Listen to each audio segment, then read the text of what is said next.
Oh man, okay. I'm not gonna lie. I set the stream up and everything and I hit start, but it did not click in my head that I started, so I thought I was doing the opening to myself for my own amusement. Alright, how's everyone doing?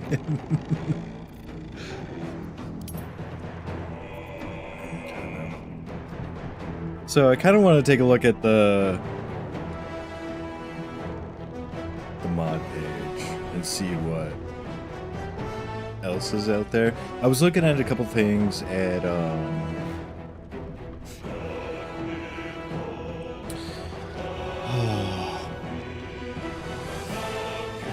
my brain's frazzled. So the other day, might have been last night, I was looking at other mod classes to use, and I wanted to take a peek at a few.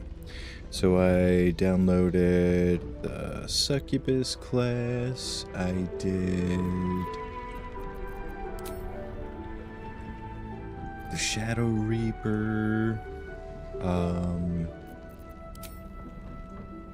the Green Knight. I had a lot of high hopes for Green Knight, but it didn't seem to carry the flavor I was hoping for.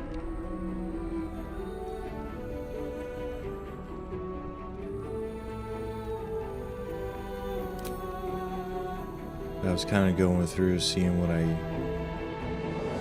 8 series Archer. Okay, so we're talking like Eldritch Knight. Hello there, I wanted to create a mod that recreates abilities and appearance of Archer from Fate-Stay Night. Don't worry if you don't know what it is, because the class is fun anyways. The mod includes balanced, at least one full party playthrough in martial class, custom armor for all but human and elf male bodies. What? Weapons and custom vehicles, components when you do, class actions. Isolated default half-elf head to the human race and skin tone matching Archer. Oh.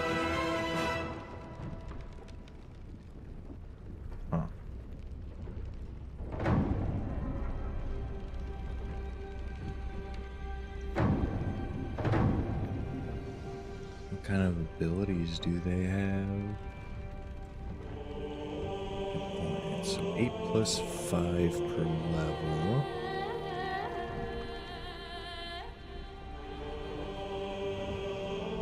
Same as Warlock.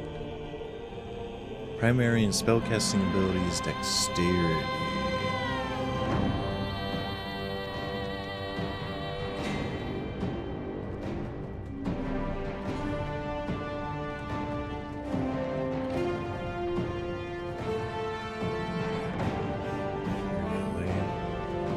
Wait, a standard piece of equipment with 13 AC that provides resistance to fire, lightning, and cold damage?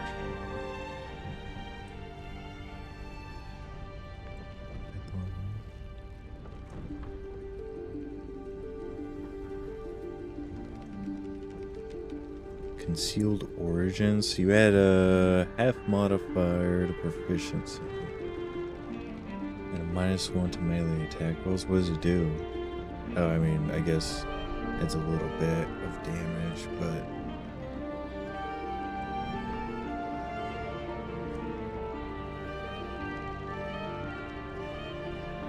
I guess if you're at, what, like 8 or 9, you have a proficiency of 4. So that'd be +2 damage at a cost of -1. Advantage on perception checks is really cool. Superior dark vision. Free cantrip to summon archer's weapons that can be used once per turn. Okay. I can see that being pretty cool. Like, as a free action, you summon the dual daggers and fight anyone up close. Before that, you have the bow out shooting at them before they get close. Mainly charge, whirlwind, and lacerate. Okay.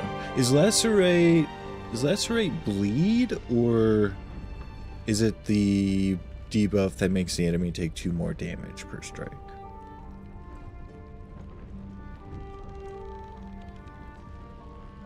Main hand throw. Straight throw that costs 1 action point and is considered a melee attack once per turn.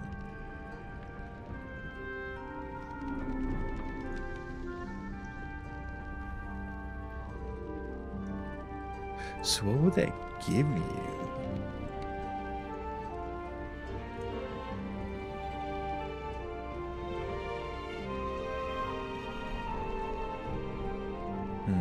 There's interactions there that I'm just not sure. Offhand throw. Straight throw, considered a melee attack once per turn. Okay, so you have that. Standard fighting style, level 2.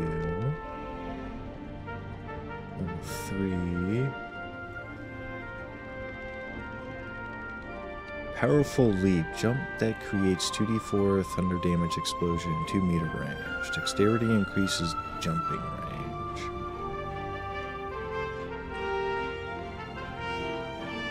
Huh.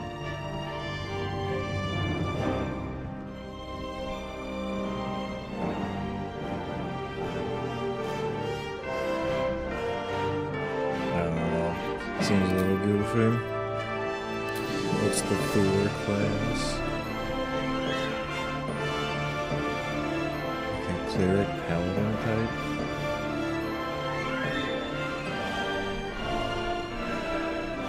Grasp and water cantrips.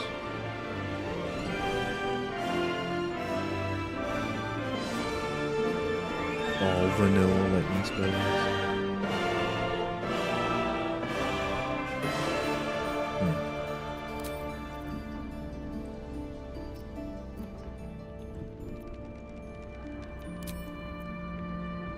A lot of the ones that I'm clicking on now are ones that I've ignored in the past. I'm re-looking at this list, trying to see if there's anything interesting. Okay, so this is the last update. Not yet finished.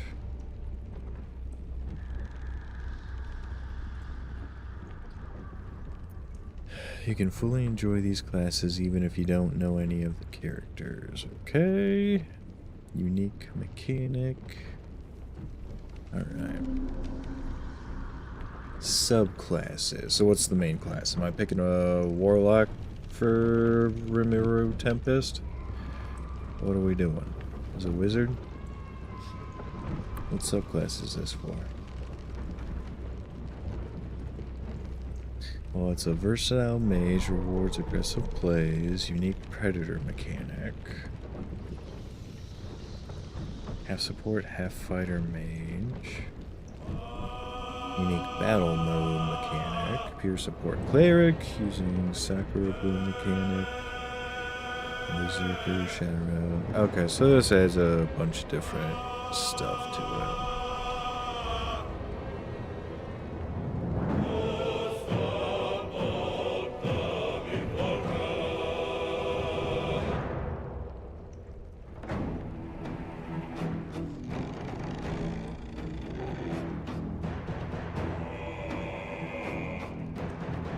Okay, restore HP equal to your level at the start of your turn.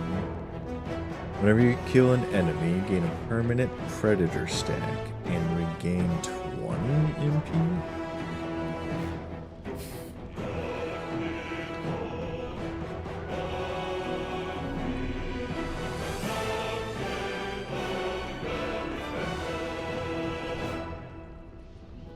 This sounds ridiculous. This is the one. I love this one. It is ridiculous. It is so overpowered, but it's so amusing.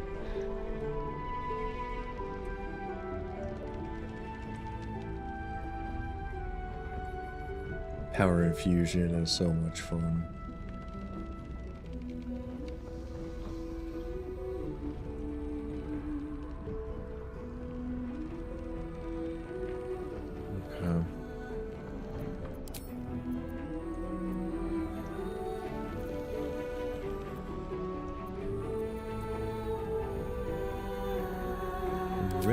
Witch add-on, Dawnstar's telekinesis spells, telekinetic spells.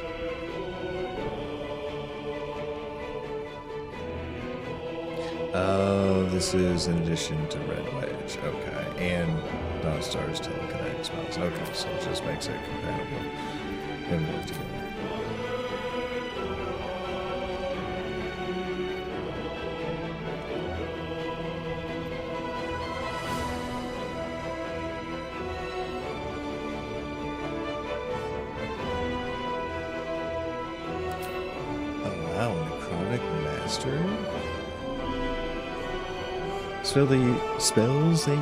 Spells you cast and attacks you make ignore resistance and immunity to necrotic damage. In addition, when you deal necrotic damage with a spell, you cannot roll a 1.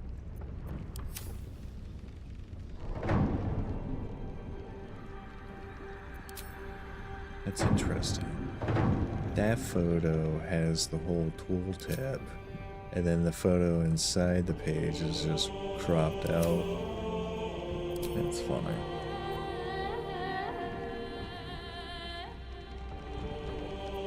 What's the Elementalist?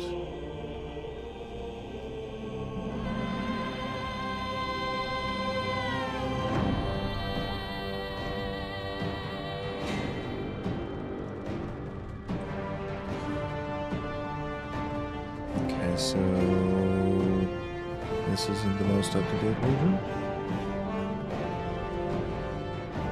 This class is dedicated caster, focuses on dishing out hefty amounts of elemental damage through spells and cantrips and piercing your enemy's elemental immunities and resistances. Synergist, this class is mixed martial and spellcaster, weaves spells and weapon attacks together with each buffing each other. And then Gladiator, this class is a martial class, much like Paladin, slaying your foes with elemental infused attacks.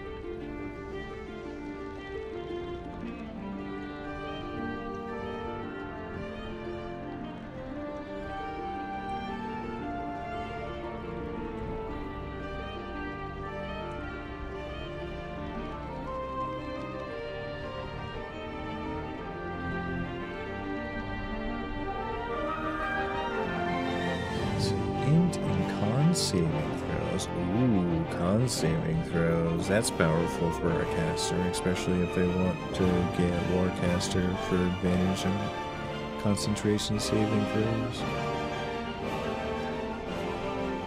Some weapons, shields, and light armor are solid for that too. That's very strong.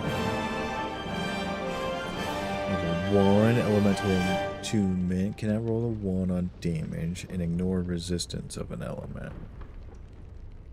Also provides a once per battle chaotic orb spell. You straight up ignore resistance of an element. Okay. Number 2, if your enemy saves on your cantrip attack, they still take half damage. Interesting. So what would the interaction for...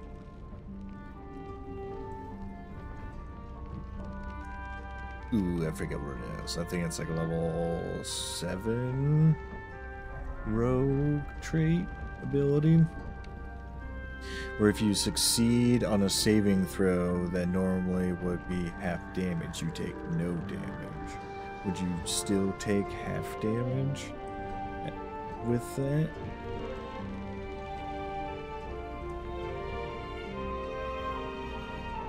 And then add your int modifier cantrip damage. Blinding advantage, spend elemental sparks to gain advantage on your next spell attack, or give enemies disadvantage on their next spell save you cause. Okay. That with Arcane Acuity would be very powerful. Attune spellcasting replaces insightful cantrips and adds your intelligence modifier to spells and cantrips. Okay, so level 2, you add your int modifier to cantrips. At level 3, you add your hit modifier to spells and cantrips. That's interesting. I wonder why they chose to go with both of those abilities. Is it just to fill out the goodies that you get? Well, I guess if you were going to multi-class,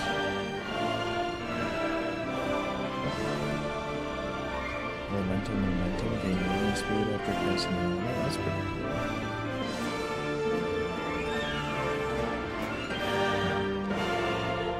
Yeah, who would you want to multi-class with? Wizard would be intelligence to be able to open up the spell list with scrolls.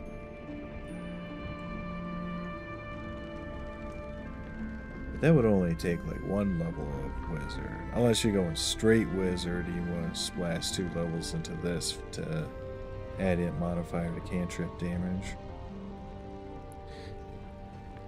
Or 3 levels for spell damage as well. Huh. Okay, restoring spark. Once per long rest, use elemental sparks to restore a spell slot up to level 6. Okay, that's extremely strong. And that's at level 4? Wow. Up to level 6 ability, level 4.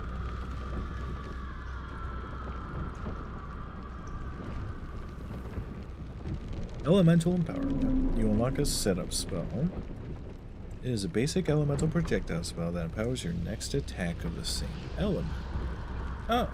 Huh. That's interesting. Do the setup spell for fire and then cast Fireball on the next chance you get. The elemental sparks now refill on short rest and long rest. Oh, okay. The Adroit Spellcaster allows you to target 2 enemies with a cantrip once per battle. Once per battle? Just a cantrip. Okay. Extending cantrips. More cantrips amplify utility or interactions with Adroit Spellcaster. Powered Invocation. More damage on your invocation spells. Ignoring enemies' resistance and immunity to element. At level 7. Use your elemental sparks to cast powerful elemental cantrips. Critical spellcasting. Passive boost to reduce whenever you need to crit. There's a feat for that too.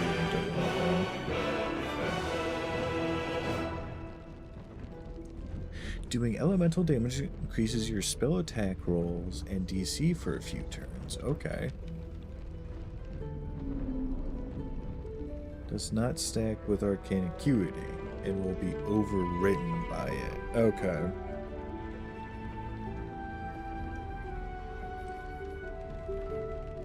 If that's the case, I'm thinking of the hat that you can get from the Strange Ox in Act 2, next to Damon in Last Slight Inn.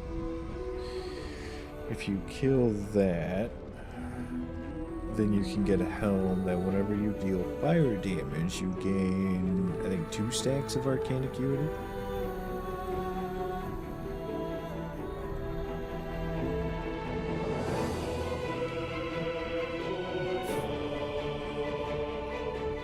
And Arcane Acuity can build further than that. Elemental Resonance is a budget form of it. But I would not want to have both of those competing for each other. Because I want to get 2 stacks of Arcane Acuity. And then override it with Elemental Resonance. And then drop 2 more stacks of Arcane Acuity.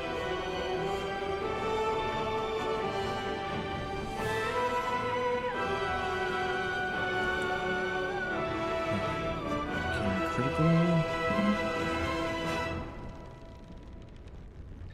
See, Elementalist sounds interesting. I'd probably check that one out if I wanted a blaster. Leader. Okay. This makes me think of Lord of the Rings Online. Was it the Champion? I don't know. I like that. Okay, let's see. The leader's strength is defined by a unique journey to the forefront. Your command abilities flow from your personality and the trusted forge, but your motivations are entirely your own. Hunger for conquest. Need for radical challenge or an unshakable conviction. Path may be paved by innate charisma, learn strategy, or profound influence. Embrace the spectrum of command, for the only constant is that every true leader leads it their own way. Okay, so at first level we get 8 hit points. And then we get 5 per level. I'm assuming plus Constitution modifier. Saving throws, Charisma. 1 additional proficiency based off subclass. Let's choose 2 from subclass exclusive list. Base class, Charisma. You gain +2 roll bonus to Charisma saving throws and learn the charm person spell. Motivation charges. Okay, you set a long rest.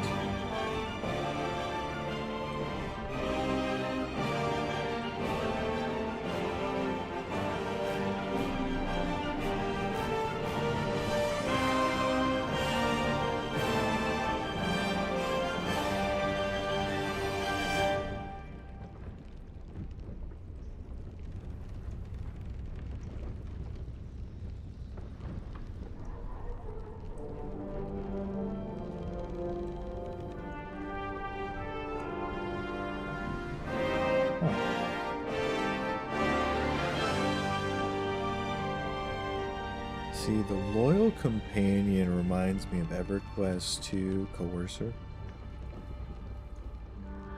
where you can mind control an enemy to turn into your minion for time being. What's the save on it?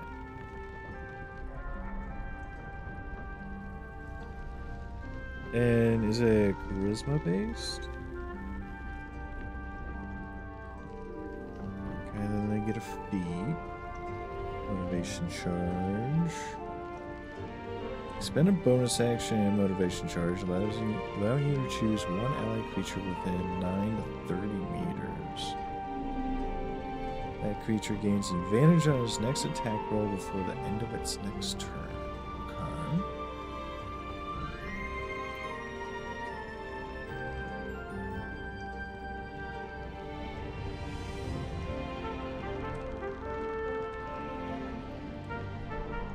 Get mystery auras. More motivation charges. Okay, they're building up nice. Looks like we get 6 by this point. Is that what that's indicating? And then a companion archetype. Your loyal companion develops a specialized training. You can choose to grant it 1 of 5 archetypes. Vanguard, Skirmisher, Support, Arcanist, or Duelist. Vanguard, your companion becomes sturdy frontline combatant. It gains +2 AC, and damage taken is reduced by 2. So if you're telling me I can use that ability to make the bullet my companion, and then I can add 2 more AC to it and reduce the damage taken by 2.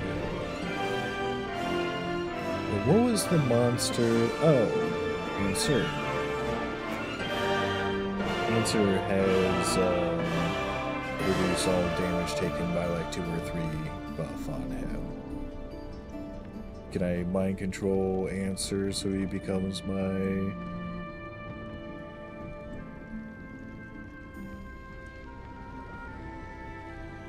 loyal companion? And then he would be taking like 5 less damage. Skirmisher, your companion becomes agile and adept at flanking. It gains +1 bonus to dexterity score to a maximum of 20.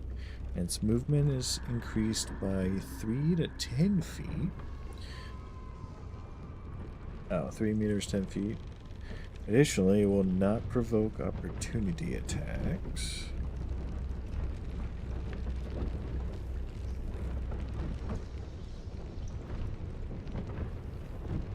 Support. Your companion focuses on aiding you and your allies. It gains a +1 bonus to wisdom score to a maximum of 20. It can use the help action. Additionally, once per short rest, it can cast Cure Wounds at first level. Huh. Arcanist, your companion becomes focused spellcaster, gains the ability to cast Firebolt cantrip, and is able to cast first level magic missile and burning hands once per short rest. In Duelist, your companion becomes a swift and precise combatant, gains the ability to cast Duelist Riposte, and gains the ability to cast Compelled Duel once per battle. Interesting.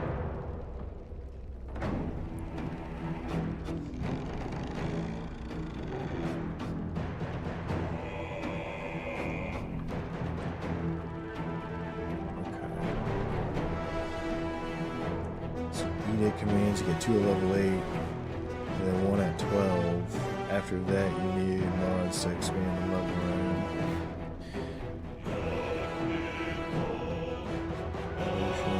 Rallying Cry. Expend a bonus action motivation charge, allowing you to let out a powerful cry that ends the frightened or charmed condition on allies and creatures within 9 meters. These creatures are also immune to becoming charmed or frightened for 3 turns and gain temporary HP equal to twice your character level. Oh, that's interesting. You just run in and you just hit that and it breaks charmed and frightened on your allies. That's cool.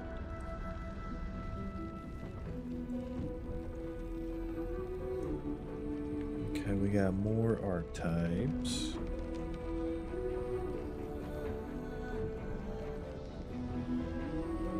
Gain +3 bonus to AC, and damage taken is reduced by 2 plus his Constitution modifier. Wow.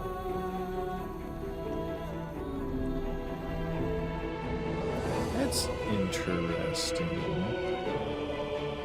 It's a companion class.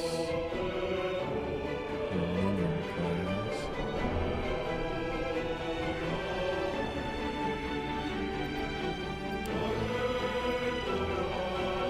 I feel like they're fun interactions with us. That one I might keep an eye on.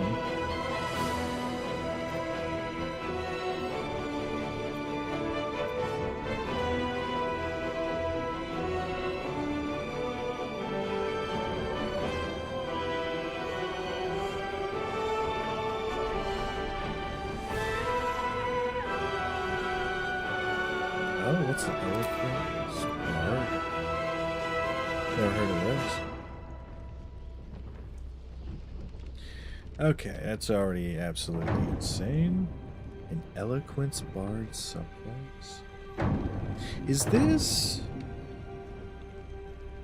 balance as close to 5e as possible? I don't see homebrew listed anywhere.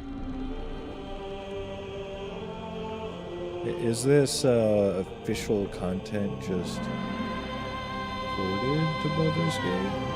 Are there actual Eloquence Bard subclass in Wizards of the Coast content? Alright.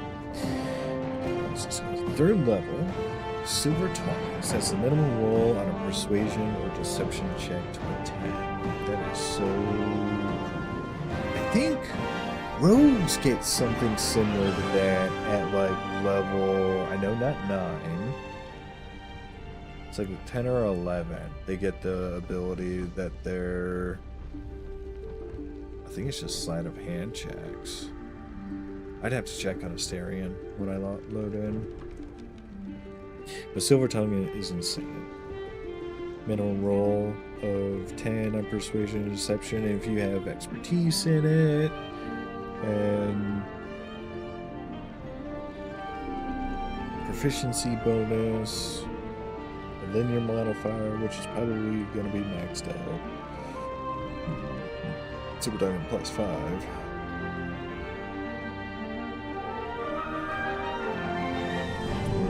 Be looking at like at a roll of 2. That's 5, so 7.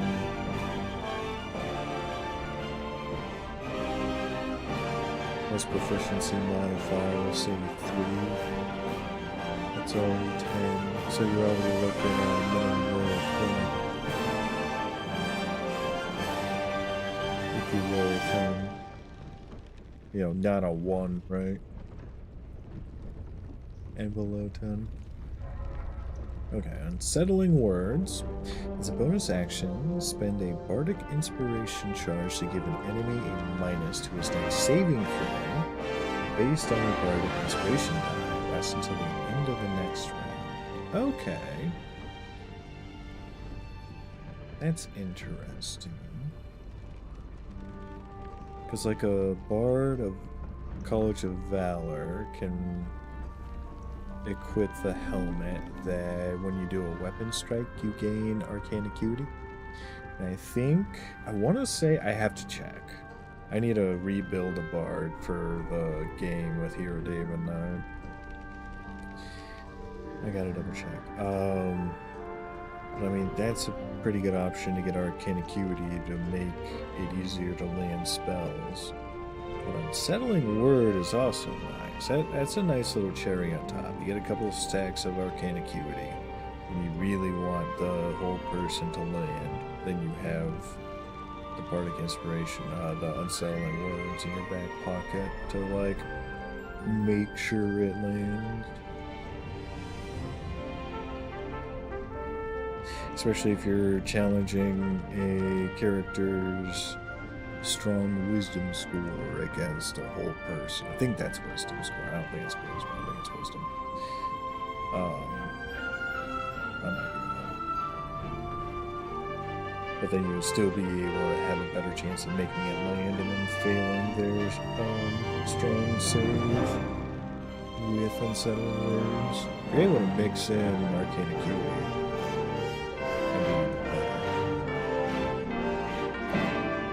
Changes from 5 here. They don't like the number in advance unless until the end of the next round, not just the start of the next round. Okay.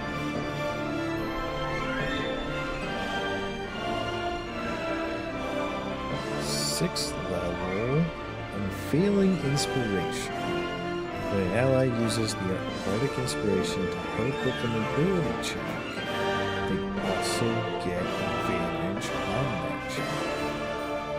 When an ally uses your bardic inspiration to help with an attack roll or saving throw, they don't lose the bardic inspiration if they fail the roll. Changes from 5e, you don't get to keep the bardic inspiration if you use it for an ability check. Advantage is the closest I can get. Okay. Universal speech. You get to speak with animal spell without taking a known spell slot. The only creature in the game that can't understand you automatically are animals. So this is kind of weak. What about... Oh, I guess speak with dead wouldn't make sense thematically. That's an entirely different thing. Oh, yeah, there's not really much language barriers in Baldur's Gate 3 as I can recall.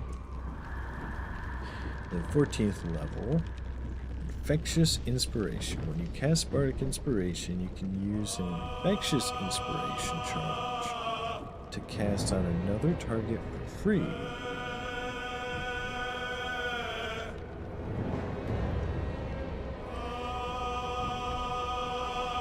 Changes from 5e that triggers when you cast Inspiration and when it's used.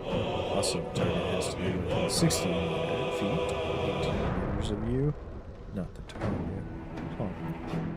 That's interesting. I think I like the idea of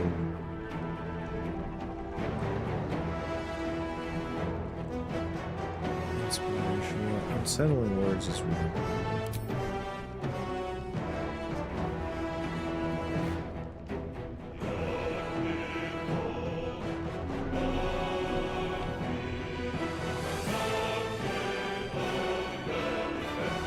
Failing inspiration I really like. You inspire an ally to add 1d8 bonus to their next attack roll or saving throw. Or you can add a 1d8 bonus to the next ability check and give it advantage. So if a rogue is about to attempt a DC 30 sleight of hand, lock-picking a door check, you can toss that on them, and it would give them advantage and an extra 1d8.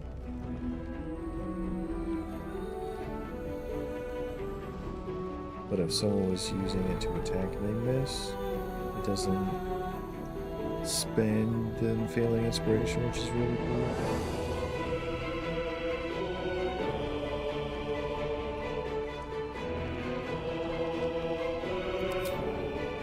Stupid animal.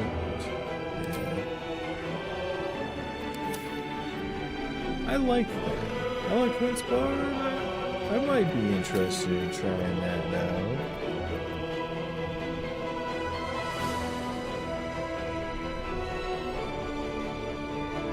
Okay, so we have an Arcana class. What are we talking about here? Classes, spells, subclass for fun. Patch 8 tested. Languages, races, summons. Let's take a peek at the pictures. We haven't really looked at any of the pictures. Okay, so we have Deceiver. 3, the Empress. Star Child, Unbound, Eternal, coming next. Oh, I've heard about the coming next class. You do that, and then you're in the turn order. Your character is always the next one. So when an enemy goes, you're next. And so after they finish their turn, it'll be the next enemy's turn. But you'll be next. It's coming next. Key ability. Determined by Dex, Con, Strength, and Charisma, Wisdom. Yes, those are all the ability scores. Whoa, hold on. At first level, you gain a +3 bonus to your primary ability and a +2 bonus to your secondary abilities. The Arcana class, okay.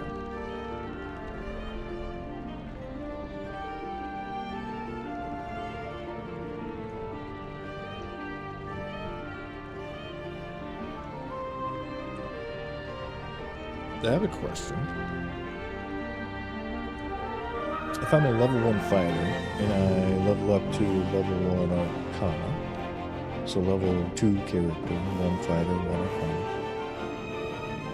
When I'm selecting the Arcana class, my current primary ability is going to be Strength, and then my secondary ability is going to be Constitution.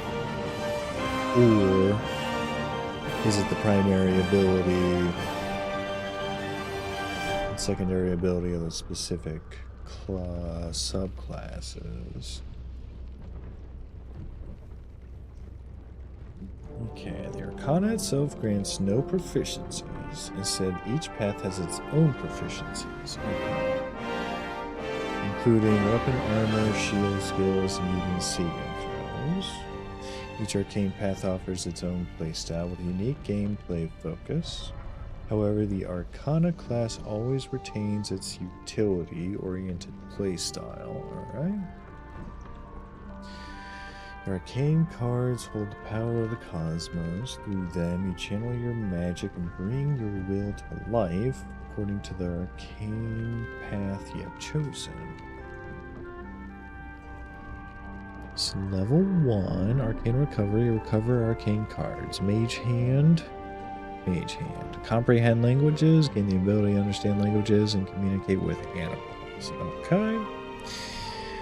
Level 2, detect supernatural. Detect supernatural creatures and they have disadvantage attacking. What is considered a supernatural creature? Fae, fiends, devils. Portent. Gain dices to change the result of roll. That sounds interesting. Level 4, we have Arcane Lock and Arcane Unlock. And then Dispel Magic. Level 6, Expert Divination. Gain proficiencies to regain missing portent die. Gain the ability to see through darkness, invisible creatures, and objects. Summon a third eye. Summon portent. Okay. Portals. Portals. Oh, my brain. Oh, okay. So that is the base progression. And now we have the Deceiver subclass. So you get Friends, Sigil of Malice, Sigil receives Psychic damage. Change appearance, detect thoughts.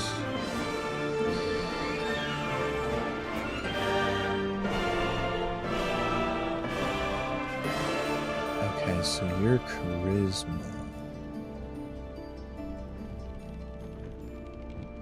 Perception, history, insight, intimidation, investigation, perception, performance, and persuasion. Saving throws are charisma and intelligence. Oh, they got light armor and light crossbows? That's solid. Single target spells can be cast on 2 targets. That's a level 12. Okay, so that's max. Oh, that's insane. Then you have the Star Child, which is wisdom based. Oh, I see cleric spells. Sacrifice a health to heal an ally. Deal radiant damage, slowing enemy and granting you rejuvenation. Interesting. Heal increase movement speed is rejuvenation. Solar Purge, remove all harmful conditions from an ally. Increase an ally's armor class. These are interesting.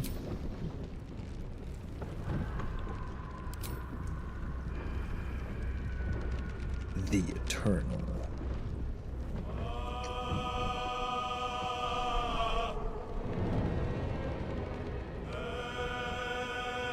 Oh, Deathwood.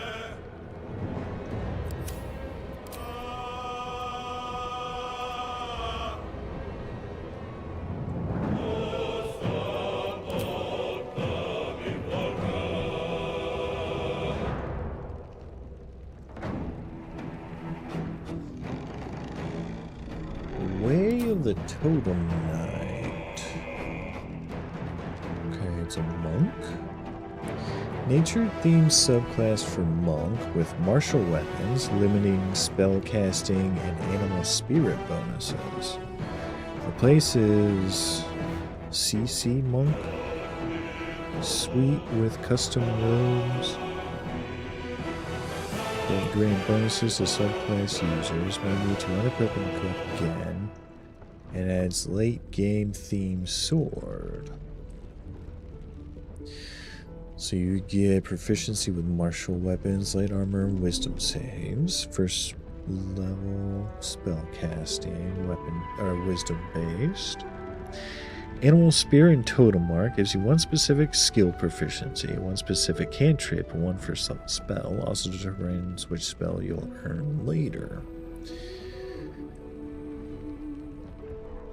6th level, you get a 2nd level spell slot. Pick 1 spell, gain 1 spell from your totem spell. Spend key to quicken spell. Oh, interesting.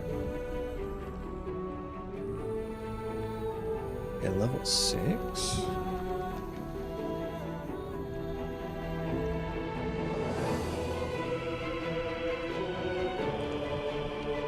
I wonder, imagine multi-classing that with Wizard. They'd be able to get the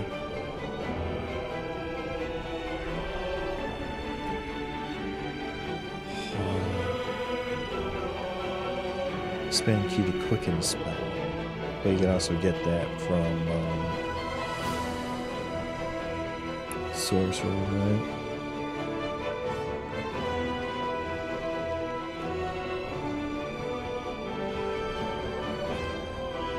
wow, level 11, they get 3 attacks. Okay, if you do the progression mod, 4th level spell slots. Pick one spell, gain one other spell from your totem. Okay, the starting clothes have no effect until you gain a monk subclass, at which point they receive, or they give, +1 AC and initiative each. +4 AC and initiative if you wear all 4 pieces of the uniform.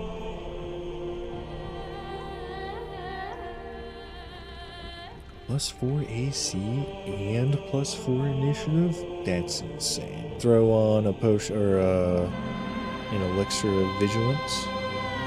It's 5 more initiative. You're always going first. Okay, way of the totem knight. Your mom. Pretty interesting.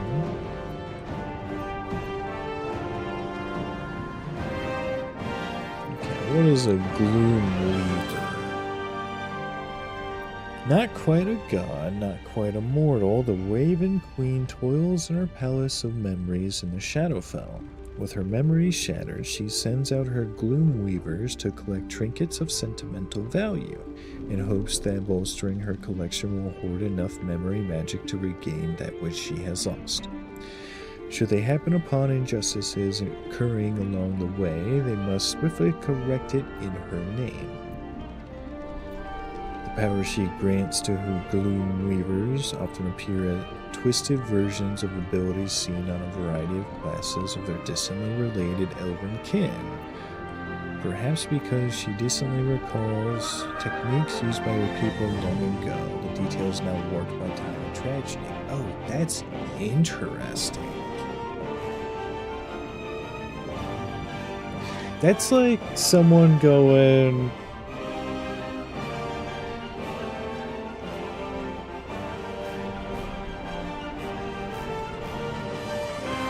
like let's say the apocalypse happened and there's survivors and someone wants to remake the police force, and so they would be redesigning their techniques and then standard operating procedures based on what they remember. Like this god is with her gloom weavers. Okay, after thoroughly enjoying my time with He Who Was in Act 2, I longed to be able to play a gloom weaver myself, so I delved into lore and planned to recreate the Raven Queen Patron Warlock subclass. To learn more about the Raven Queen, her servants, the Shadar Kai, and how the toolkit worked, however, I quickly felt my imagination exploding. The following is my attempt to amalgamate and unify concepts from the scattered lore into a playable class. If you played this class and liked it, please consider filling out my Gloom Weaver balancing survey to help me better tune my class for balancing around the existing classes. Survey Monkey estimates a 3-minute completion time, and your feedback will be very helpful. Patch 8 tested up to the Grove requires update for improved UI. Okay. So you need that dependency. Yeah, levels 13 through 20. Okay, base class features. They get light armor, daggers, quarterstaffs, hand crossbows, and simple weapons. Spellcasting modifiers charisma. Interesting, I just want to take a peek. There are 48 pictures. Okay, Gloomweaver armor. What information can we glean? Okay, these are showing us flavor text and items. Create an illusionary shadow compels nearby creatures to investigate. Developer targeting shadows increasing AC by 2 and gaining a +3 to stealth checks until long rest. Wow, is that concentration?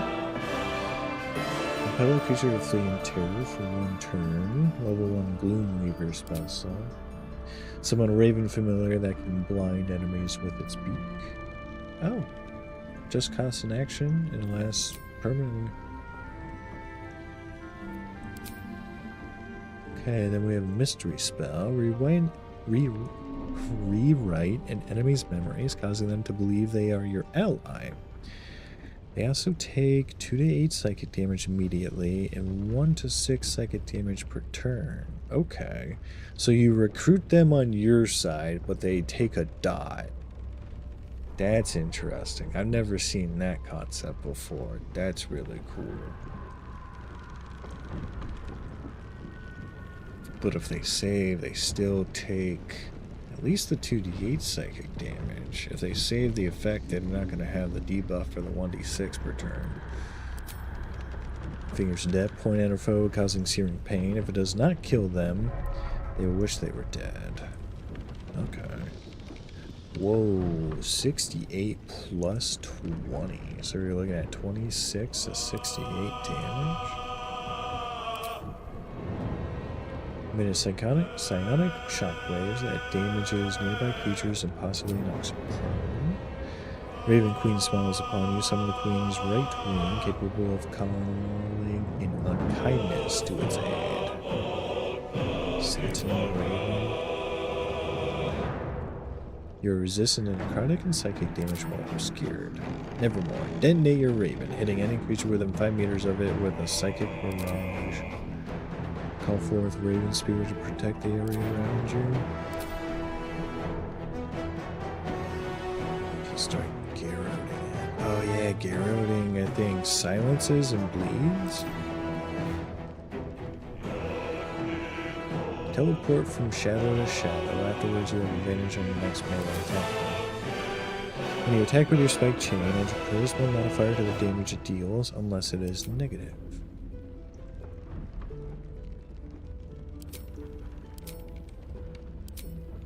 Oh, okay. That's interesting. Let's see. We were looking at...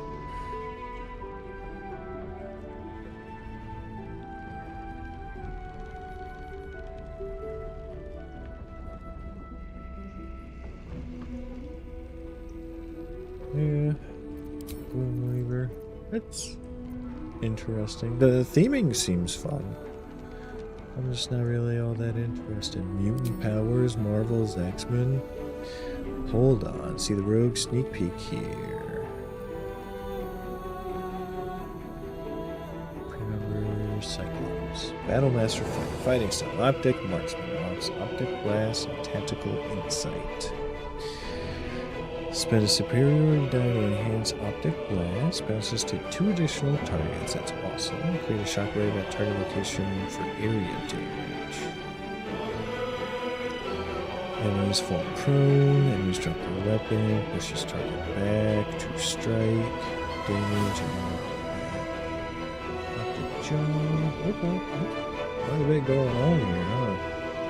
And Storm Sorcerer, any subclass, Storm Sorcerer recommended.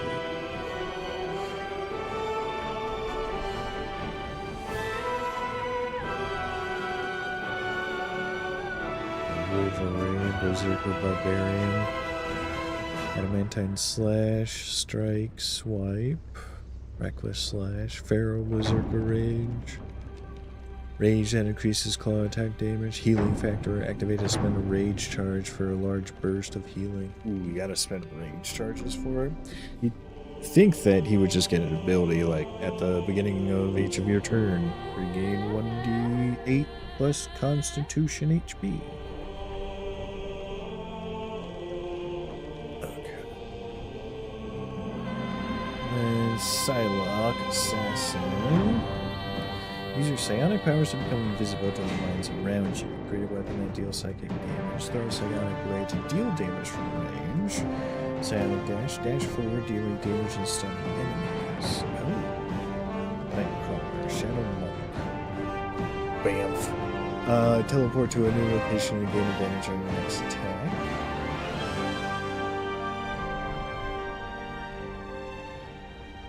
No, I'd change that. Well, I guess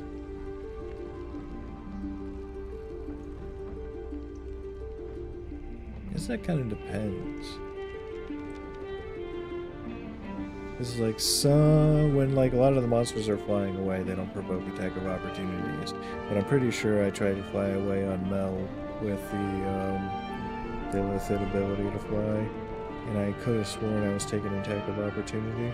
So I would totally change BAMF to be teleport to a new location without provoking attacks of opportunity, because that's essentially what Nightcrawler does, right? He just pops in and pops out so quick you don't have enough time to react.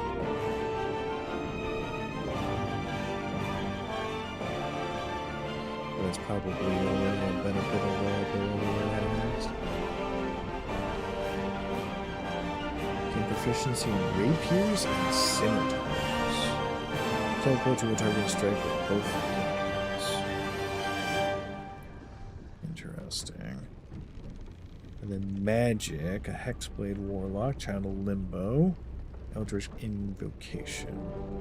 Unlock Stepping Disc, teleport with no spell slot cost. Soul Brand, empower your weapon to deal high damage attacks like a smite.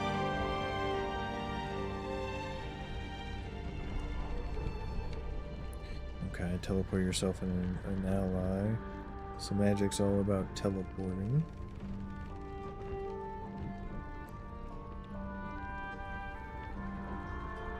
College of Emma Frost.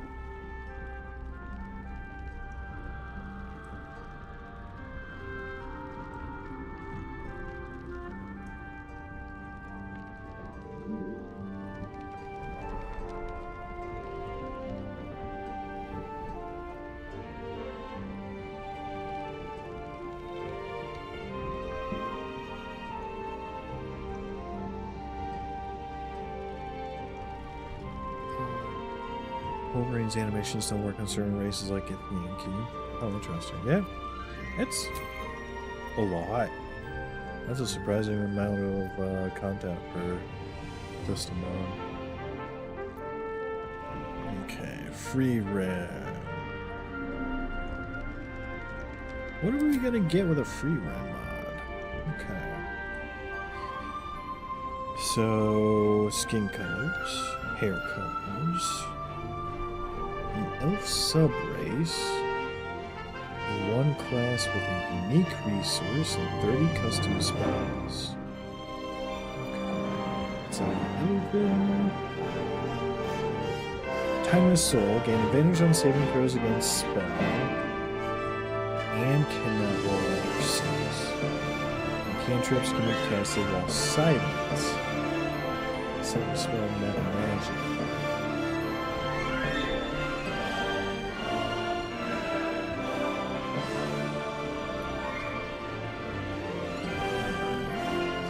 Great Mage. All custom spells are unlocked by 1 progress, addition, and passives. Centuries of Thought, proficiency in history, advantage on history and investigation checks, and any intelligence roll cannot roll lower than a 6. Instinct of the Ancient Mage, advantage on Arcana and concentration, and cannot be surprised.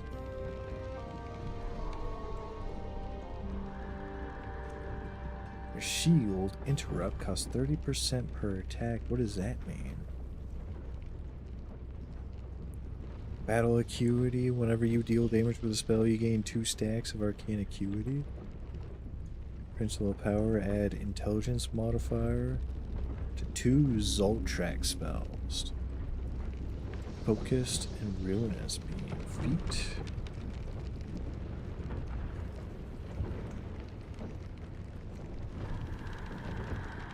You just add a couple of those old track stuff. Interesting.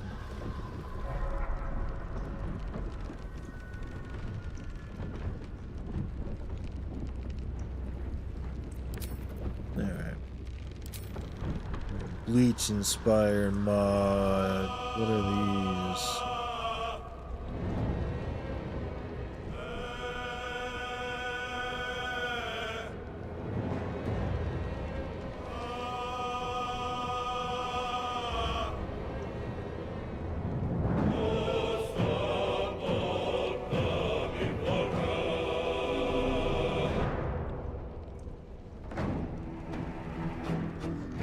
Hey, kid.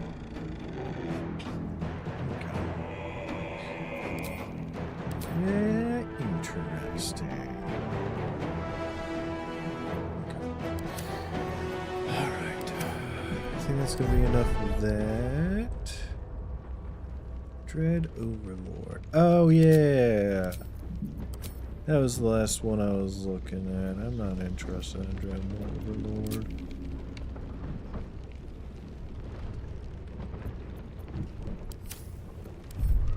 Okay, thanks, game. I like when you tell me stuff like that. Watch out, kitty. I'm gonna back up. Okay.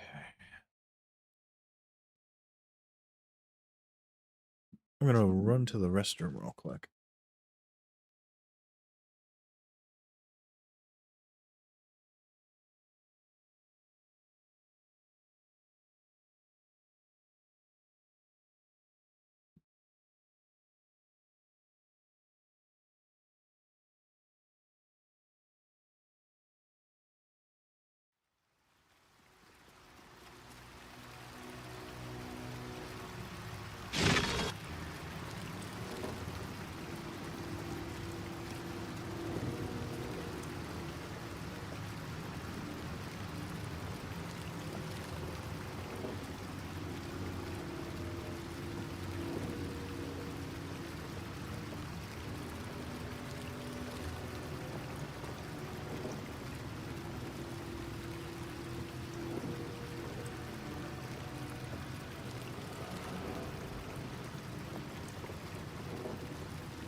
Don't waste a step.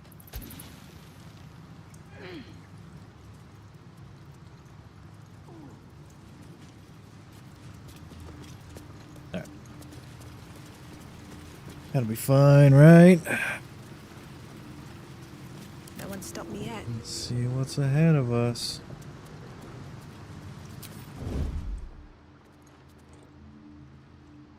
Hey kid, how you doing, Doc?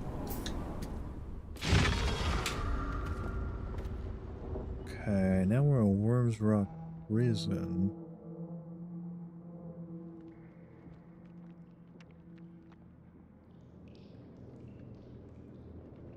Alright, so I haven't been here yet. I mean, hey, quite a bit to what's going on. Okay, so let's start down here. And then we'll work our way up here. I think there might be other stuff up here. I mean, I don't know if this is circling around a room that we can open up and go in, or if that is just random rocks. Who knows? I don't. So we want to go south. Don't waste a step. Did we already loot this?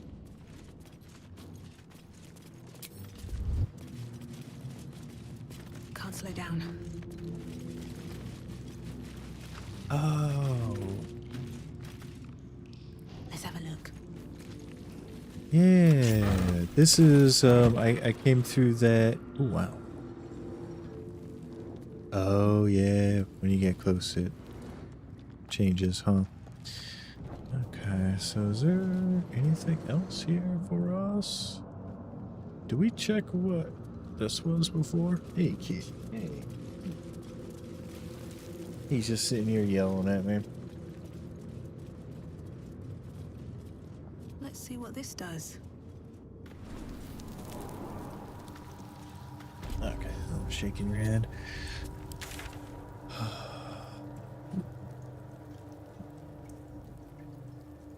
Oh, this is...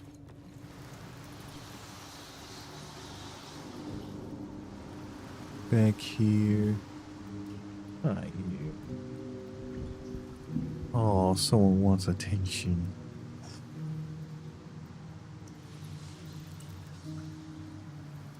Let me just clear enough room for him.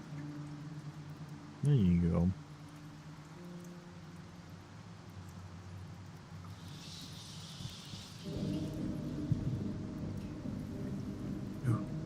Ooh. Yep. Yeah, the king of this table. Okay, so I need...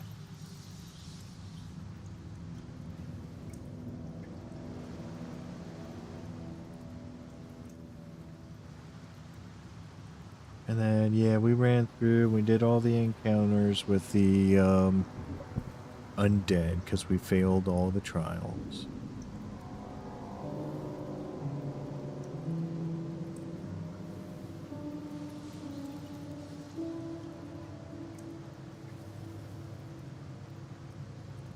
So, yeah, that's... Is that blood? No, never mind.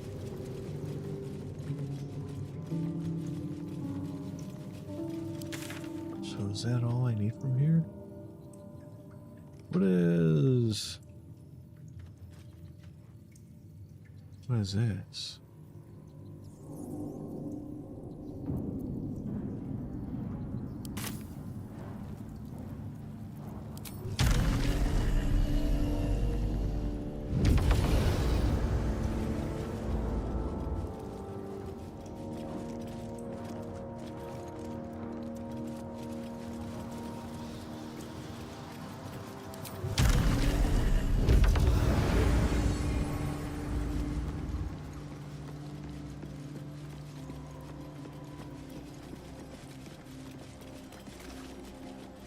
Oh, the entrance is right there, so you don't ever get to explore or open up that part of the map. Okay.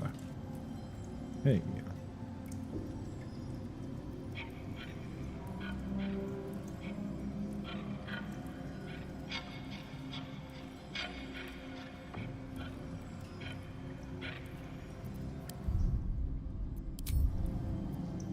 Is there a world map button? Yeah.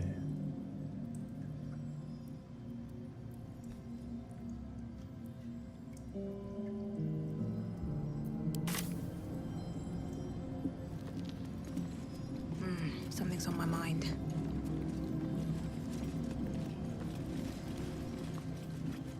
Nah, okay.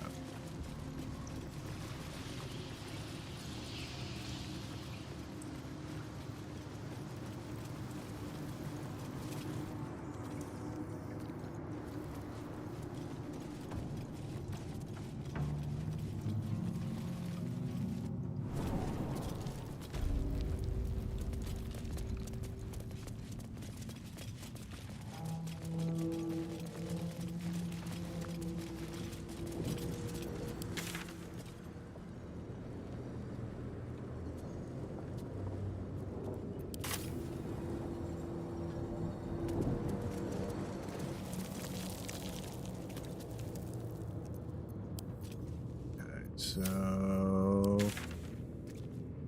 that's from answer. This is to answer. I think we're good with the rest of the dungeon, so we can just leave, right?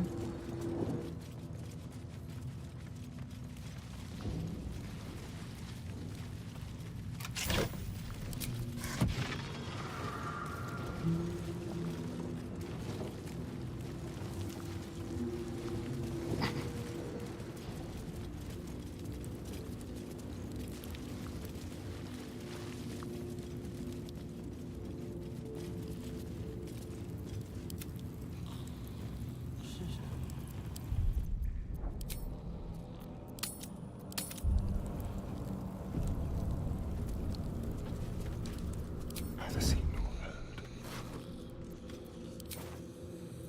Stay low. On my way. Can't give up now.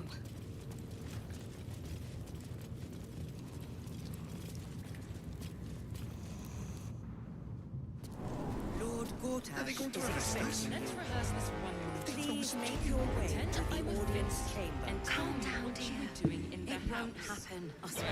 These boots have seen everything. Oh, I can't really glaze that Pete's the art. Down the He wasn't door. even hurt. Sounded like somebody was. That's why nothing's gonna happen to us. We'll tell them what happened, and we'll be home in no time. I spoke to a witness who says you entered the house. You've been saying that for ages, and we're still here. What are they waiting for? Hold right there, bloody legs!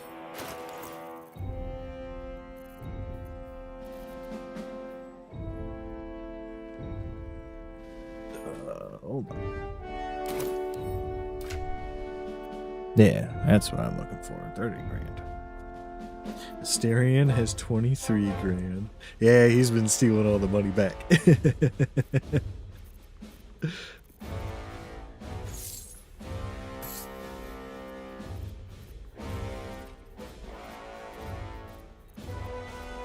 Yeah, I got full Really glaze that inventories. Pete's the Down art. the door. He wasn't even You hurt. are a vendor. Let's try and get you convinced to sell me. This is the armory, not a bloody open house. Fists only. Now clear off. Trade. This equipment isn't for sale. It belongs to the Flaming Fist. Okay. 11 to 14, so I need a 4 or better. Nice.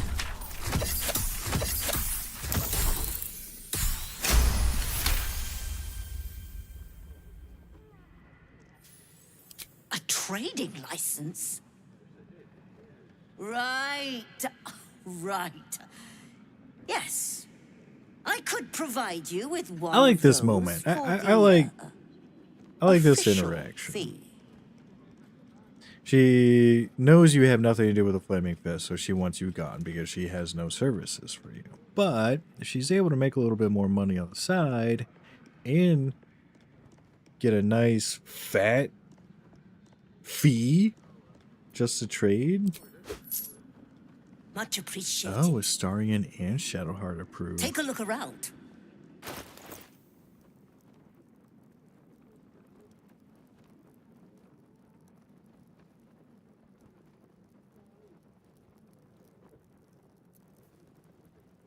Okay, AC +3, and that's it.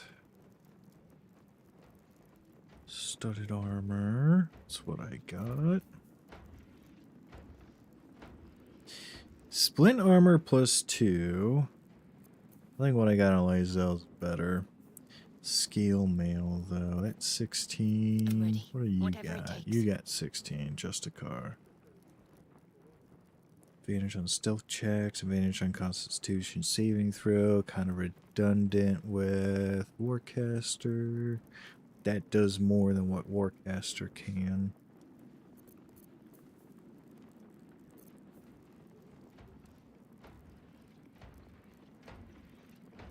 Oh, actually? Whatever comes, I'm ready. No. Both 16. That's heavy. That's medium. Wait.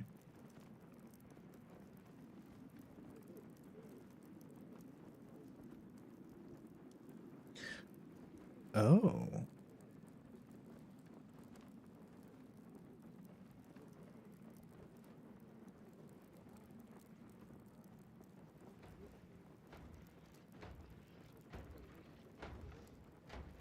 Hmm.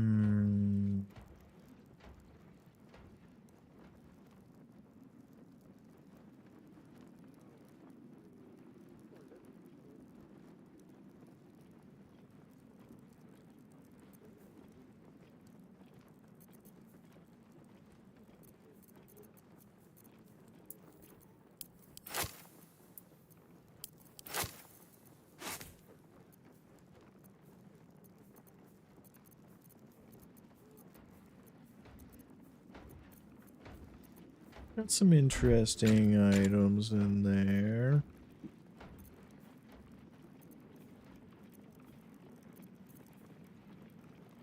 Ooh, arrows, many targets.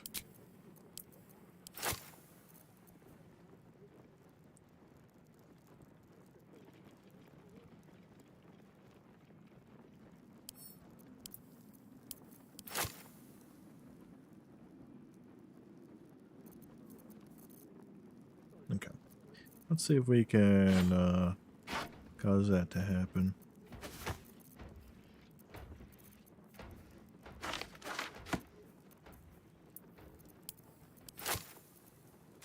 I'm beginning to believe a lot of my inventories are just filled up with items I'm holding on to.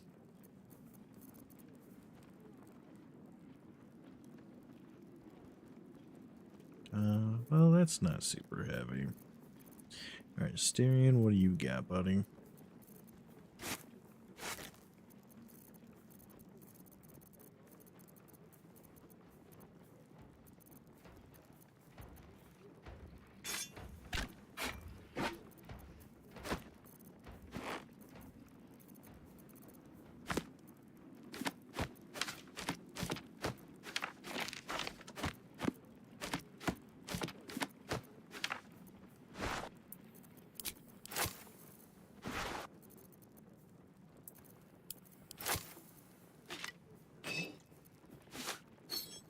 Oh, is that die? Yeah, I don't want die. That's also die. Goodbye, die.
these are heavy.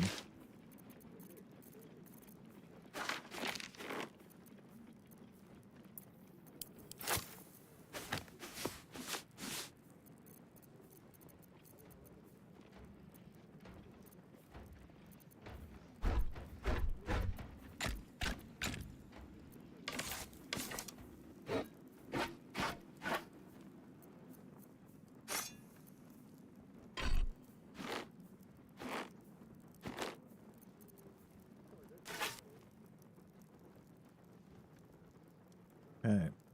Wow, 1800. All right, we're looking pretty good. We got 765 in the bag already. Kind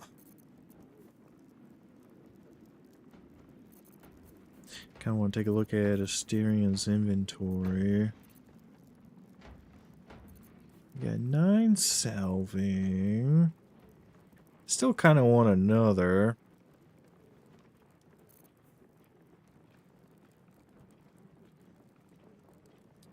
7 interference.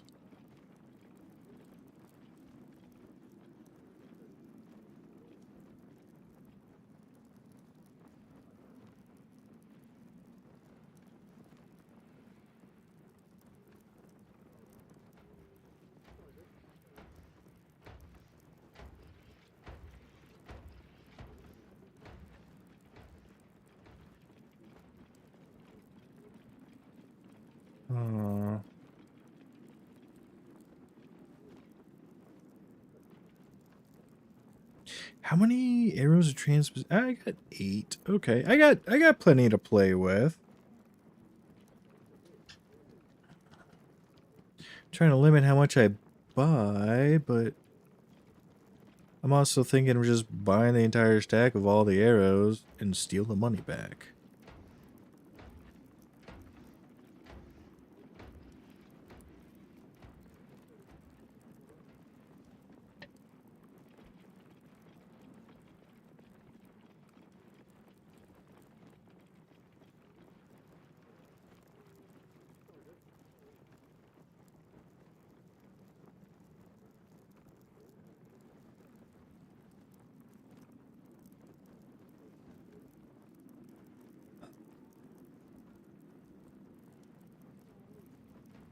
I do only have 5 invisibility potions left. I do, however, have 6 scrolls of invisibility.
Pleasure doing business with you. Now bugger off. Nothing's not for sale. That's hilarious. Hilarian. Are they going to Okay, arrest us? so What if they throw us in jail? you're a problem. Yeah, I'm gonna Calm down, need. dear. It won't happen, I I swear. always believed you this time. Oh, I can't really glaze that Pete the R. He wasn't even hurt. That's why nothing's gonna happen to us. We'll tell them what happened, rehearse this and we'll be one more home in time. no time. Pretend I'm a fist and tell me what you were doing in the house. You've been saying that for ages, and we're still here. What are they waiting for? You know, there's one thing don't that I know, wanted to do dear. this entire campaign I that I don't just know. haven't done. All we can do I want is to be take a patient. character. I want to make I spoke to a witness who says you entered the house before the fire started. I guess a camp caster. Oh, break their bloody legs! I don't know how I feel about they actually going to using the arrest us? concentration slot to get an What if they extra throw us in jail? ability out. It seems really cool. It's really strong. Calm down, I don't dear. know if I'm It gonna won't happen, I I almost swear. believed you this time. do that, right? If I was Oh, I can't going let it glaze that to pizza, yeah? swap He wasn't even hurt. a character out for a camp That's why caster, I'd nothing's swap gonna out happen Mel. to us. We'll tell them what And happened, then I would give and we'll be home in the no time. Asterion, Pretend I'm a Lae'zel, and fist Shadowheart and all of tell the me buffs. what you were doing in the Because house. they're the been ones saying that's that going to for be up ages, in and the we're front still here. line. Mel always What are they stands waiting back. for? Plus, she doesn't get the Blade Ward I from her don't healing know, spells. dear. It's only the I allies. don't know. So All we keeping can her back do is be patient. very imperative. The house was on fire. We were rescuing people. I spoke to a witness who says you entered the house before the fire started. Wonder. Oh, break their bloody legs! Are they going to arrest My us? friend means to say is that the What if witness they must throw have us in been jail? mistaken. Calm down, dear. Okay.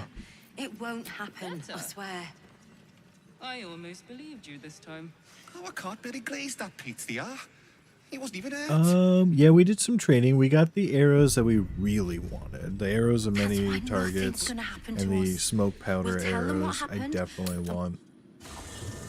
I do want the others. It's just they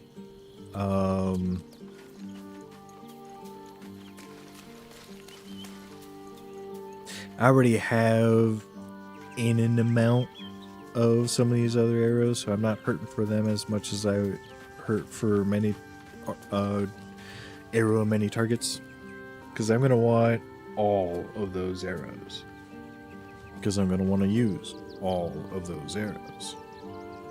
The amount of damage per round that you can get out of one of those arrows is insane. However, having an arrow of acid is pretty cool. If you fire it off, you can get the target to have -2 AC.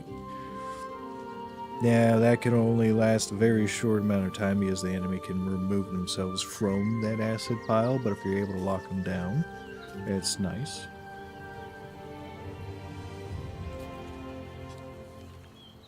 But I'd rather spend an action on a target of many arrows in a target-rich environment as opposed to an arrow of acid. So me having...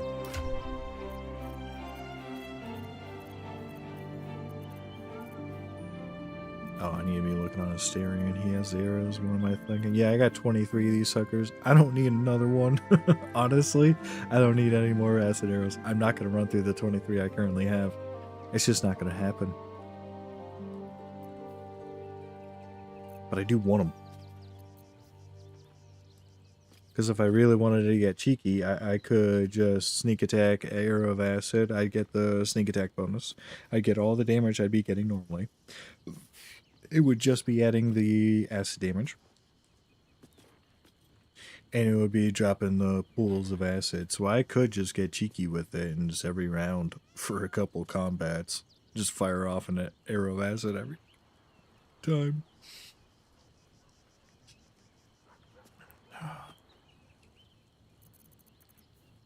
Let's see.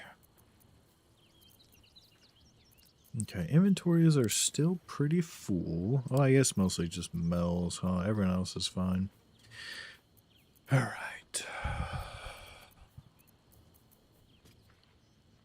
Alright, that can go to Asterion.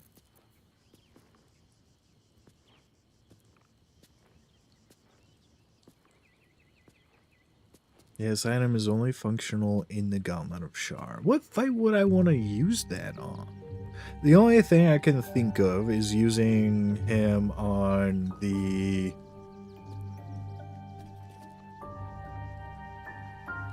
The Trial of Self, Mirror Self. The one where you fight your shadow clones.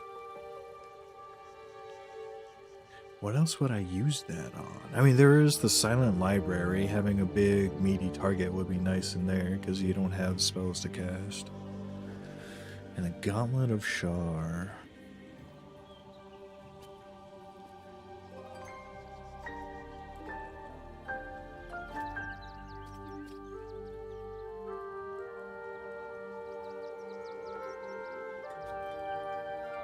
It's not in the Gauntlet of Shar, but it's still in the same zone. Would you be able to take them to,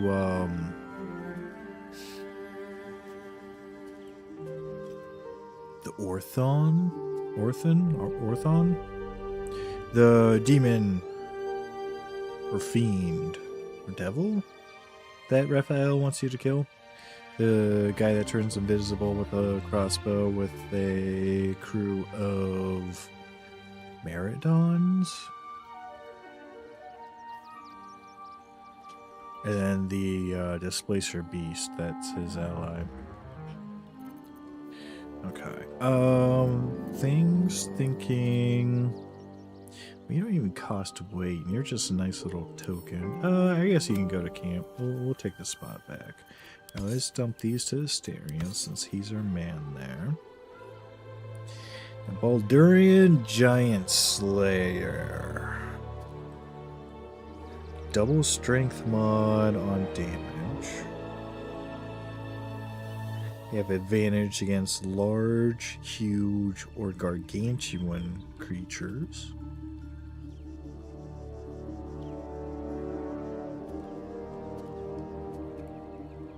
So like the bullet. What else is large, huge, or gargantuan? Answer. But I mean, this is... Answer is how you get it. So it's not going to help you there. Raphael isn't large or huge, is he?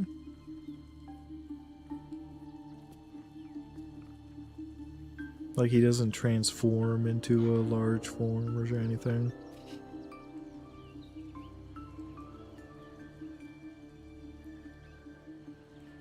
Okay, let me swap to Lizelle. I want to see her stats. Okay, 15 to 25. Or 9 to 21. Our Halberd of Vigilance gives us +1 initiative, which is invaluable. Advantage on perception of ability checks is handy. It's fine. Well, I mean, on Lizelle, well, let's look at her perception, right?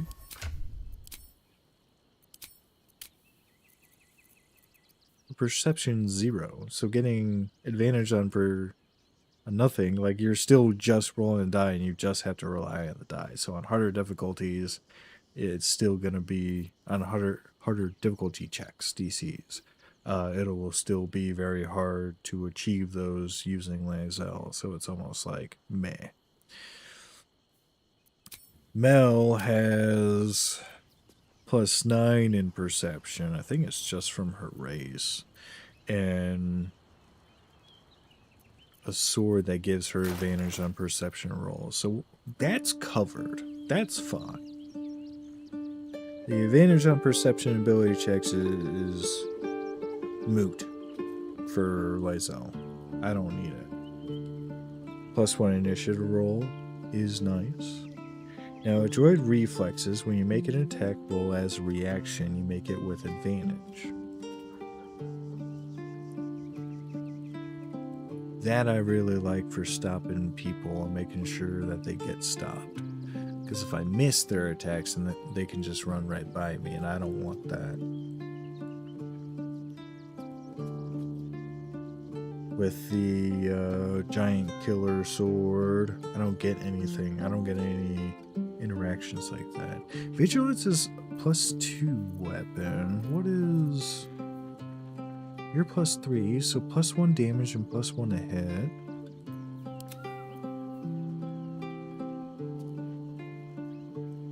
(2d6 +8 +5 slashing).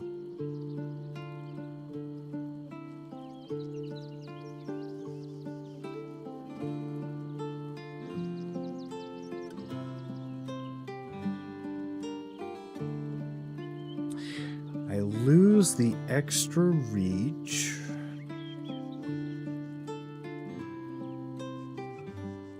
which I think is a pretty heavy blow.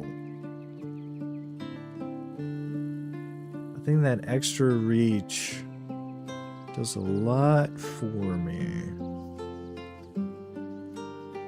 Placement matters big, but if there's like a hallway and I can just set Lysel down smack dab in the center of the hallway and still be able to hit anyone that tries to walk by, that's amazing. I understand I only have one reaction to do a turn, so it's only going to stop one person. Everyone's going to run by anyways. Okay, topple the big folk. Deal additional damage equal to proficiency bonus. On hit, large, huge, or gargantuan creatures take an additional 2d12 slashing damage. And must... Oh, actually, that's 2d6, right? Yeah. 2d6 slashing damage and must succeed a strength saving throw or fall prone. That's cool. That goes on a short rest. Yeah, if there's some that just eat the right things, could probably get toppled. That's nice. Looking at a 6 damage minimum increase. 6 minimum.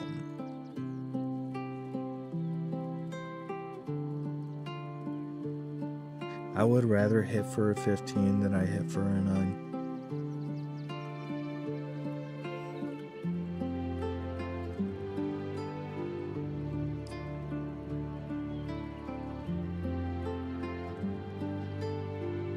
With that extra reach and the initiative and the adroit reflexes when you make an attack roll as a reaction. So when I make an attack roll as a reaction, that is my riposte. It costs a superiority to die, but it still is a reaction, and it would still get advantage on attack roll.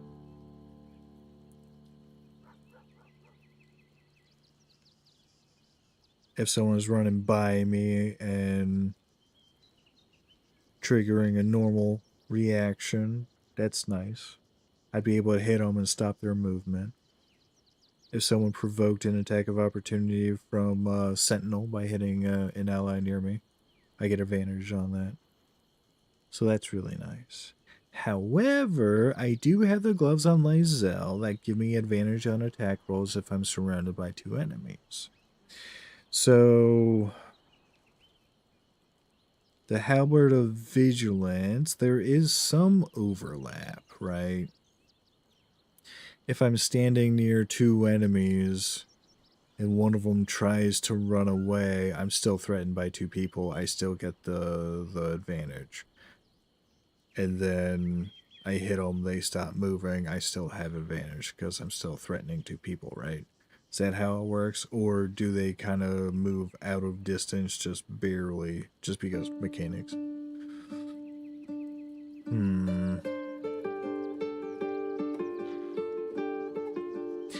then I can do giant form. They both got cleave.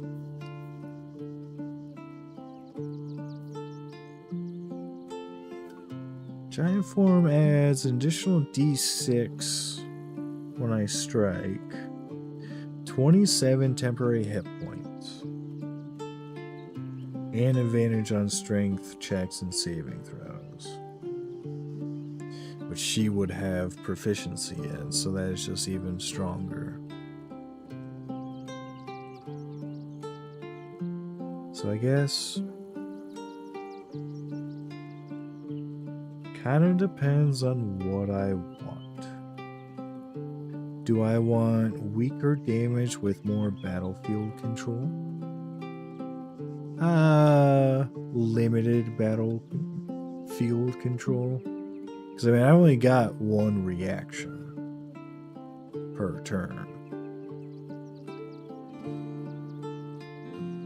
So the adroit reflexes are very limited in what they provide me.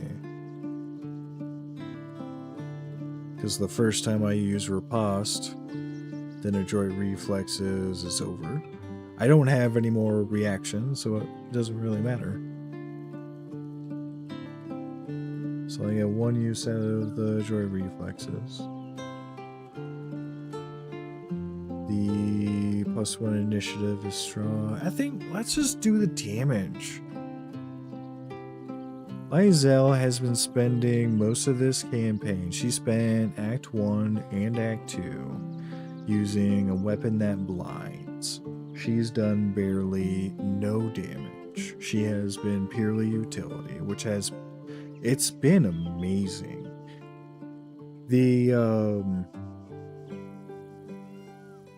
outside of the Emerald Grove, you'll run up against a dude dying and 2 people freaking out about it, and the dead dude has a spear haft. And if you travel further along the road, you'll find an owlbear cave. You go in the owlbear cave, and the owlbear has the head of the staff. I don't know what are all the options to removing the head of the staff. I could have sworn there was an option using speak with animal and animal friendship, or getting rolls on those, the right dialogues. If you're successful in dialogue, you can have your character remove the spearhead from the owlbear. I don't know if that's a fever dream or something I made up, but I thought you could do that. So you have a couple options. You can either kill the owlbear, and then that has its own consequences, or you might be able to retrieve it contextually or in conversation.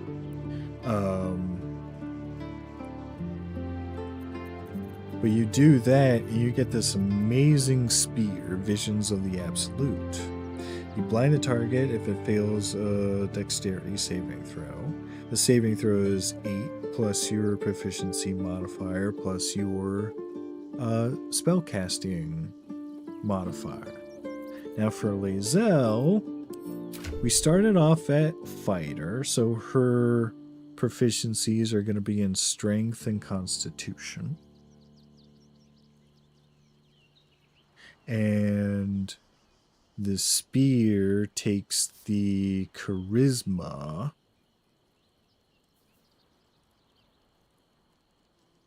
Okay.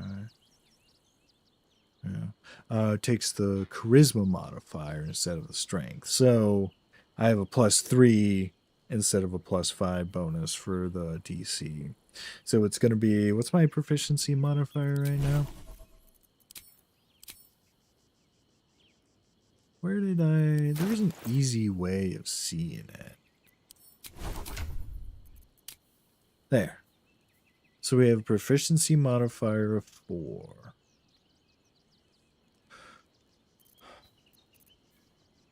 So 8 plus 4 is 12. Plus 3 is 15. So the DC to resist the blind is 15. Now, the Goblin Camp works wonders. Underdark, it was fantastic. Second act, it worked. It worked pretty well. There's some enemies that were immune to it and was a little bit of a bugger. Because going into those fights, not knowing the enemies that are immune, you just capture damage. Instead of stopping and re-equipping and doing real damage in lieu of blind that they're immune to. It kind of stunk. So by the end of Act 2, I was kind of ready to move on. But like there were certain fights. Oh wow, there were a lot of fights that I just had Lizelle blind people. Like that's all she focused on. And being able to hit someone and blind someone, I think made them not able to use attacks of opportunity, or at least they didn't try to swing at me when I was running away. I'm pretty sure. So that increased her mobility because she would just run in, and the way I built her is immediately you go fighter 5. As soon as you go fighter 5, you have your second attack and you can start blinding 2 people at once, or have the opportunity to. And then I went Paladin after I hit Fighter 5. Once I got to Paladin 4 and leveled up, I swapped over from Fighter 5 to Fighter 4, and then I added all the available levels to Paladin to boost that. So her spellcasting modifier is now +3 instead of the 5 it should be.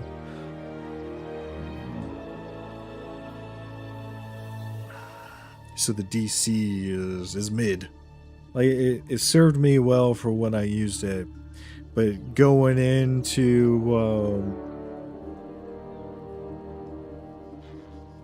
when did I make the change? Was it in Worm's Crossing or was it before? There were a couple fights. There was the answer fight. There was the Ketheric. She had the spear on. She was still blinding.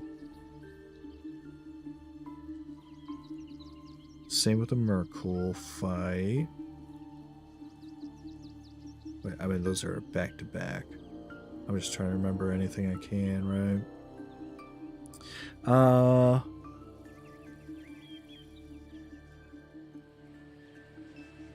What have I fought?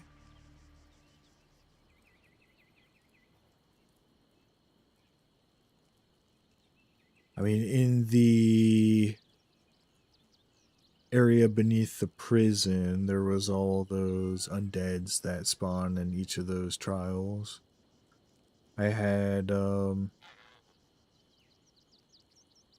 running the halberd then. But when did I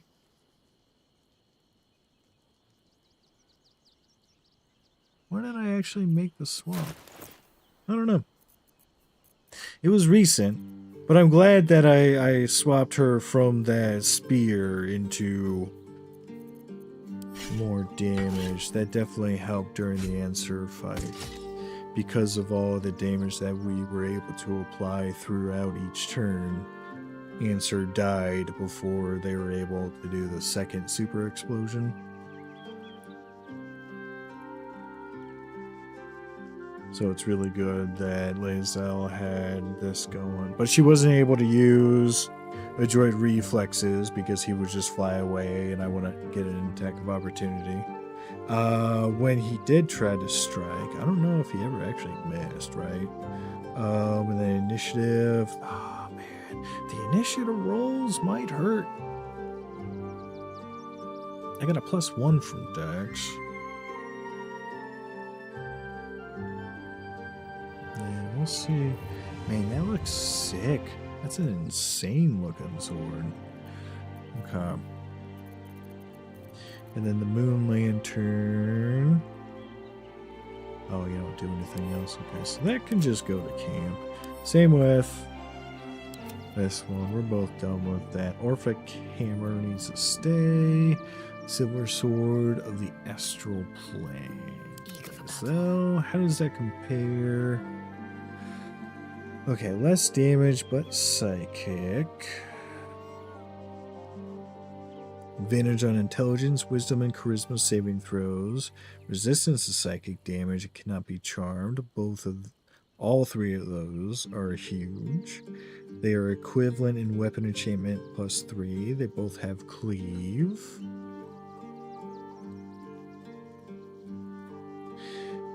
So the Silver Sword of Astral Plane has 1 more maximum damage, but 4 less minimum damage.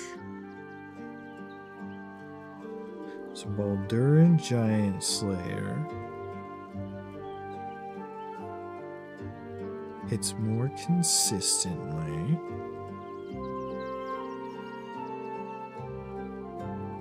It's only weaker by 1 damage. This knocks big things prone, deals more damage. This might stun. Okay. Well, I think we all know it's more. And then we still need the dagger for the trial. Do we have any actual spellcasters? No, that can just go to...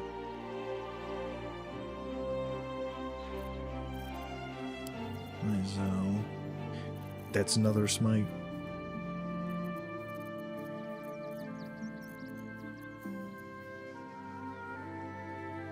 Okay, so I am pretty filled up. What's going on with...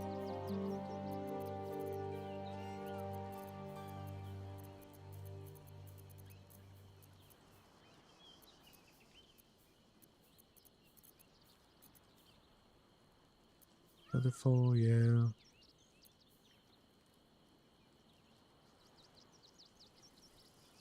Ooh, yeah. I just picked these gloves up.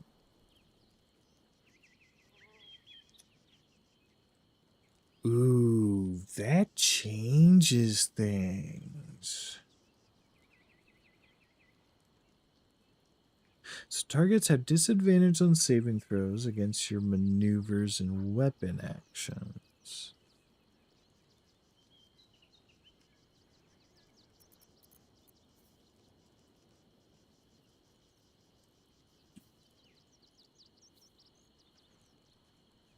Makes the off-balance land better. Makes the bleed land better.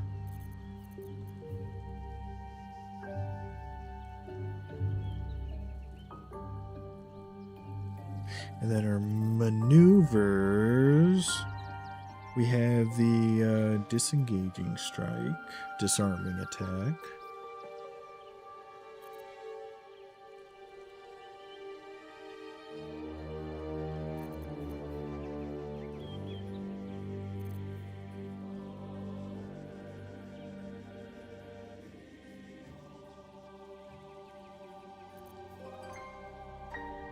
Would Wrathful Smite benefit from it? Like, would it be easier for me to frighten targets if it's under the effect of this?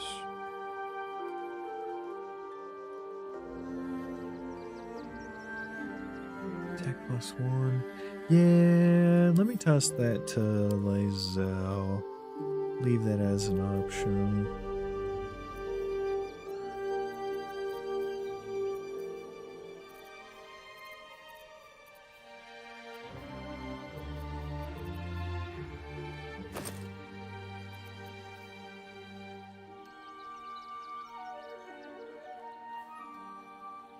Really? When healing another, the wearer gains 1 to 6 HP. That's cool. I like that a lot. What happened? Did something bad happen?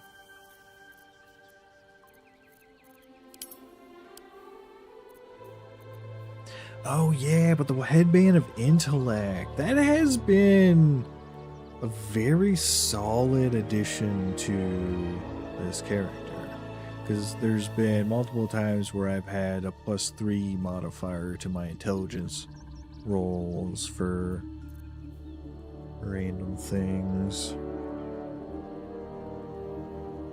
Okay, you're medium armor.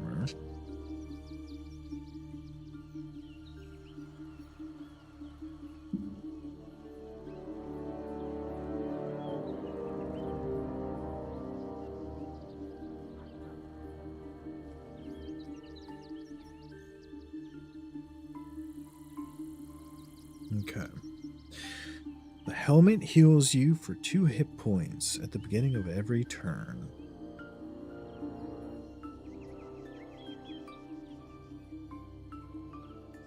Oh, that would actually be hilarious with the Broodmother's Revenge. Every turn, just make sure that activates. You permanently have it. However, that causes its own complications, but that's an option.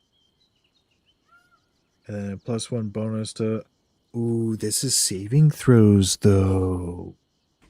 That might have just sold me the saving throws. Okay, let's see how much my eyes twinkle. And stun immunity, I think, is huge. So for Lysel, she already can't take critical hits because of her armor. So that's, I mean, cool that this has it, so someone else would benefit from it, but Lysel's not going to benefit from it because her chest armor already does the same thing. Stun immunity, priceless. +1 AC, really cool. +1 saving throws, invaluable. Heals 2 HP at the beginning of every turn.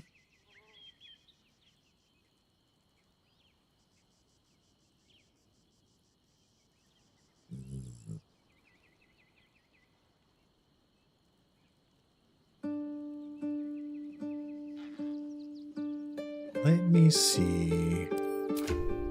Lysel, hold on. We got the Aura of Protection going. So her strength saving throw is 14. It could be 15.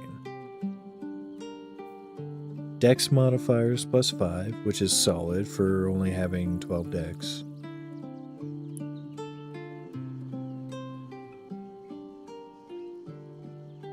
Oh, I dropped that shield too.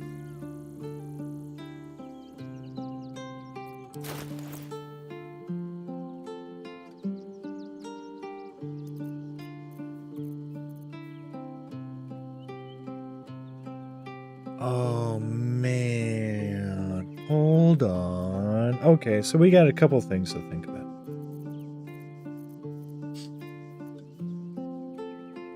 If we put the Helm of Baldurin on Lysel, each turn she'll lose Arcane Synergy, which adds at this point +3 damage because her Charisma is +3, and that's her spellcasting ability.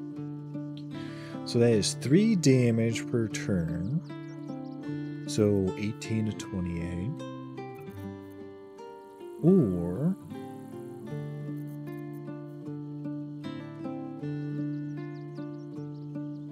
heal at the beginning of every turn for 2 health.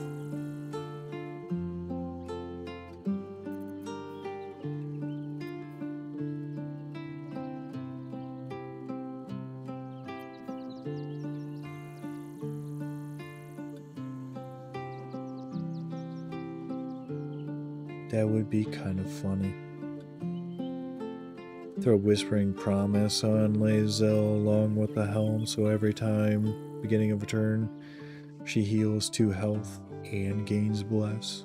Just permanent Bless.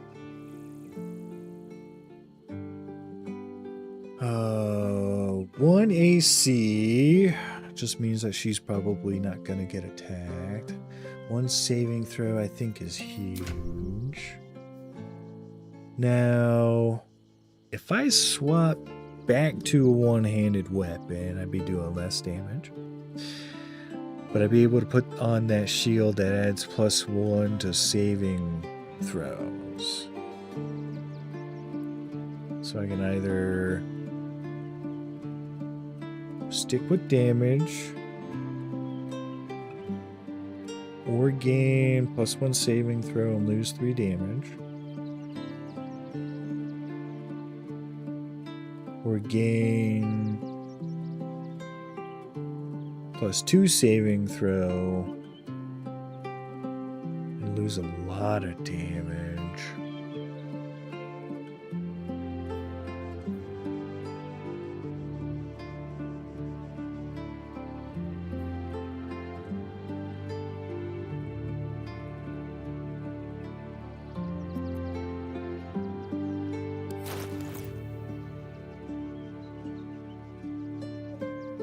Do I have, like, a solid one-handed weapon?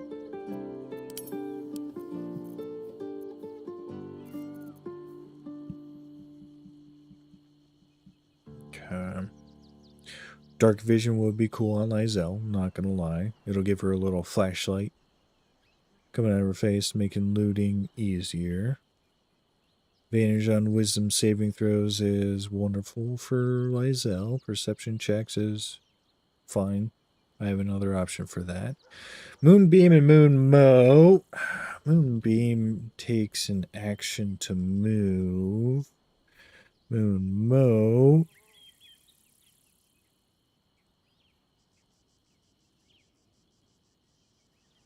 Is that a buff? Illuminate the area around you with wisps of moonish light that make movement difficult for enemies and bolster your allies' damage. At the start of their turn, each hostile creature within the light must succeed a wisdom saving throw, or they must treat the lighted area as difficult terrain. Each ally within the light deals an additional 1 to 4 radiant damage on a hit with melee attacks. Okay.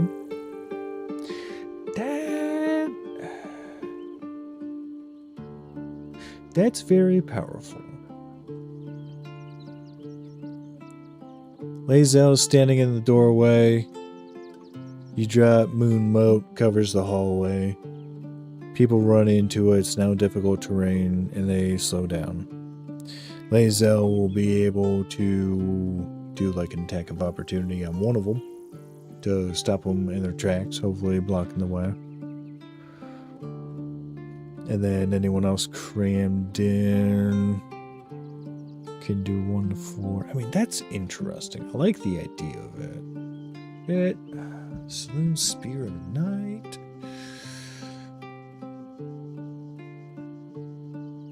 $1d6 plus 8. Yeah, I kind of...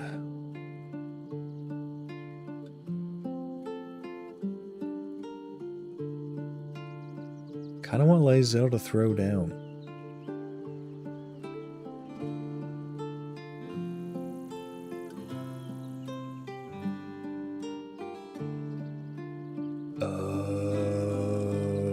Hold on.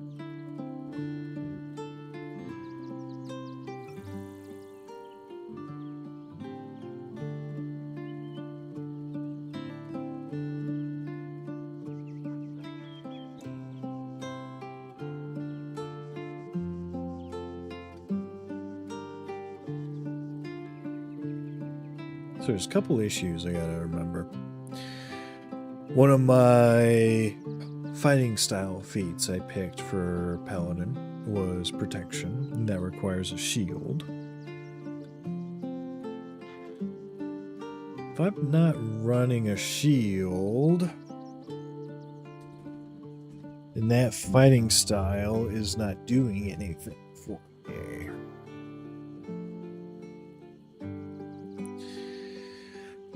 The defense is because I'm wearing armor, so it's adding an AC.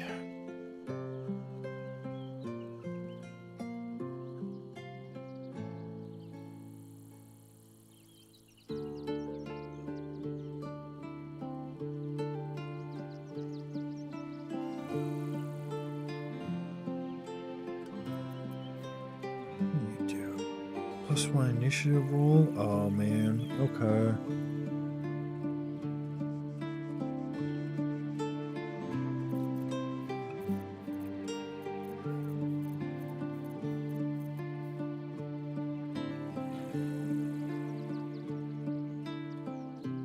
Yeah, it's medium armor, so we got Lae'zel and Shadowheart. +1 AC on Shadowheart. Ooh, question.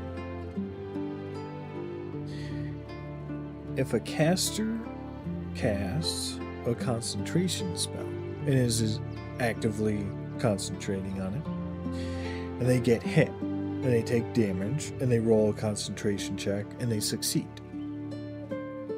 But the attack causes the target to be stunned. So even though they succeeded on the concentration saving throw for taking the damage, they are now stunned.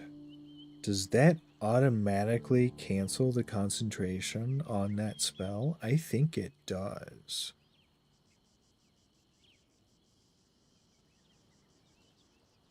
And Shadowheart doesn't have an effect that cancels out critical hits. And if she's using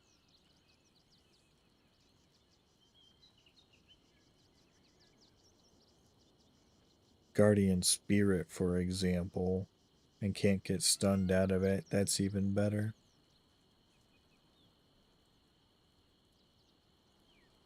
Um,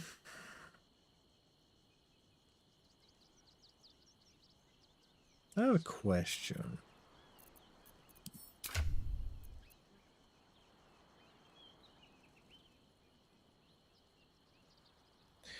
Level 11 cleric is extremely powerful. They get like planar ally at this level. What are some of the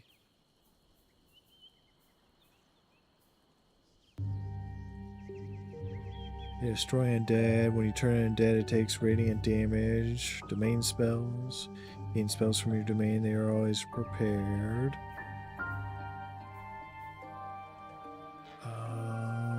Shar's Umbra. That's from her chest armor.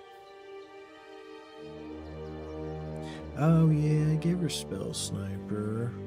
Except, what do I use that is an attack roll? Because Guardian Spirit's not gonna be affected by spell sniper. Because that's like a dexterity save or something. Let me pull it up. Where's Shadowheart? Shadowheart. And then Guardian Spirit. Spirit Guardians. It is a wisdom save.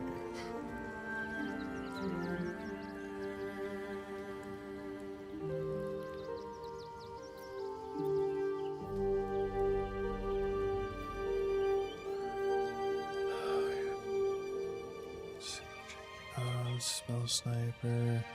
Yeah, she's weird.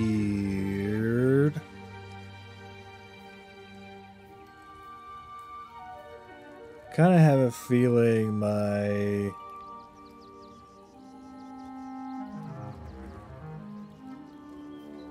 what are they called? I got two of them. Feats. I'm feeling my feat choices were suboptimal. Because, well, if I take Shadowheart, I haven't quite pinned it down yet.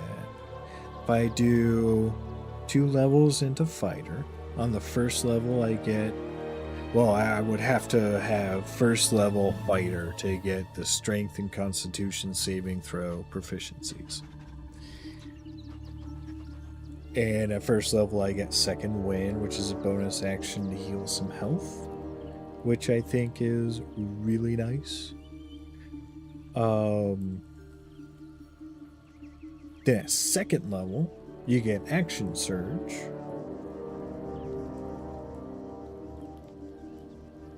Which in Shadowheart's case, that could be a Spirit Guardian and then a dash. And it should be able to move and groove. That could be...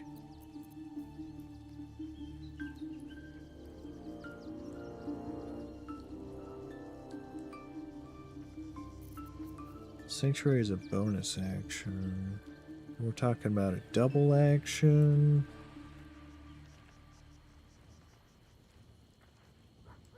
If I had 2 actions with you, what would I do?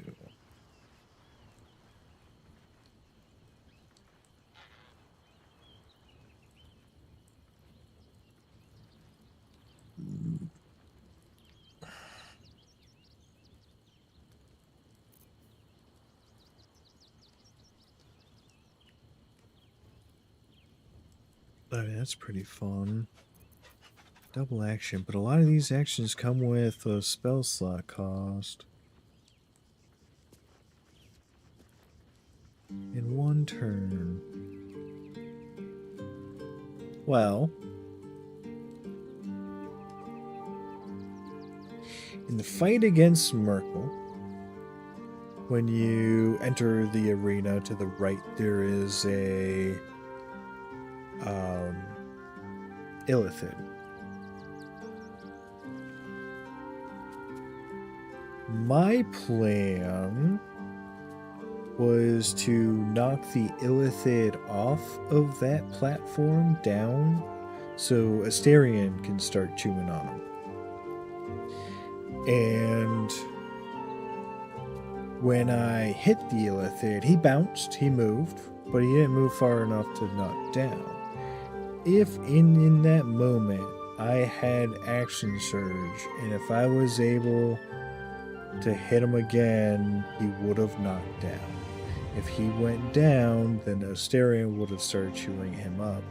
And the Illithid probably would not have mind-controlled Aldamon.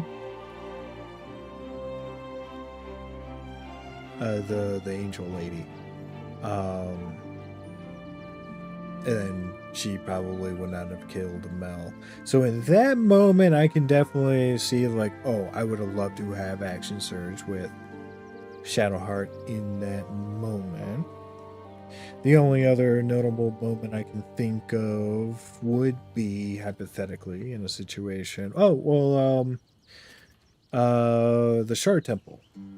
With all her trials. At the very bottom with all the rats. I would have liked... Well...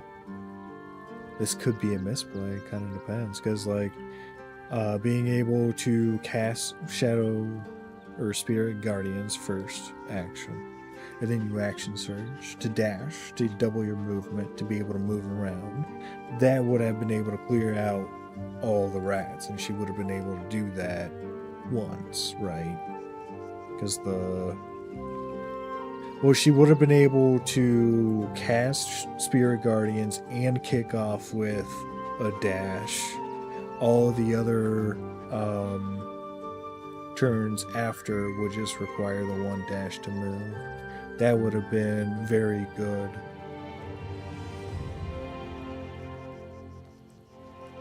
But that's also kind of one of those fights that, like, you might be able to overextend with your resources with that pretty quickly.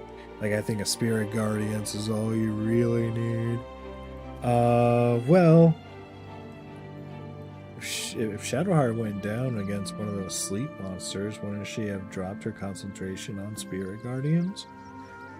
Oh, but she's a half-elf, so she has Fey ancestry, so she can't be, so magic can't put you to sleep. But is that exploding sleep rat considered magic? Oh. And then you have third level.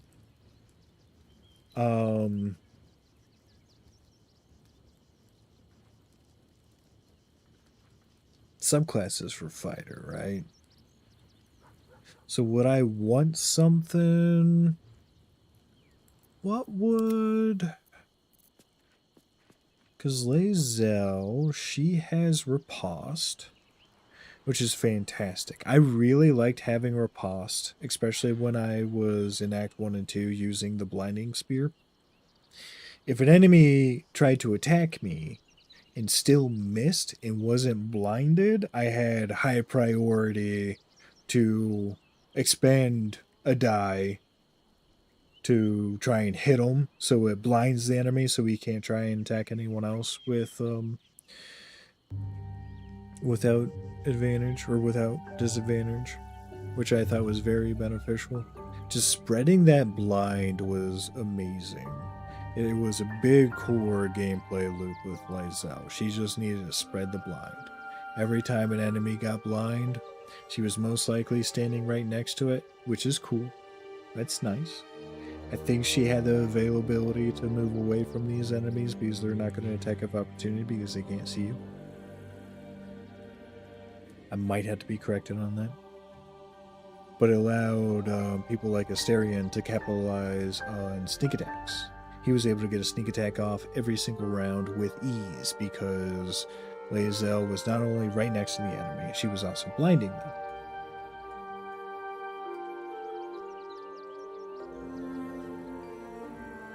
Little bit of overlap, but there were a couple times. Well, was there? I can't. Maybe.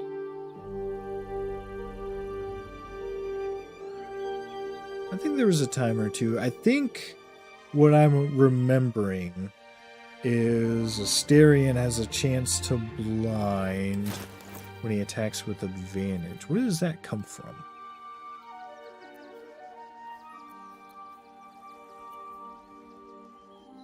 Yeah, we like the gloves of power. We like that.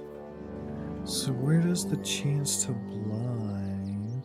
If you attack with advantage, you have a chance to blind your target with a Justicar Scimitar.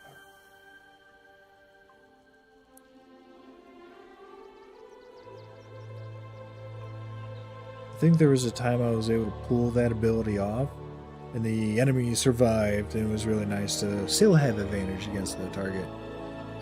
I think Hysterion was in the shadows, and that gave him advantage on attack rolls against a lightly or heavy obscure target when using this blade. Super strong.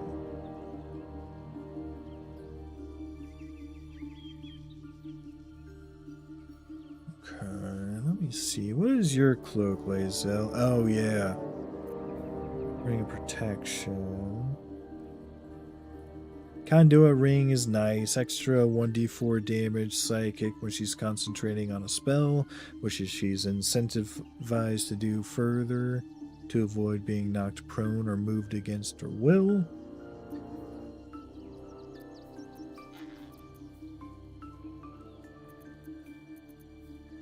And what do you got? Yeah, I mean, I want...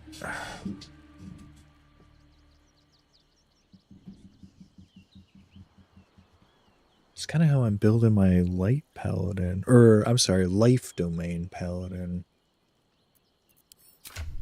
How the what? Oh, elixir of giant strength. No kidding. That's set it to 21. Yeah.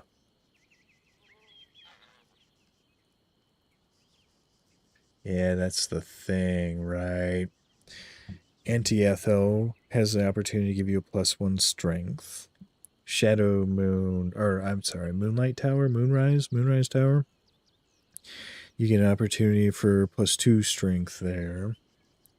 I put the +2 strength for Moonrise Towers on Lae'zel. If I did the thing with Anti-Ethel, I probably would have taken the strength and thrown it on to Lae'zel as well. So she would have 15 base, 2 from the class, which is 17. And then it'll be 1 from the hair, 2 from the potion, and that'd be 20. And then that +1 ability modifier could go... I'm thinking we run the 16 con. And then try and get 18 charisma. Because if I can get the next step above... Because this is +3 to charisma modifier. That is affected... That affects or protection. Because you get a +3... You get a modifier... Or charisma modifier was worth a bonus on saving throws. So if I get that up to 18, I can have +4 to saving throws.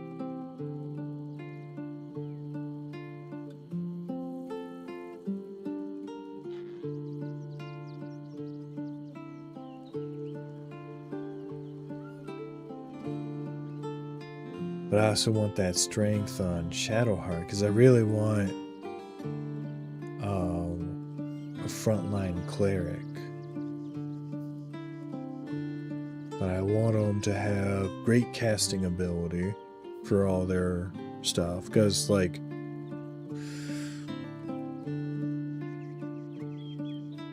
if their casting ability isn't good, then you just have a fighter without fighter abilities.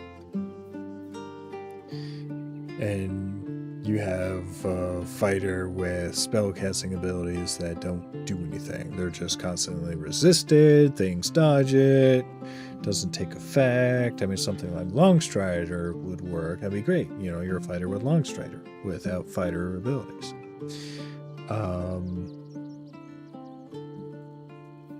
So I gotta spread her stats real thin-ish. I mean, I want the 14 dex for the +2 AC. Because she wears medium armor, and those allow +2 AC max. 16 con is a good start. We could probably leave that there. We got wisdom up to 20. Charisma, what do I need you for? Saving throw's nice. It's kind of why I kept it, just to keep the saving throw high-ish.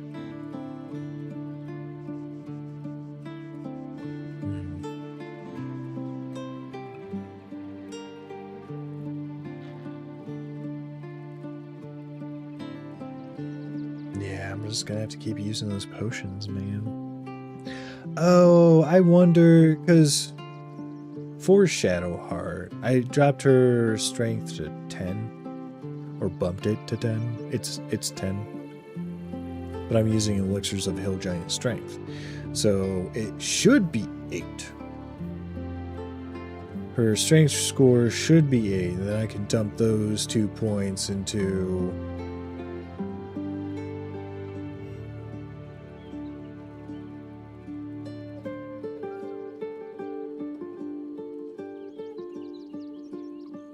I guess Dex, Con, or Wisdom, right?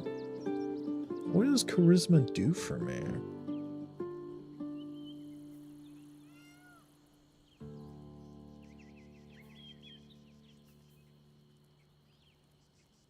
Yeah, well, if I start her off as Fighter, she would get Strength and Constitution proficiency on saving throws.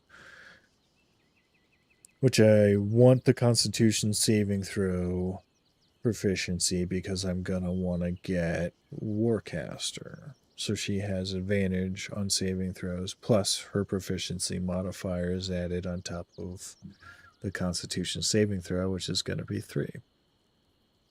So she's going to be able to keep Spirit Guardians up for the whole duration.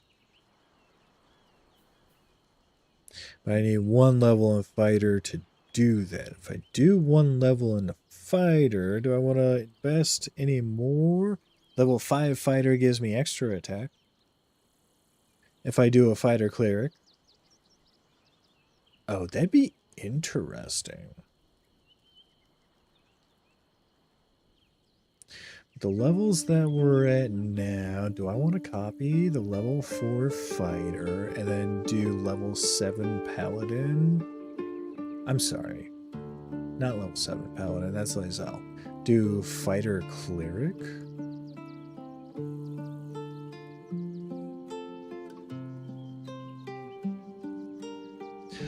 Oh, you know what? Give me... I use the restroom. I'll be right back. I'm gonna think about this.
Okay, so I got a question.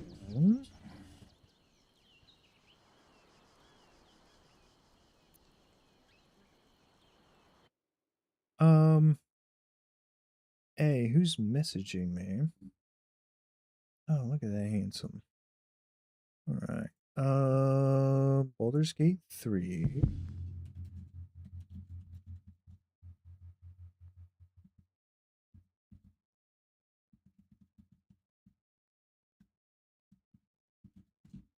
All subclasses that get extra attack. Extra attack. So we have Barbarian, Fighter, ooh, Monk, Paladin, and Ranger. They all get extra attack at level 5. College of Swords, College of Valor for Bard, and a Blade Singing for Wizard get extra attack at level 6. So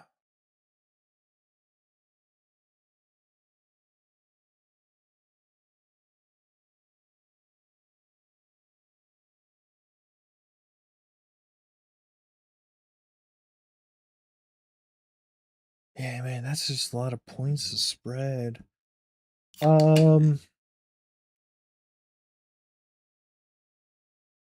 Barbarian Cleric. You cast Spirit Guardians. The enemy is charging you. And you rage. Because you're raging now, you can't concentrate on a spell, so you drop Spirit Guardians, you lose that spell slot. Now you're raging, and enemies are coming at you. Let's say you got the Berserker, so you attack once with your main action, you attack once with your offhand, which now gives you a stacking debuff that makes you more inaccurate over time. And then you can use your second bonus action because you're a thief rogue for another investment. Okay, so that's already too much. So what about just barbarian? Can't cast spells, can't concentrate while raging. So what do we get out of barbarian if we're not raging? We get the unarmored defense where you add your constitution to your armor class. Oh, don't we get extra movement speed? Yeah, I don't know. Fighter. If I take one level in a fighter, I get the armor proficiencies and weapon proficiencies that I'm gonna want. Second level is action surge. Yeah, what if I do? Well, no. I would want level 5 fighter for the extra attack. And then Tempest Cleric.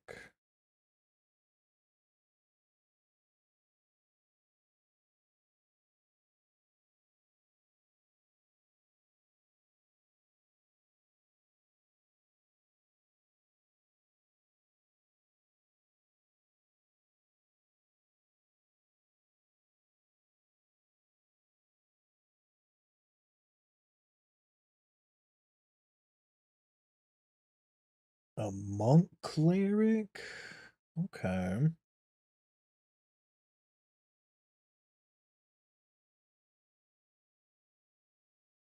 A monk cleric. They're unarmored, they add their wisdom to their AC. Clerics want high wisdom.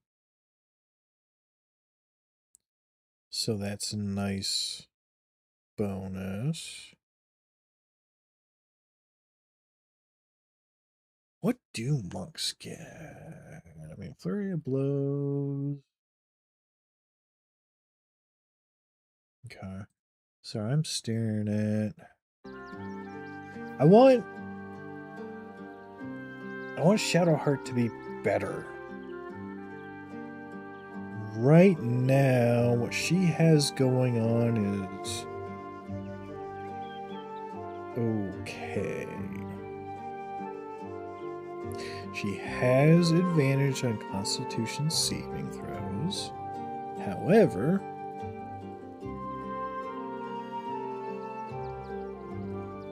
she only has a +3. If she had the proficiency bonus, it would be +4, so a total of +7. And she has Warcaster. She has advantage on Constitution saving throws for concentration. It just needs to be better. What did I...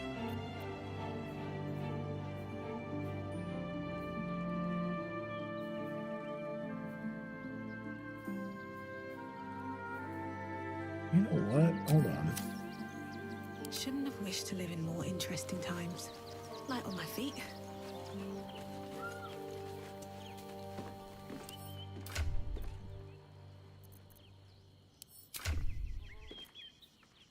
So you're priest. You have charisma and wisdom proficiency.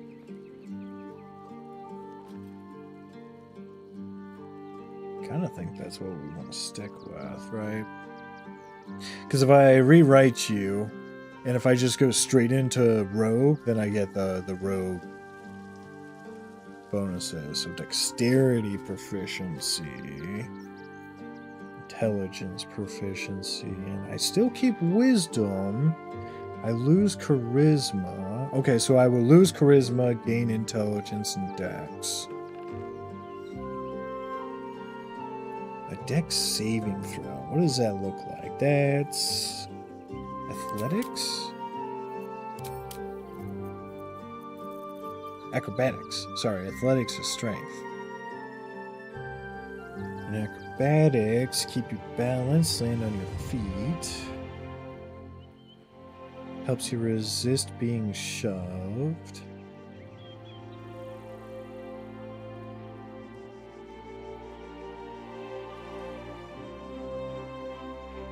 Plus 11, that's pretty big. Yeah, I like not being able to be shoved.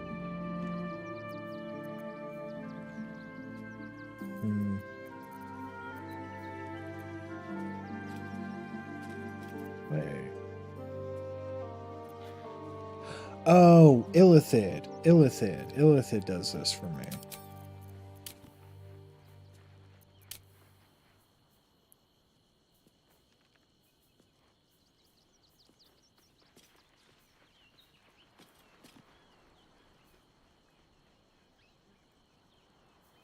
What one is it? Ah, yeah. Expertise in persuasion, deception, and intimidation checks.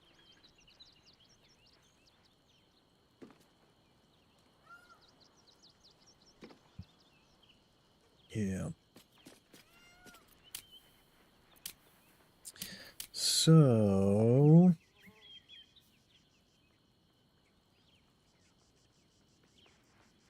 So, rogue proficiency saves for dexterity, intellect, and wisdom. That's pretty solid. That is a really good spread. Priest is wisdom and charisma, which charisma is really solid to have high.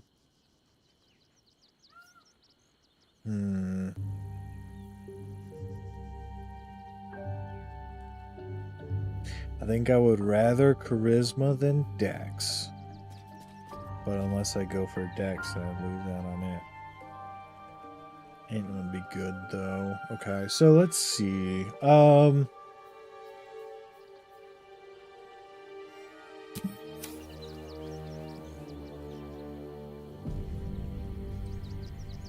Fate spins along as it should. Dost thou require a new ally?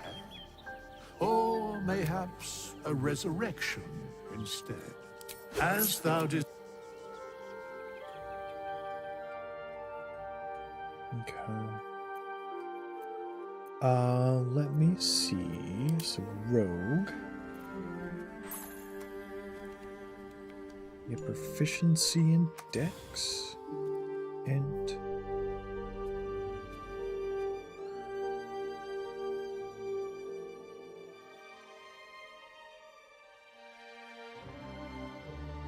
oh, I'm a genius. I think Astarion has a helm that gives him the proficiency in wisdom saving throws. I think that's what's going on. Okay, so then, yeah, we just do wisdom charisma. Fine. Our deity is Lolth. What's our cantrips? We can't change any of that. Okay. Abilities.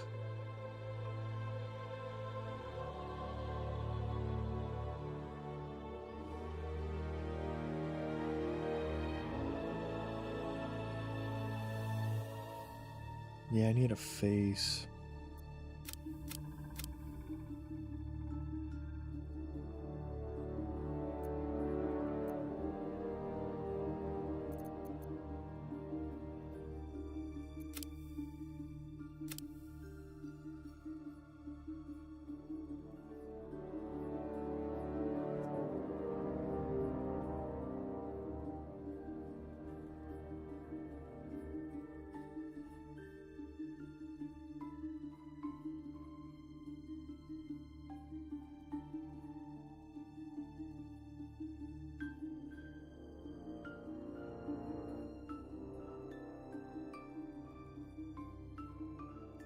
Okay. Well, we don't want strength. +2 mod and dexterity is fantastic. Works on saving throws, works on AC. Works on ranged weapon strikes. Okay. Constitution 14, that'll have to do. Intelligence 10. Wisdom 15, and then charisma. So what happens if we drop the 2 on wisdom, since we know we're going to need it, and then drop dexterity?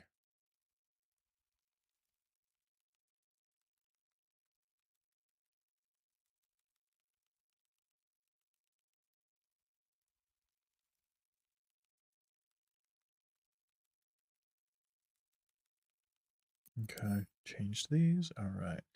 So I want perception's good.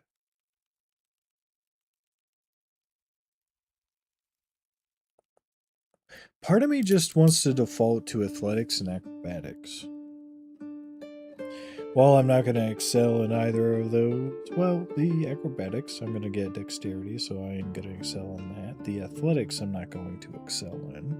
But if I can get anything to use against being shoved, I like that. And this helps me in shoving. And what, acrobatics and athletics? One of those, worry about like running across ice gaps. I mean, survival would be nice. Medicine would be nice. But I kind of just default to athletics and acrobatics.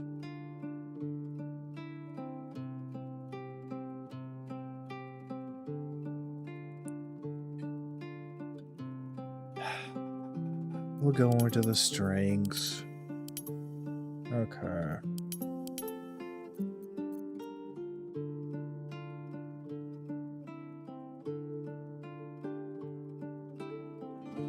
Fine.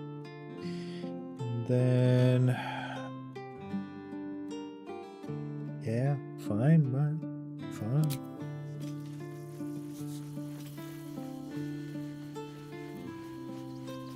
Okay, now you got...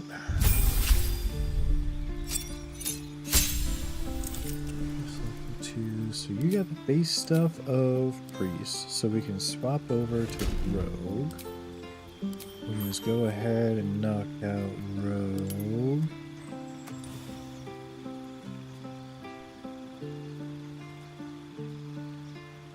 Okay. perception's one of them.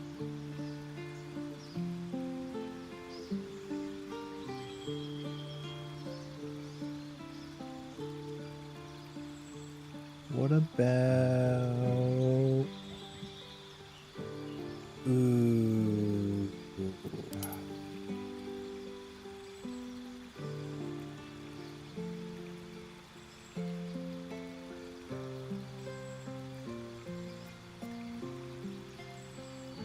That seems safe.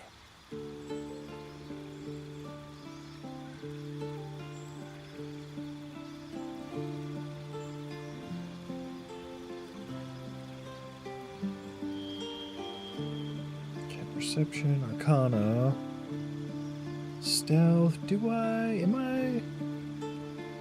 Charisma's low. We could, because like, the only time the stealth skill comes into play is if you are sneaking, crouching, hiding within the line of sight of an NPC, whether hostile or neutral. That's when you roll a stealth check. If you stand on the outskirts of their sight line and never enter it, you don't need to ever roll a stealth check. Majority of my interactions with stealth have been outside of rolling stealth. I very, very rarely rolled stealth. So while it's kind of a comfort pick, I like the idea of being able to roll stealth well. There are other options around it. I haven't been stuck in a situation where like I'm on one side of a hallway and need to get to the other, and I need to stealth across to get by, and someone is already watching it. I haven't seen it, so I'm not worried about that. Perception, yeah, I want to make you good at perception. And then arcana. But I don't want to miss history either. Bummer, dude. Oh, wait. What about this?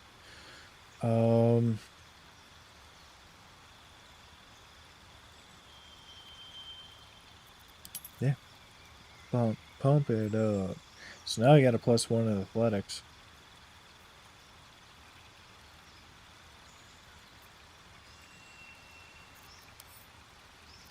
Alright. Is that really what I want? Insight. Well, insight already has a +3.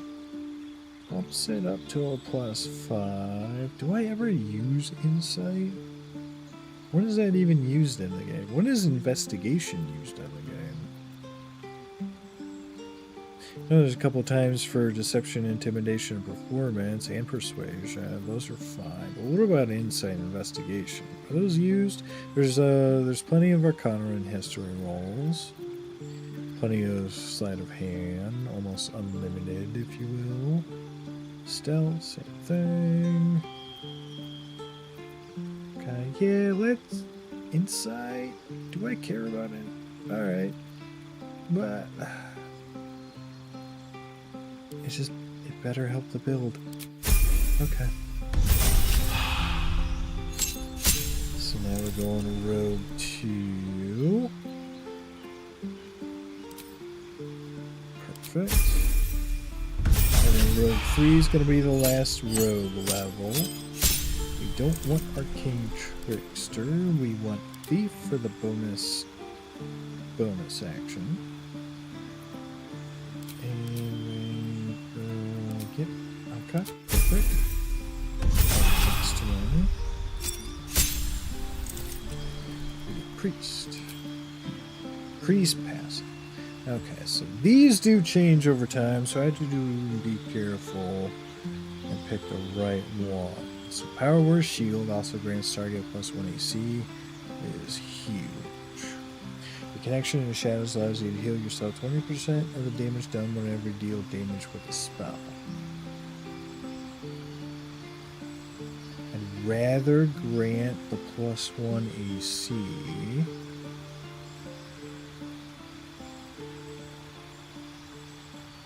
Whenever you heal an ally, heal for yourself for half your class level. Okay. I heal an ally, they get the healing of whatever the spell and benefits are. But I get half of my class level in healing. Okay. Don't like that. Not interested in that. Okay. We want inspiration. And we got race darkness.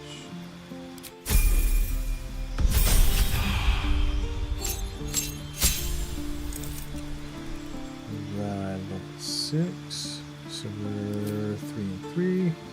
Now our cantrips. Let's see, we get quite a few of these. So desperate player, let out a desperate call for healing yourself. Call for healing yourself for 130 max HP. No. Mind Soothe, reducing range, it can attack by 3 meters. Nah. Levitate's interesting. Silence, good. Leap of Faith, maybe. Fade is also good. So let's go with Fade, because I know that is going to come in play. That costs an action to grant someone necrotic resistance. Which ain't too shabby. Vampiric Embrace. Shackle Undead. That was one thing I actually have never used. And I know that was something I picked when we were going through the Shadow Curse lands.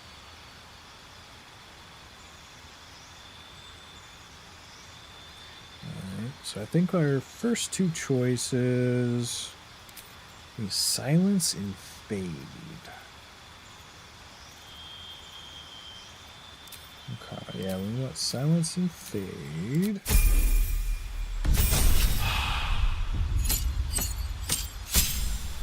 We got all of these.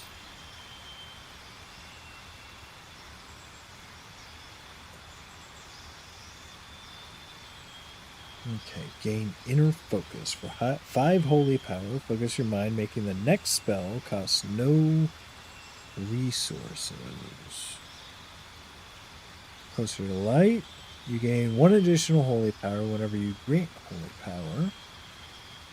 And you are closer to the shadows. This allows Shadow War pain to last until the target dies. And Shadow War death no longer hurts you if the target is above 50% health. I want the additional holy power whenever I gain holy power. Now for you, we don't have proficiency in Constitution saving throws. So Warcaster would just give you advantage on Constitution saving throws to maintain concentration.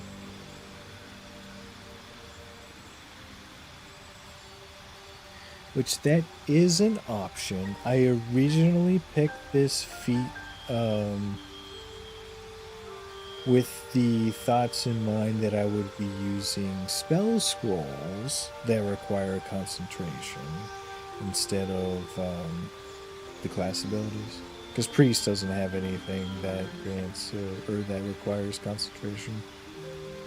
So using spell scrolls, I can gain the benefit of Warcaster. However, I don't have proficiency in Constitution saving throws, so it doesn't really help me. However,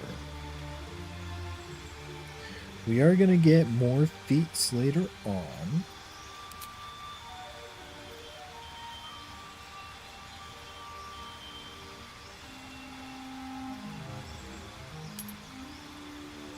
I could increase my Constitution to 15, give myself proficiency in Constitution saving throws, and then later on grant Warcaster.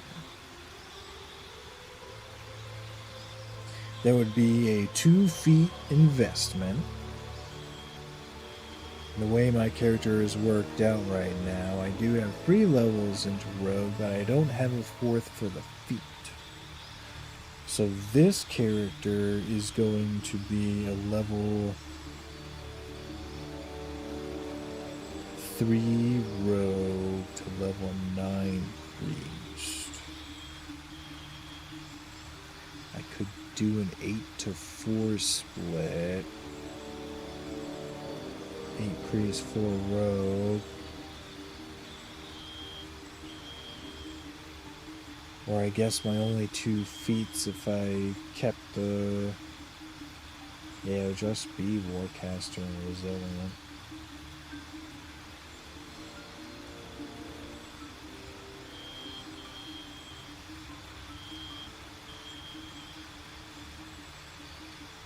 I think I'm down for that. That allows me to do... Yeah. And then my concentration saving throws are going to be much better off. Because it feels so bad to lose concentration on a spell. Or get countered. I've been getting hit by counter spells. It's my fault. I keep forgetting that there's counter spelling enemies. Is there really anything else? More resistance to damage type of your choice? Nah. Great Weapon Master without a U. Lucky? Maybe. There could be value in that. Martial Adept? No. Mobile? No. Performer? Definitely not. Okay. Yeah, I think that's what I'm going to do. We're going to start off with Resilient with Constitution.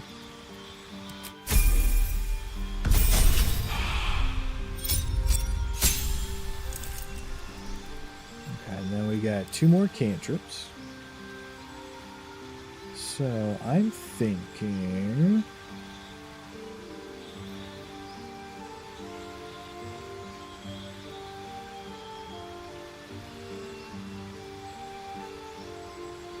Shackle Undead I'm a little unsure about. I picked it up. I had it. And I never used it. The only situation I can remember is, what is it? It is in Act 1, unlike the original overworld area, right? So not in the Underdark. There are 2 Death Wardens, Grave Wardens.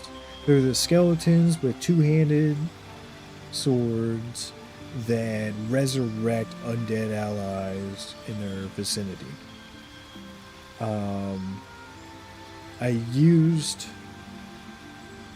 the Sentry's Eye, the Sentinel's Eye, the necklace that grants the Fear Ray. I used it on there, and that was amazing. And it was undead, so Shackle Undead would have worked there too.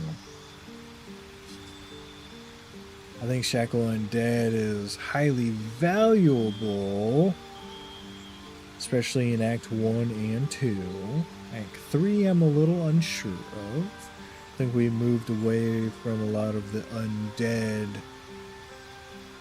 side of stuff. Well, there was the dungeon with all those trials, and they were all undead.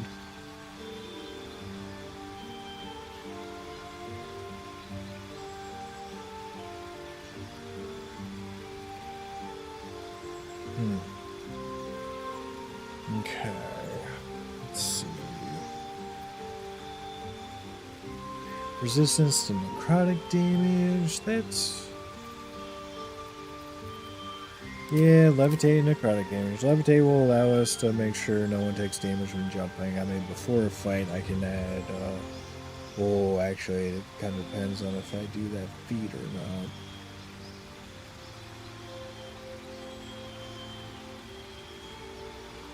But this will stop fall damage.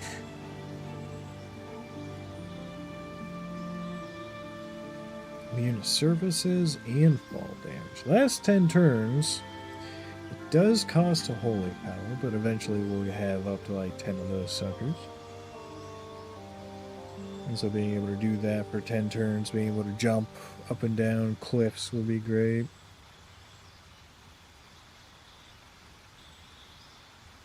Yeah. with that, and we'll keep Shackle and Dead in our back pocket. Just in case.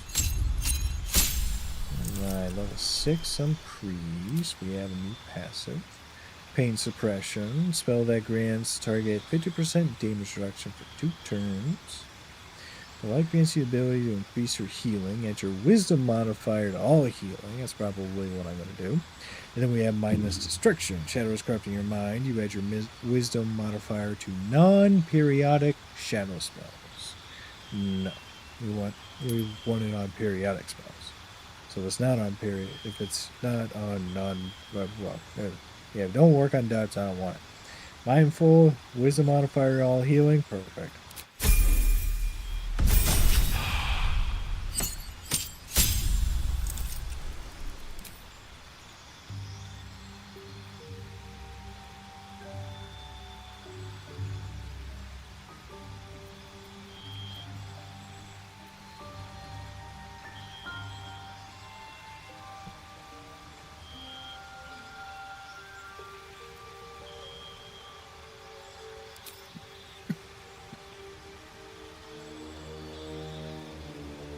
I mean, being able to hand out necrotic resistance.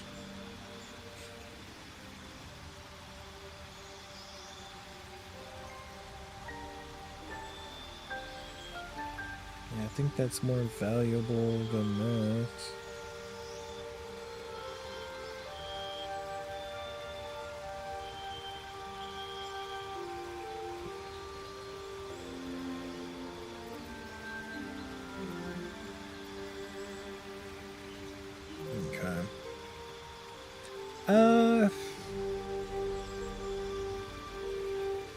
So you cost 5 holy power.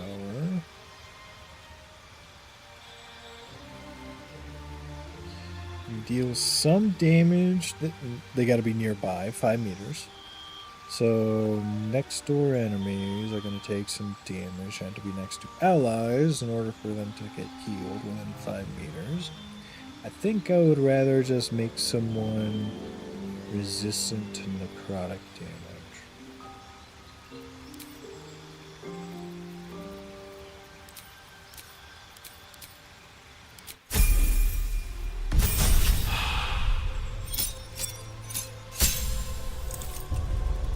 Okay, level 8. Oh, this might be the last one, huh? Oh yeah, light, shadow, and balance. You are learning the balance between light and shadow, allowing your renew, shadow word pain, and power word shield to target 2 targets per cast. That's what we're going to be going with. But surge of light, when casting a spell, there's 25% chance of their being able to cast a smite for free. I think that sounds like a lot of fun, but I don't think it's as good as light, shadow, and balance. Torment. If an enemy is affected by Shadow Word Pain, your Shadow Word spells deal an additional 50% damage to it. That sounds great.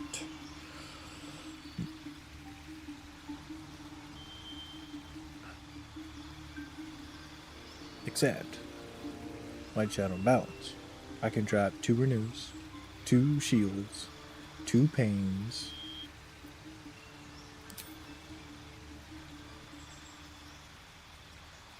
Okay, now feet. So we have resilience, so now we go Warcaster. So now we have...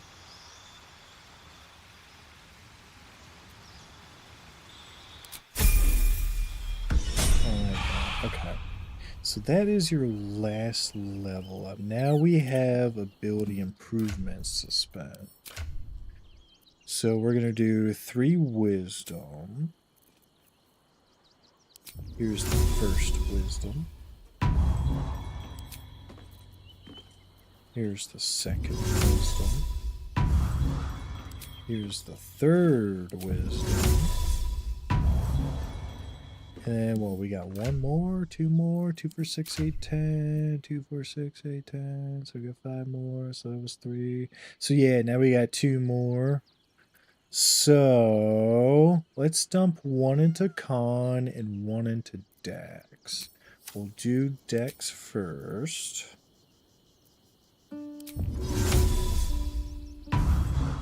Alright, we got one more and then con. Yep, that's the last of them. So we're looking at 16 decks. Fantastic. That gives you 18 dexterities, 14 from armor, 3 from dexterity, 1 from the boots. That's fantastic. Why are you so low?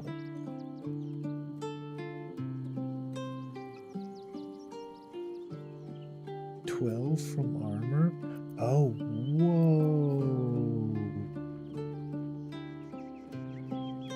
Your armor stinks, man. I gotta get you upgraded armor.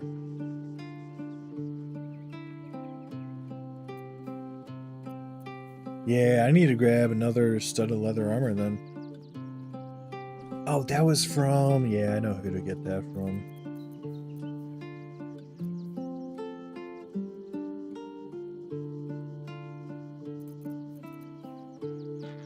Alright, so... got a couple things going on our bars now. Kind of messed up. Grab those.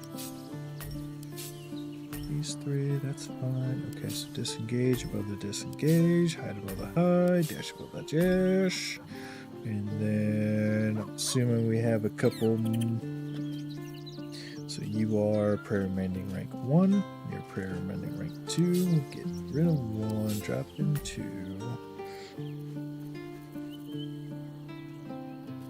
And then, power word fortitude rank 1, fortitude rank 2.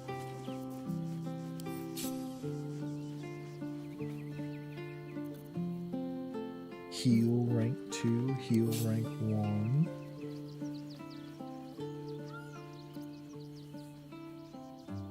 Alright.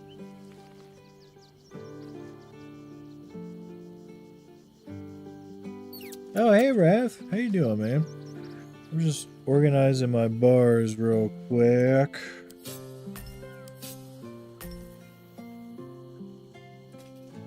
Okay.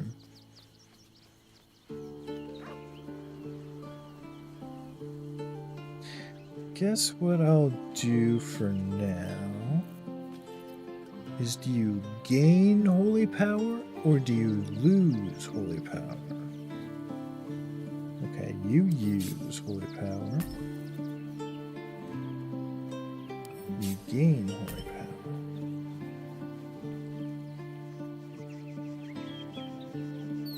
You gain holy power.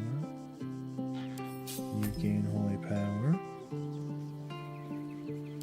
You gain holy power. You require holy power. You require holy power. You require. And yeah.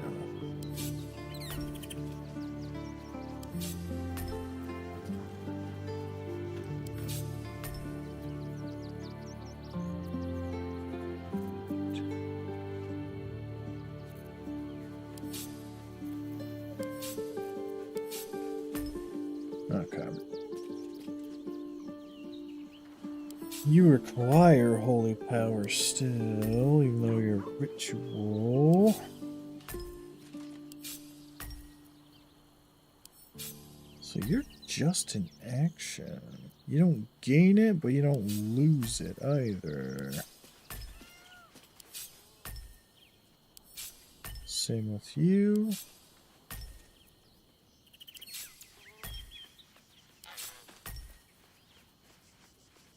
Oh, same with you. And you grant. Oh, okay. So rank 3, rank 2. Okay, we're good with that. Hope you're keeping hey, well, Dougie, friend. how you doing? I only dropped an icon on you. Sorry. Yeah, I'll pet you.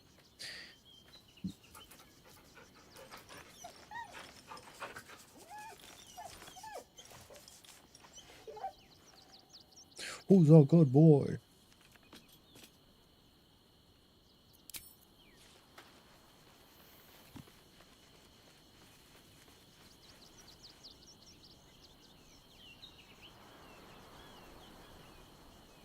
Okay.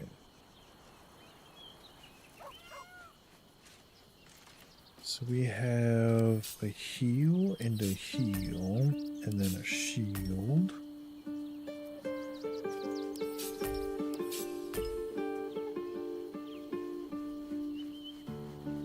Okay, so these are my generators.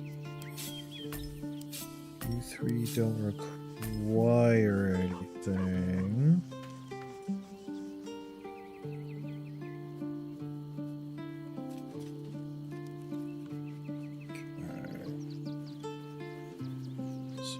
Honest, I'm gonna throw penance,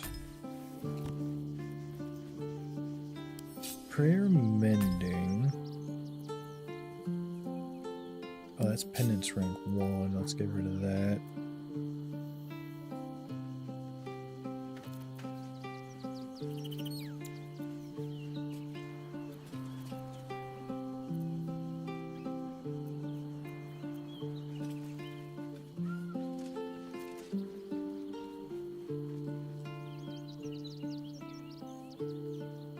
Oh, hold on. Aren't these the same? So prayer mending, utter a powerful prayer that will heal an ally after they take damage. Okay. So that's after they take damage. This is after they're brought to 0 HP. So those are similar. I'm going to drop those down there. And then I think I do want...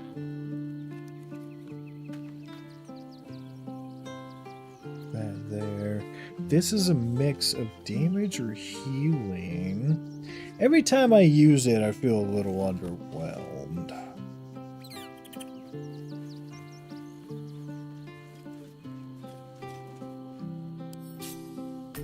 Toss you there since you can do both.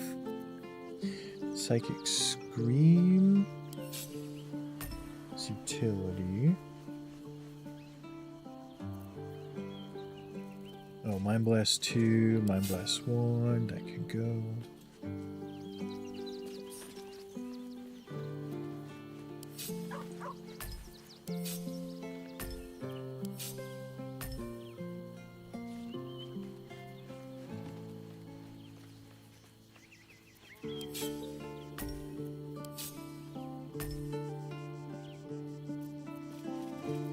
Actually, none of that stuff is damage.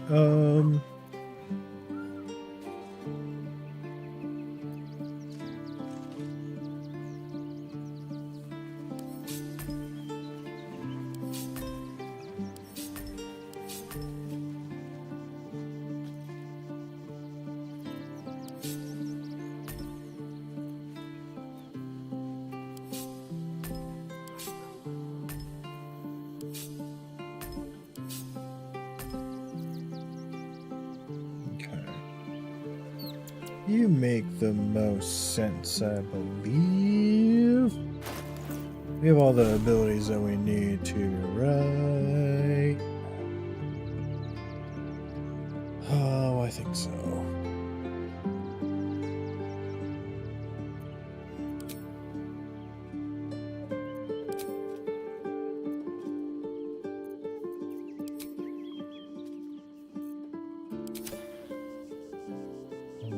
And then Asterion.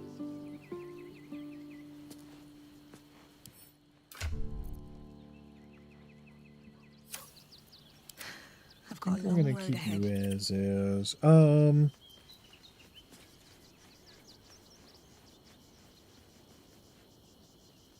really? Did I just cut out all the duplicates and not realize it? I don't got anything else that's supposed to be over in that bar, do I? Like, that's all the class stuff. Okay. And then these are the Illithid and racial and weapon. Oh, that's class.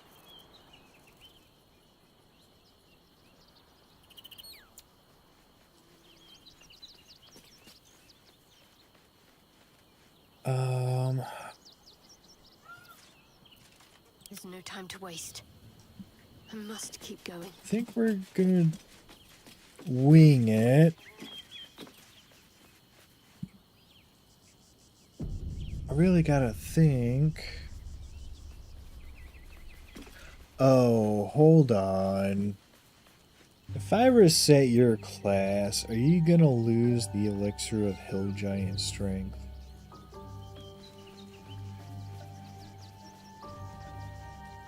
Let me just, we got double saves, okay. Thou walkest alone. On all these harsh nights, love is no domain of mine. And thus, Right. fate, dost thou require a new ain't got no ally, meanings, bro. as thou desire. Okay. So, this is where we decide we want fighter.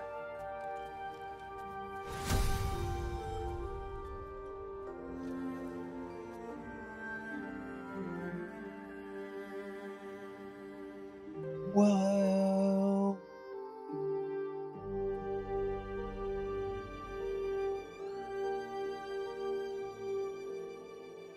what happens if we Ranger Tempest Cleric?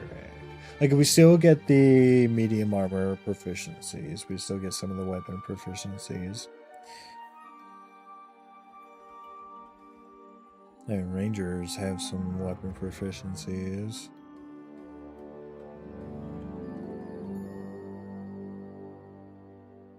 Paladin. I feel like I only want one paladin in the party at a time.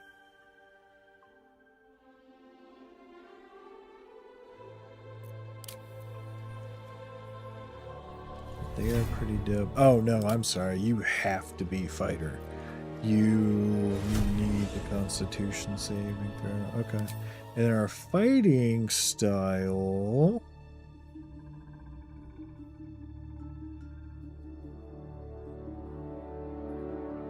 That's interesting. Okay, so how do I want to build you? So 2-weapon fighting. When you make an attack with your offhand weapon, you add your ability modifier to the damage of the attack. Okay, I don't think I want to do dual wielding with you.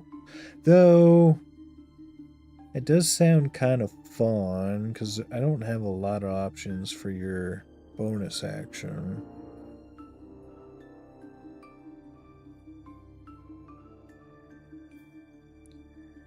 But then that would limit to light weapons. And Asterian's got that covered. Well, I kind of want you with a 2-handed weapon. You roll a 1 or a 2 on damage die for an attack with a 2-handed melee weapon. That die is re-rolled. I think I'm just going to go with defense. Just give me the straight up defense. We're doing this. Okay, so I need...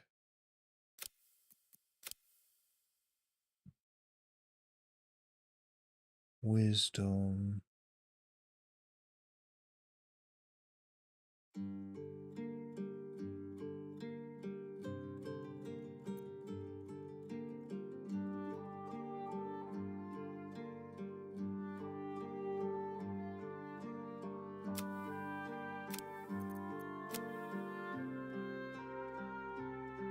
What do I think of that?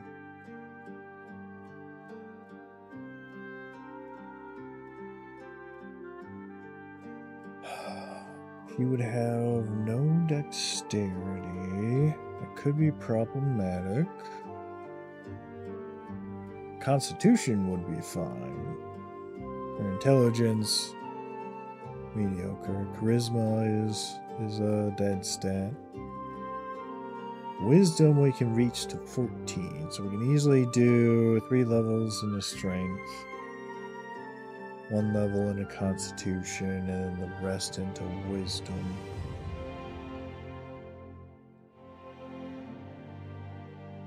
I think that's gonna give me the character I want.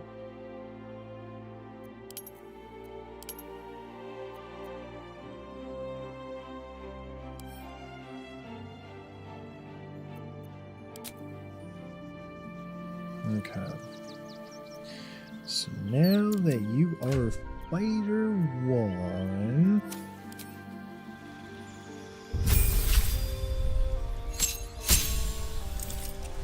Ooh, do we go for the action surge? It's 1 level. I get 8 more hit points, so that's going to bring me up to 20, which I think is fantastic. I already get the ASI out of this. But the biggest thing would be the action surge. Immediately gain an extra action to use this turn. And it recovers on a short rest. It also eats up a level of cleric that I could be.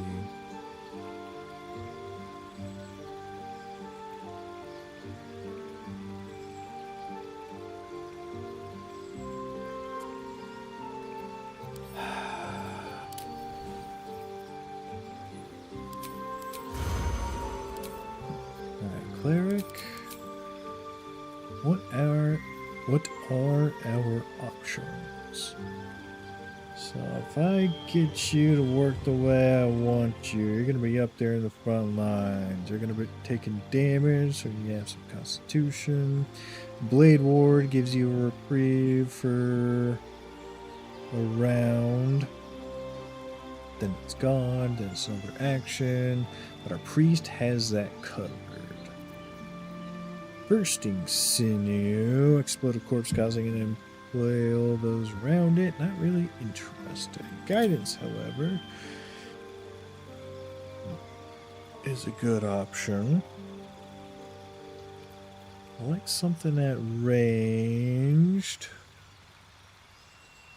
So 1d12 for necrotic damage or 1d8 for radiant. So it kind of depends on what we're going to be fighting.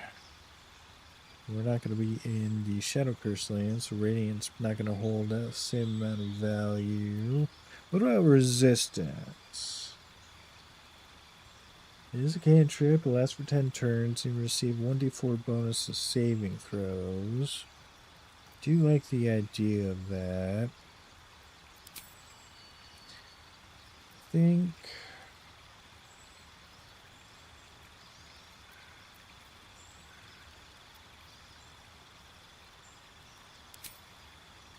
I think that's what we do. Okay, and now we do the Tempest Domain.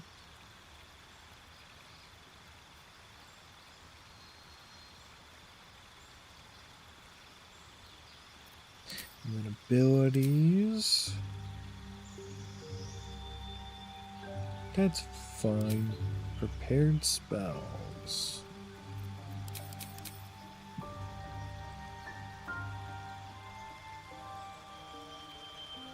Do I have a lesser amount of prepared spell slots?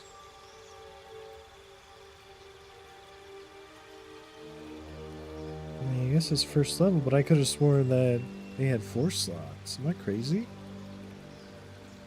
Alright.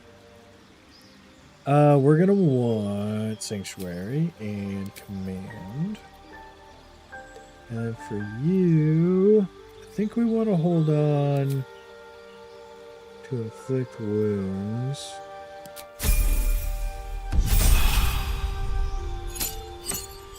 Yeah, we're just going straight Cleric then. Prepared spells.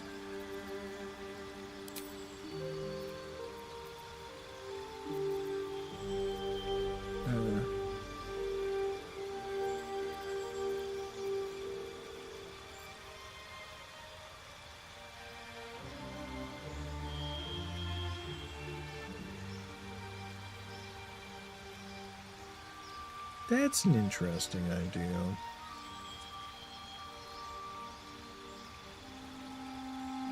Minus 1d4 to attack rolls and saving throws. Bane.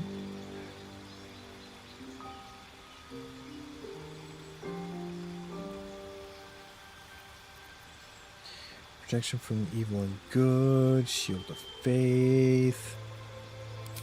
I feel like Shield of Faith is the pick, but I also feel like it's not the pick. Adding 2 AC onto an ally is great, even onto Shadowheart herself. It would take up a concentration slot. She would still be able to cast Sanctuary and Command and inflict wounds. Okay.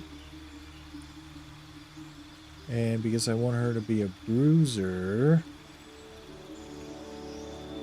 Yeah, okay.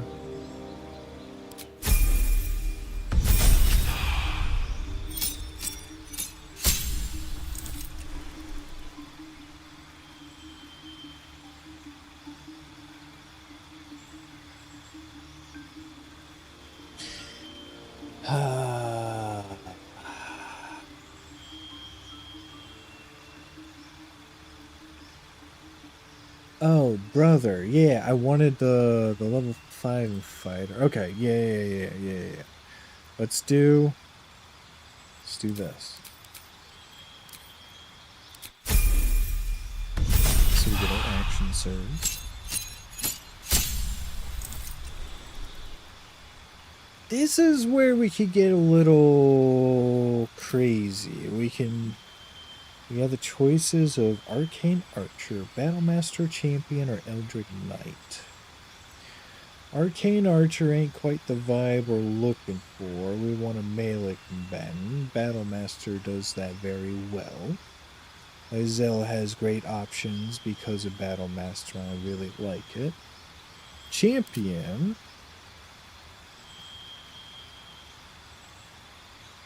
Now we need to roll a critical to hit while attacking is reduced by 1.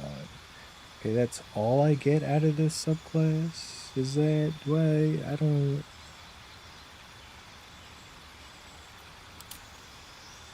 know, dog. Okay, Eldritch Knight, though.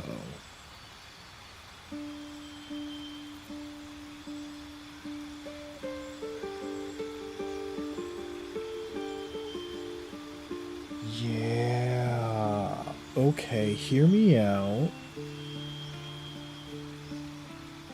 We do Eldritch Knight.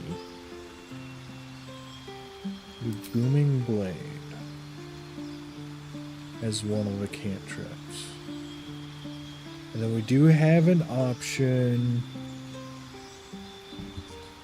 So Friends. Friends is fantastic, but we're never going to be able to use it.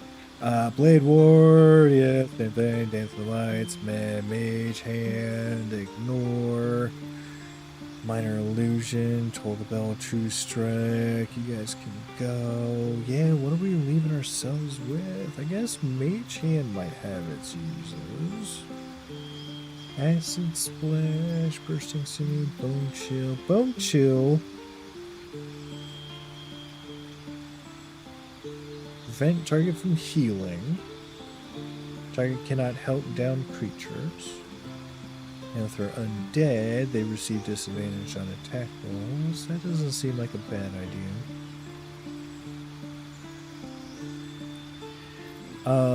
Shocking Grab. Since I'm gonna be doing Warcaster, I might actually want to grab that up.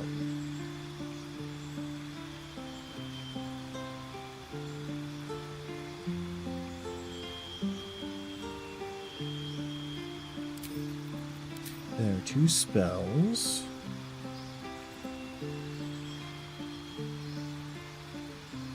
I already know the spell.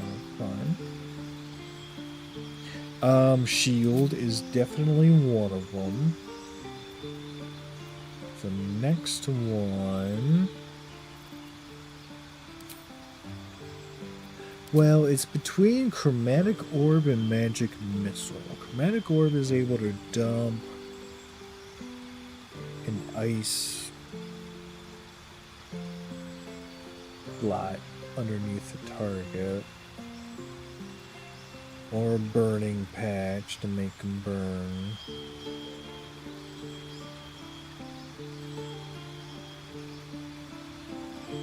But at the same time, Magic Missile can eat up 3 charges of a buff that eats attacks. Like, I don't know if you ever played Slay the Spire, but there's like Sly or Slimy, where every time the enemy takes damage, they only take one. I think there's something like that in this game.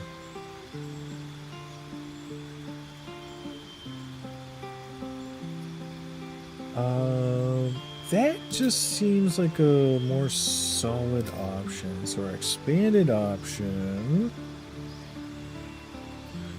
Tasha's hideous laughter is fantastic. I'm actually considering Find Familiar. Featherfall. That's a good one.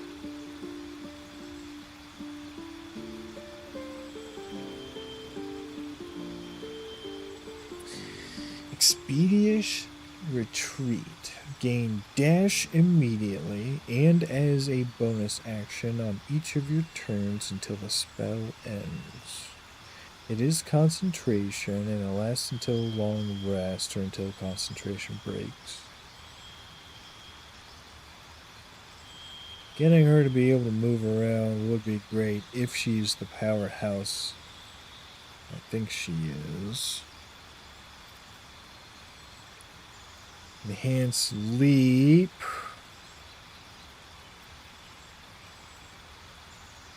That's a good one. It's unfamiliar.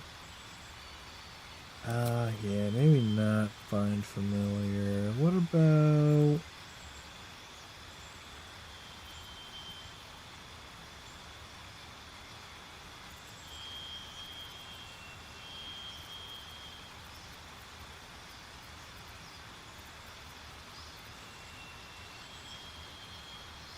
Not Disguise Self, not False Life.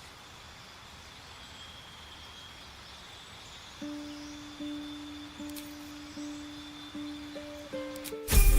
think I'm gonna play with that.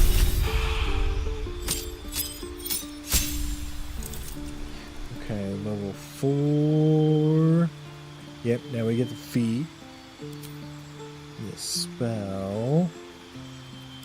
Go for Chromatic Orb. We got the race, replace spell, so we can replace Expeditious Retreat, Magic Missile, or Shield. We want to keep all 3 of those. And our feat that we're picking, so we have proficiency in Constitution saves. So now we do Warcaster to get advantage in Constitution saves. And then we have level 5 in Fighter. This gives us extra attack. I can replace spells. I already know I don't want to. So now we're set up. Okay.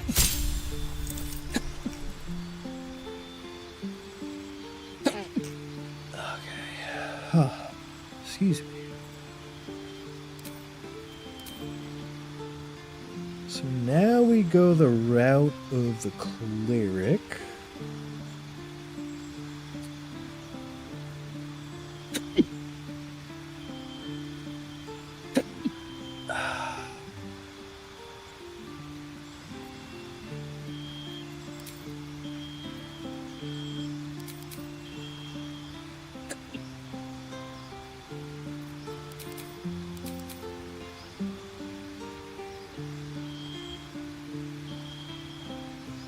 Oh, yeah, Sanctuary, brother. Okay.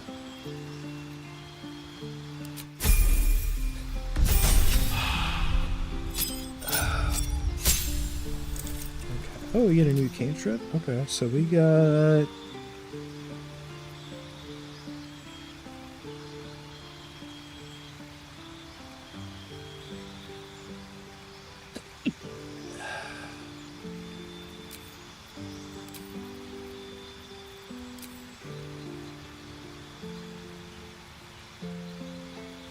I got 3 level 1s.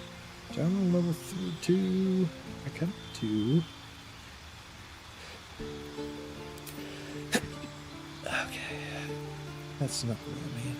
Okay. So now...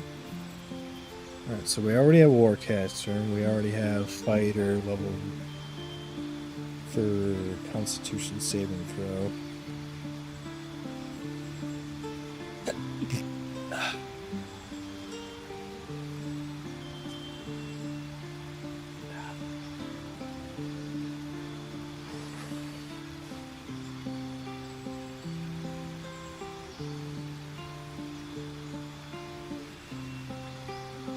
Okay.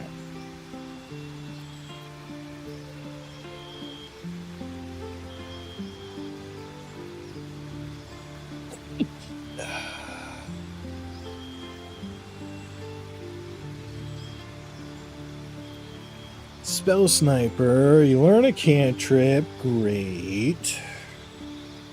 And the number you need to roll a critical hit with spells is reduced by 1. The effect can stack. I'm not really interested with that, honestly.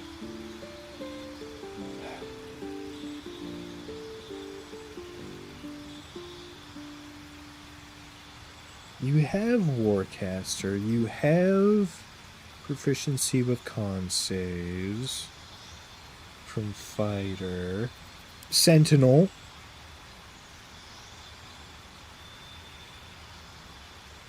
Because if she's standing next to Lizelle, and they're both standing next to Asterion, something attacks Asterion, both of them could retaliate with Sentinel smacking the enemy with free attacks. Well, reaction attacks. I like the idea of that. It also means that if enemies are trying to get by her and she's able to use a reaction for her attack of opportunity, she can stop them in their tracks. And then you get advantage on opportunity attacks, which is solid. I want to make her a bruiser.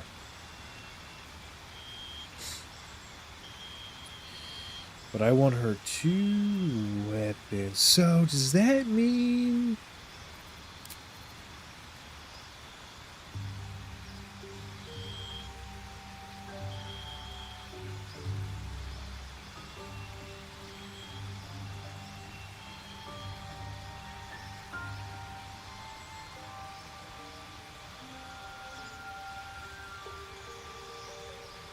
-5 to attack. You get 10 damage. Then, if I knock someone out,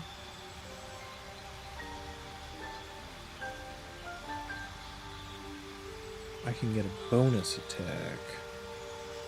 So imagine this. She casts Spirit Guardian, she runs into the group of enemies. They all take a bunch of damage from Spirit Guardians, they're heavily injured. Next, she takes, for her action, a weapon attack. She's able to hit an enemy and doesn't kill it, and now it's looking very bloody, right? It took damage from Guardian Spirit, took damage from the first attack. Now, because she's Fighter 5, she has a bonus attack, so she's able to swing even again. Knocks out the monster. Now, one of the enemies next to him is available for a bonus action attack. Like, I think I'm talking myself into it. I'm just very worried about the -5 to attack roll. We can offset it with Bless, which I can apply pretty consistently. We can offset it with weapon oils. There's one that basically gives it a +1 weapon enchantment. So +1 to hit, +1 damage.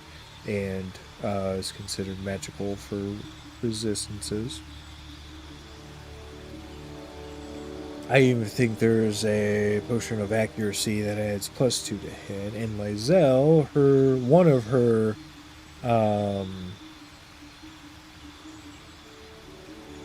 oath action charges can add +2 to hit for her too, and that recovers on short rest.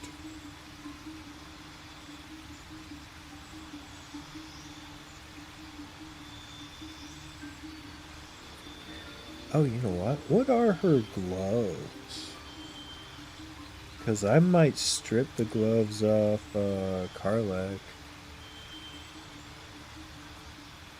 and drop them on Shadowheart.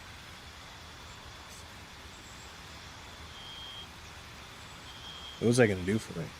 If I'm wearing medium armor, I only get +2 modifier from Dex. So, I mean, that would do it and then some, but the and then some would be wasted. I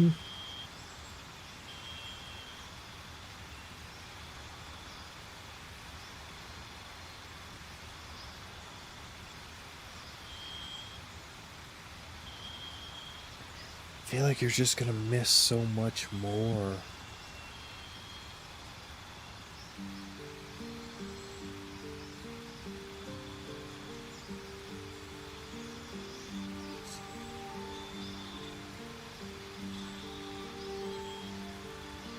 I mean, I could toggle it off.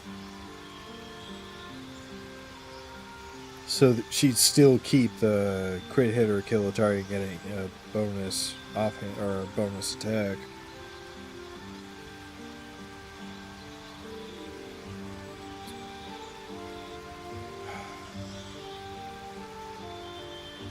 Because, I mean, what does that mean? -5 to attack roll. So, I plan on getting my strength up to 20, which is going to be the max you're able to get in this game.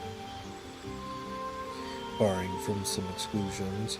There's some interactions that do allow you to get over 20 strength. But I'm intentionally not breaking 20 of any of the attributes. And if I do, then I respec and make sure that it's all set up. So 20 is going to be the maximum stat in anything that I do. Unless there's also the potion of Cloud Giant Strength and Hill Giant Strength. Both of those make your strength above 20. One 21, the other 27. Cloud Giant being 27.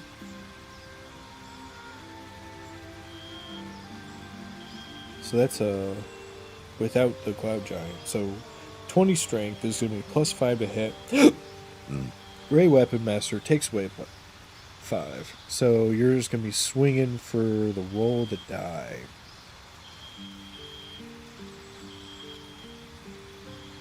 And then you got proficiency bonus. So now we're looking at +4 at this point. So I got 2 attacks at +4. To gain 10 damage. I mean, I remember doing that with Karlak in my first playthrough. She did miss attacks, as she's going to. I'll run it. If she misses so many attacks that I lose my mind, I can swap her. What is this? Oh, okay.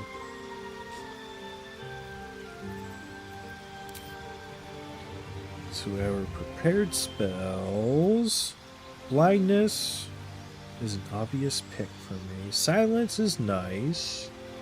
I like the idea of it, but I haven't really used it in practice. Sanctuary is really good. Inflict wounds is nice just to have something for damage. But if I'm gonna have something for damage, I mean that's a level 1 slot. What am I level 1 slot? Sanctuary? Yeah, I think I'll do that. And then Shield of Faith. Do I still want to run? Shield of Faith? What about Cure Wounds? We'll drop Cure Wounds. When I was building her the first time, I did like the idea of having a bunch of spells that spawned allies. Animate Dead, Summon Elemental, Spiritual Weapons, another ally.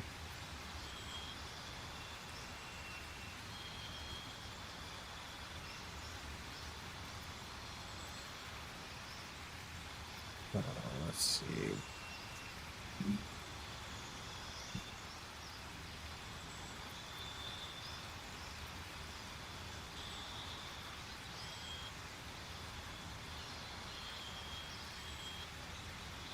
This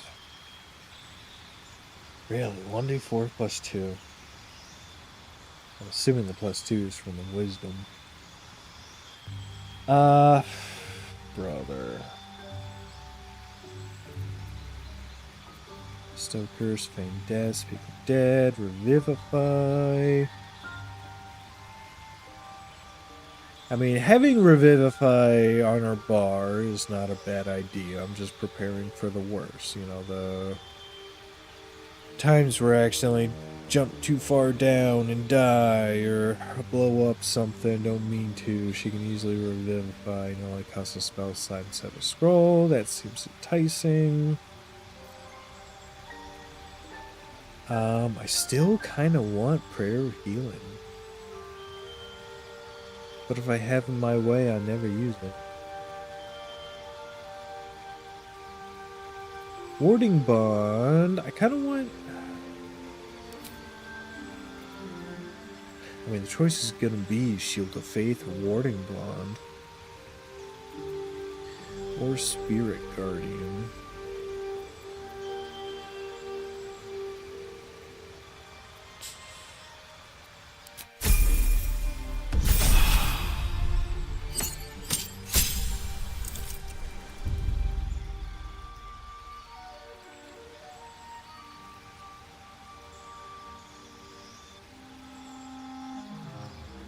Nice. Okay.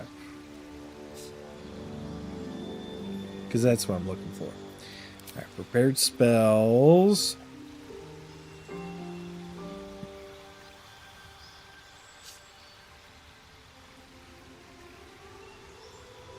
Kind of like what we got going on.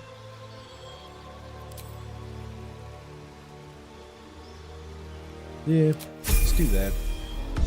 Animating Dead's fun. Okay. So now Shadowheart, homie, you...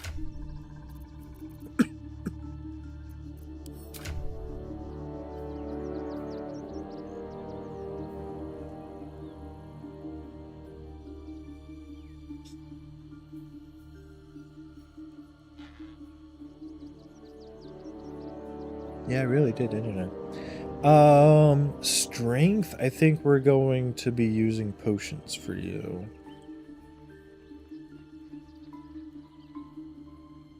What is even... Hold on. Oh, it's a potion. I can't just get rid of it.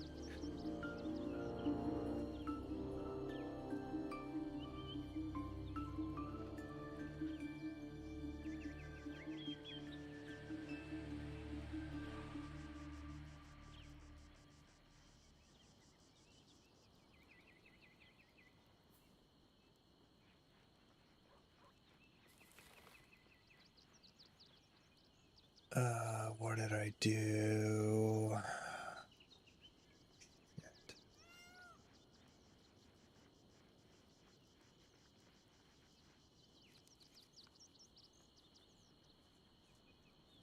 I pumped her strength to 17, but I have a potion.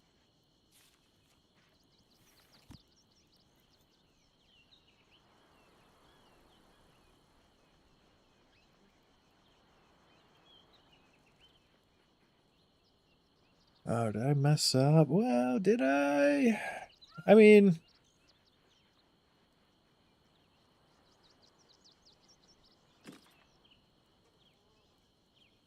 What is...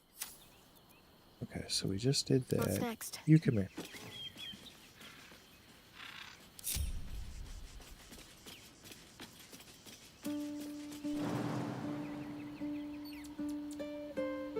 I want the death option, please. Can you give me the death option?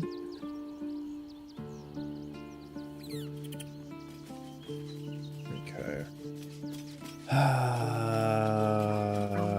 That potion.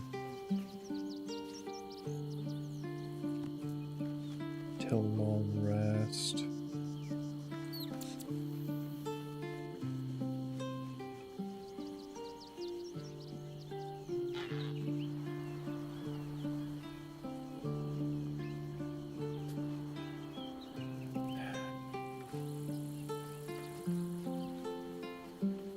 Yeah.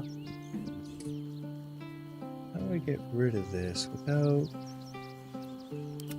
Giselle, come here.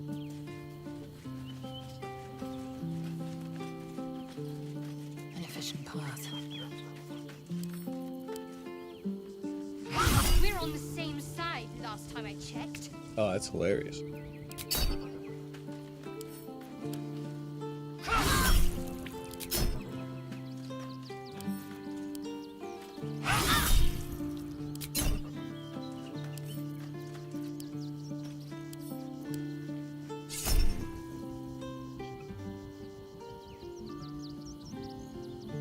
Wait, Lizelle needs 17 to hit. They rolled a 15, so I missed. But it's... Well, I only need a shield. I don't want a shield because I missed, bro. Okay. And that's good. What was that?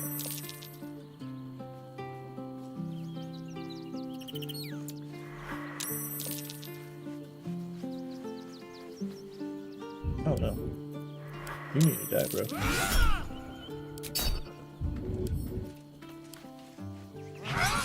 There you go. And now... I think we need a Mel's inventory. I'll look for one of you. Take you. A little help, please. Please. Okay, Shadowheart. Yep, okay.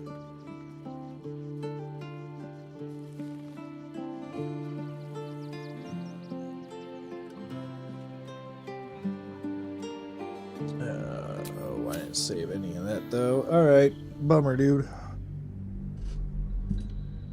Oh, there's my water. I'm gonna be.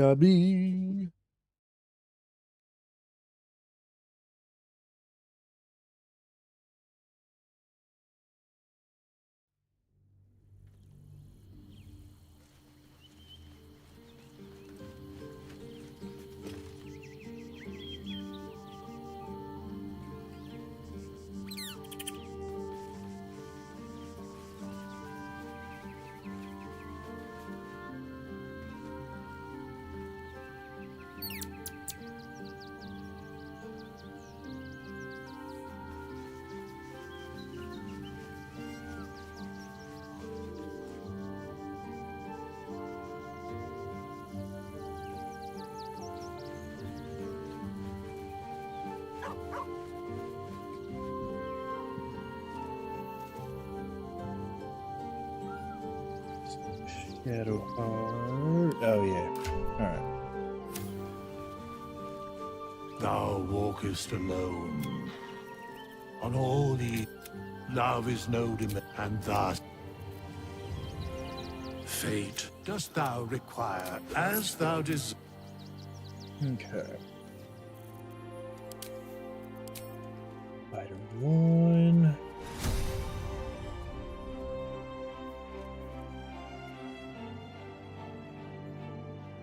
Okay.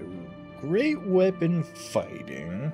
When you roll a 1 on a damage die for an attack with a two-handed melee weapon, that die is re-rolled once.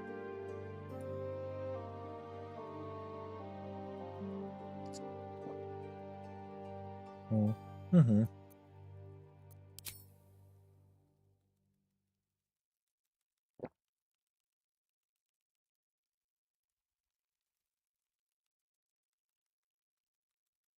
Oh yeah, what was my answer to this?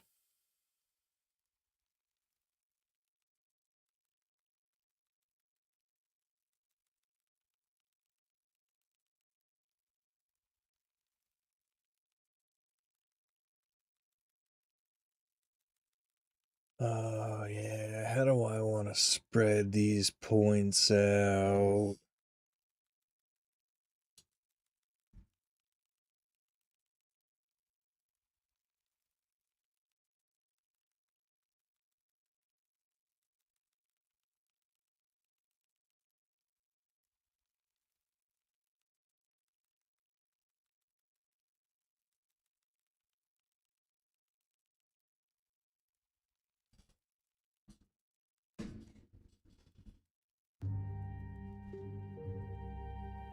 Now, did I?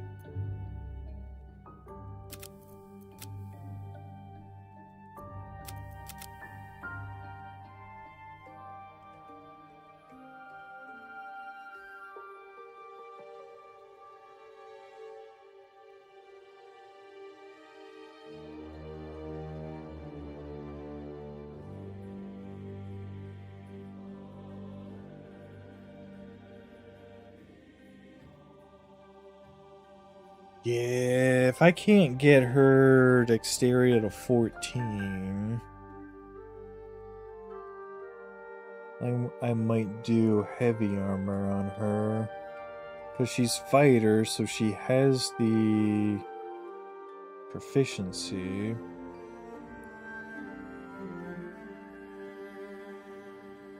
Yeah, Ally Zone, Shadowheart would be moving the same, right? Okay, so let's do... Yeah. Let's drop that.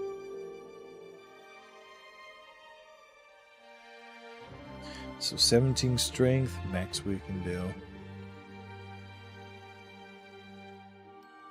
And then dexterity 10, con 15. Can get that to 16 and 1, and then that'll be fine there. Okay, so I'm thinking those are good. And then instead of intimidation, I want acrobatics out of you.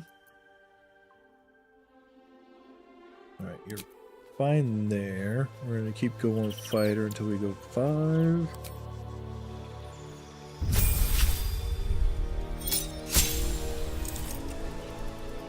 That's 2.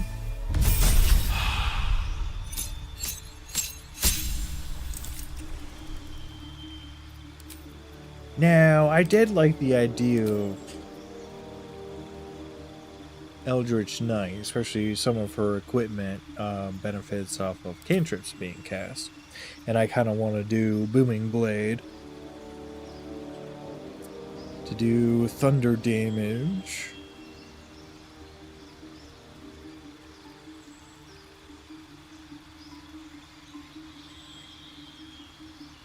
Yeah, but she would have Divine Smite Thunder too. I think the Booming Blade might be the better option. Okay, so that's fine. And then we want Shocking Grasp, our 2 spells. It's going to be Shield.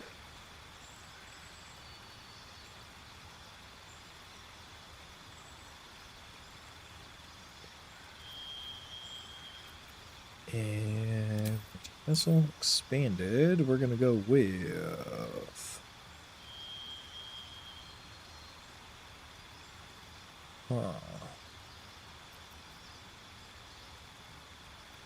I think I want an Expeditious Retreat.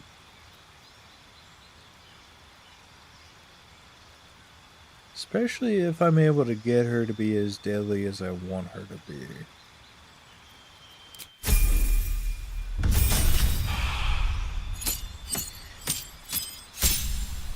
Oh, if she has that, she's not going to have Spirit Guardians, though. Okay, so Fighter 4.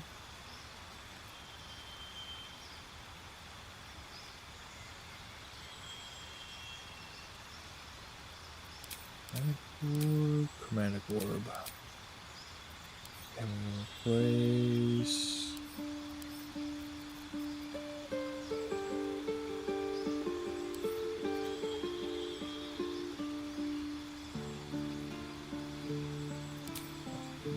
What is our feat?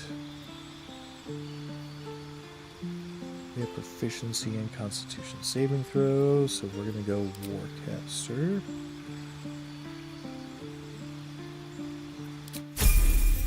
And then last level in Fighter.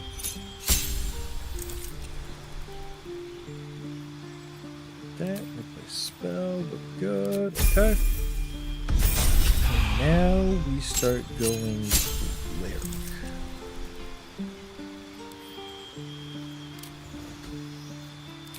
So our cantrips. We want Guidance, Light, and I suppose Sacred Flame.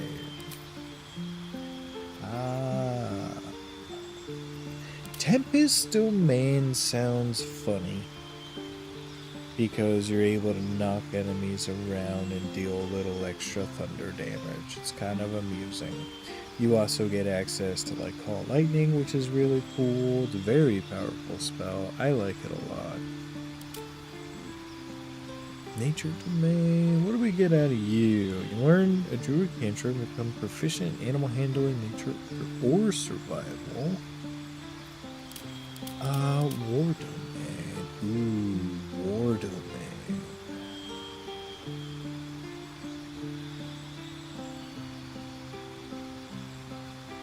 So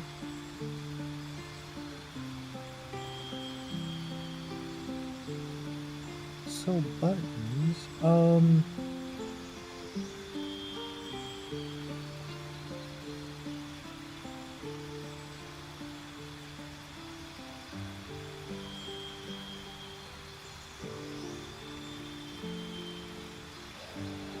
I think the Tempest domain might have a little bit more versatility.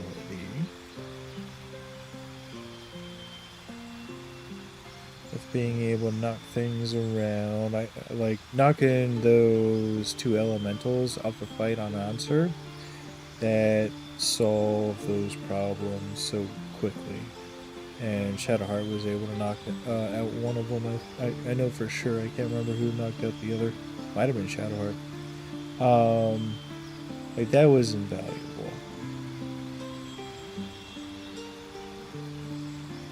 But War Domain, give me a little extra attacks with bonus actions and War Priest charges, so I can only do it so often.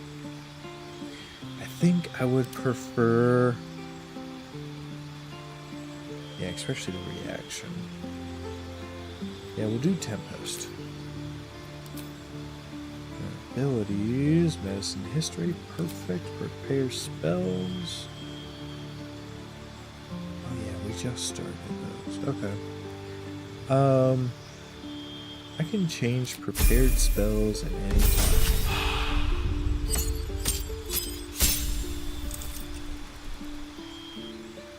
When you roll thunder or lightning damage, you can use your channel divinity to deal maximum damage instead.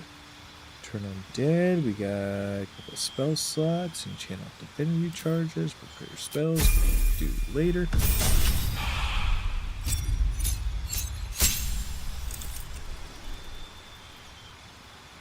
We got Shatter and Gust of Wind. Okay, this is gonna be the last cleric, right? Oh no, it's not. Okay, new cantrip.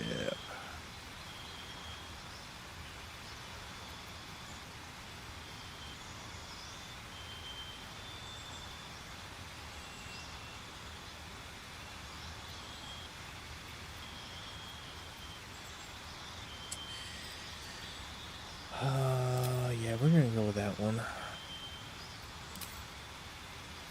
Feet. Okay, so we got Warcaster. I think our option was going to be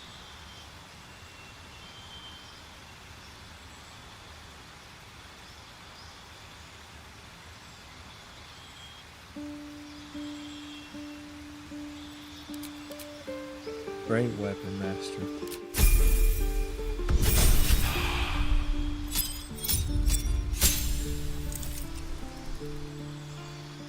Okay, we got Call Lightning and Sleet Storm.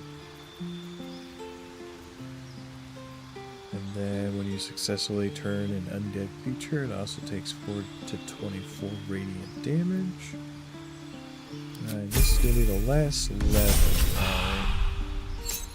And this one knocks back enemies. Yeah, that's what we're looking for. Okay, so we're going to be able to bully enemies off edges. Alright, so we got Fighter 5 for that extra attack.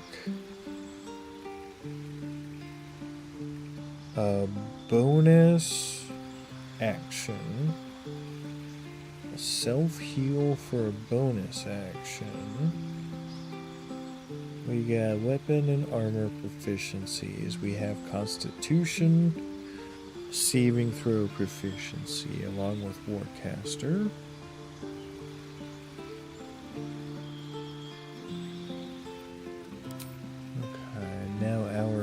Prepared spells. The list you picked for me is fantastic. However, think I want...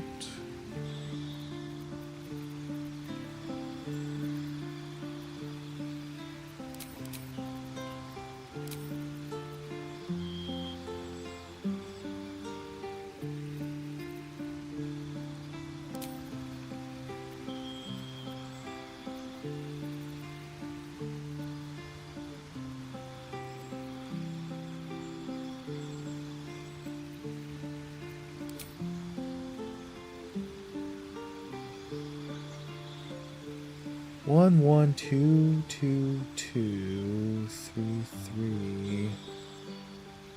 So we got 2 level 1s. We have Sanctuary and Command. I like reserving my level 1s for that. So then level 2, we got Silence and Blind and Spiritual Weapon. I think I want... That's Restoration.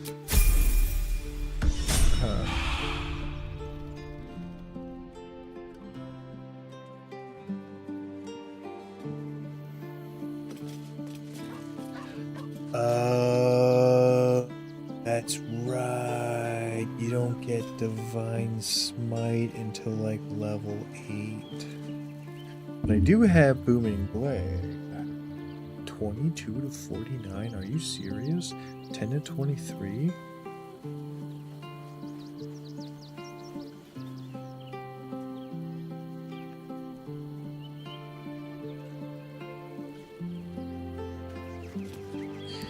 So I know I have the potion on. I know it's 17. So 17, 18, 19, 20. And then Shadowheart, you're doing 1 into Constitution. We'll drop that.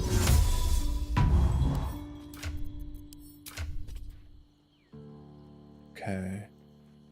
Now the rest are going into Wisdom. Oh, dang. That was the last one. Okay.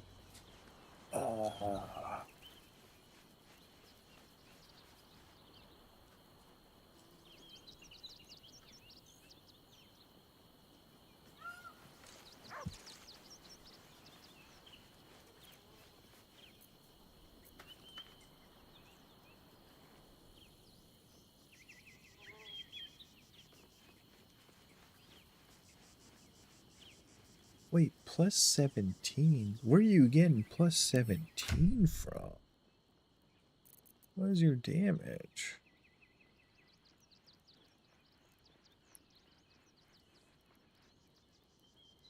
Plus 11. Oh, I get 10 from...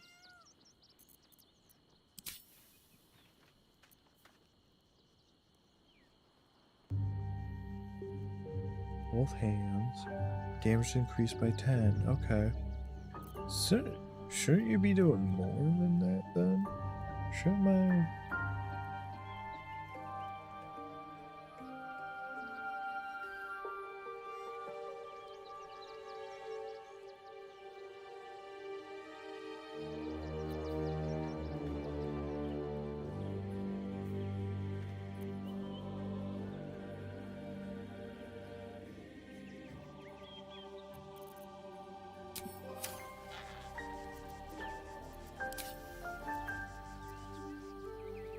Okay.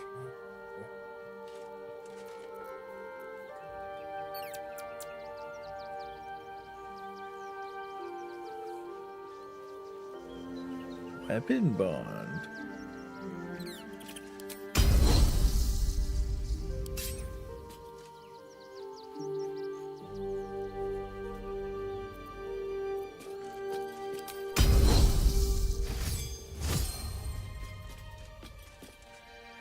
Found a weapon?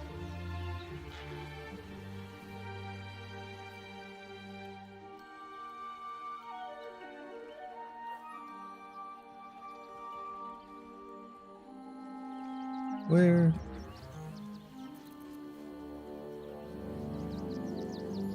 Oh, Eldritch Knight.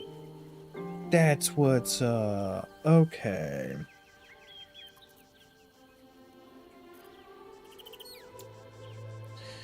Alright, so let's see. We have a level 3. Level 3, level 2.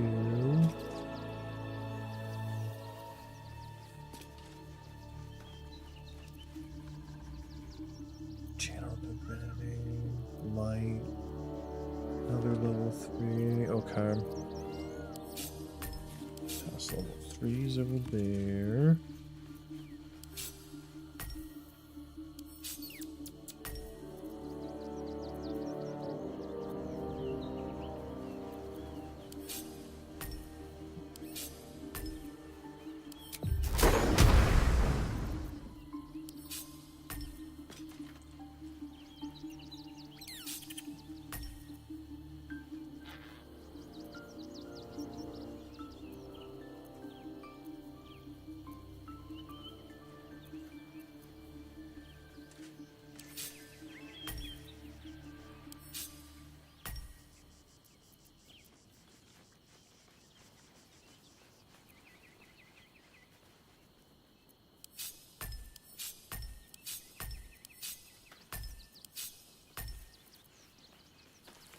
Alright, level 1 as well.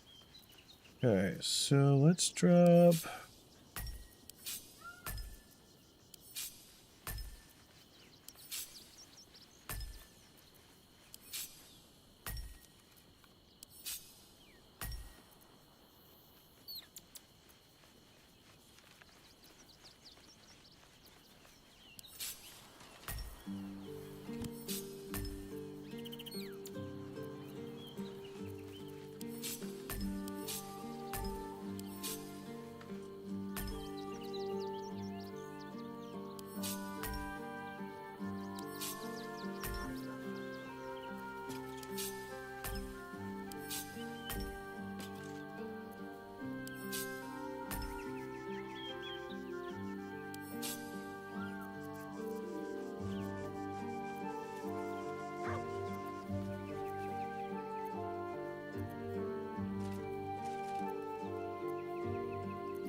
Whatever.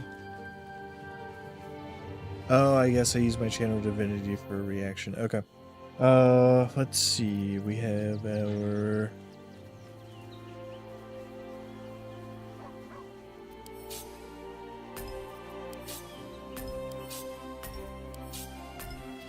cantrips here. We have first levels down there. We toss these 3 there. And then we'll throw on our second levels.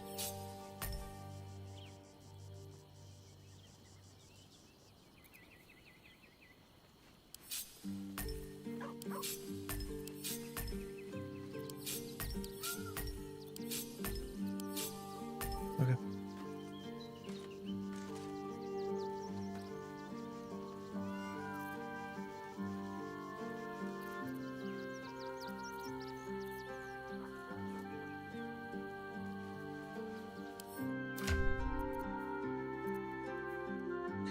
Oh, but you still have...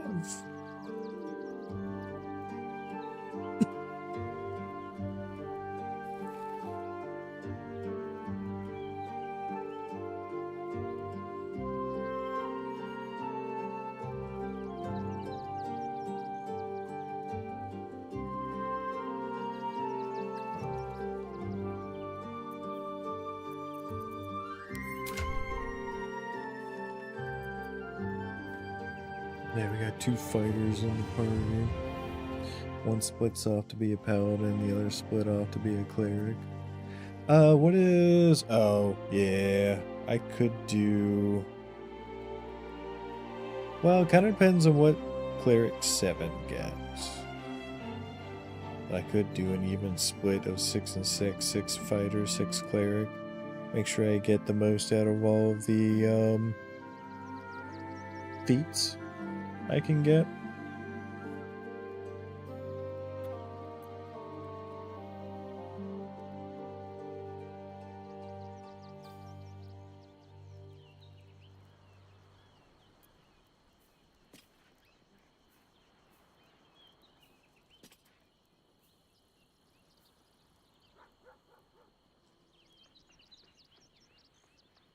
Oh yeah, that ring.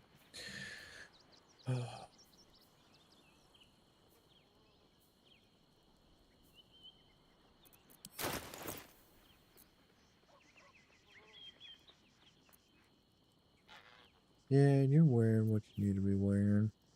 Alright, when you deal with damage with the cantrip, you get arcane synergy. Oh yeah, that's gonna be wisdom. Oh yeah, I do get one more increase, don't I? So that's gonna be 16 wisdom. Alright, fine.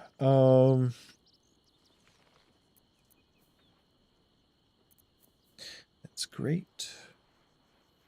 Deals thunder damage to a reverting creature, becomes dazed. This is when you deal lightning or thunder, add your spellcasting modifier to the damage dealt. Increases the spell save DC by 1, initiative by 1.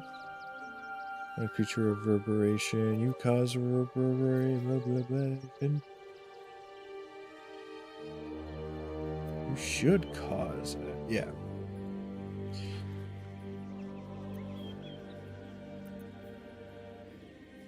Oh yeah, these boots kind of stink for you, not gonna lie.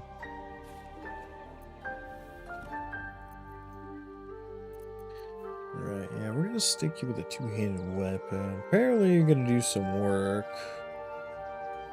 You might be doing 23 to 33 damage if you hit. And then you have a bound weapon, so you can't get disarmed. That's really cool. Does it do anything else? Oh, automatically returns when thrown. Okay. Yeah, I like that. I'm not gonna complain there. Let's move. Okay, and I think I like what we did with our priest, so I think we're looking good.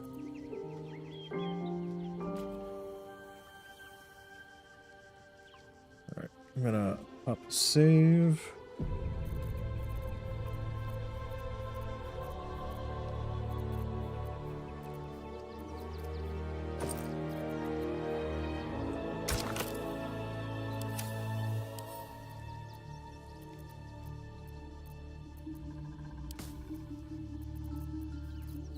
No, come on. Throw it in the bag. Okay.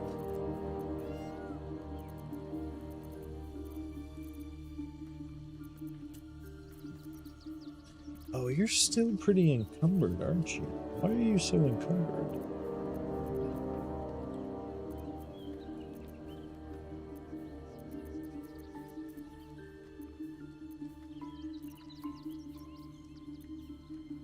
These consumables are 0.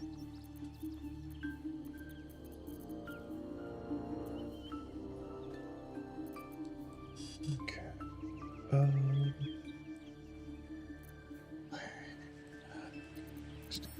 What did I do with you? Oh, yeah, okay. I like that. That's solid.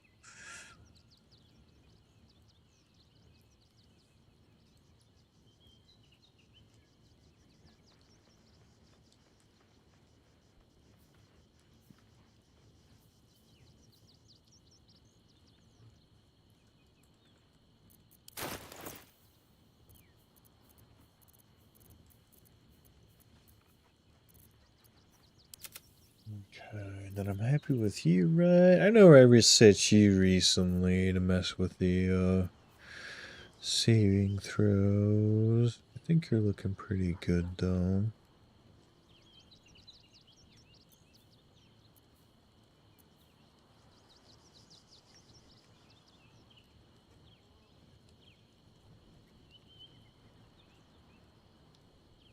And the steering, I'm pretty comfy with. There's not too many options for just a straight rogue, so I'm not too worried about it.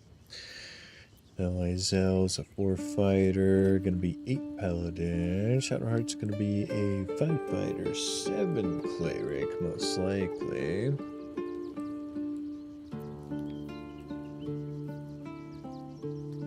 Yeah, next level she can hit the 16 wisdom. That'll be a good spread. It'll be 20 strength, 16 con, 16 wisdom. Izel. Oh yeah, 16 con, 16 charisma, 20 strength.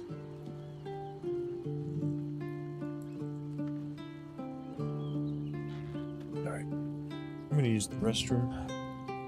Be right back.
Well, at least I got Shadowheart to a point where she doesn't need any more of the Hill Giant strength potions. I'm only gaining 1 strength out of this one that I got going, but that was before I respect. I was using it. Okay, 16 con, that's great. Last point will go into wisdom. That'll be amazing. That'll be +3. And then Zell, similar deal. We're gonna go level 8 paladin, 4 fighter. We got plenty of strength, con, charisma. I think we got 1 more point coming in for it. I don't know where it's gonna go, you know. Do I just put 1 more point into con and leave it at that? Or 1 more point into charisma and leave it at that?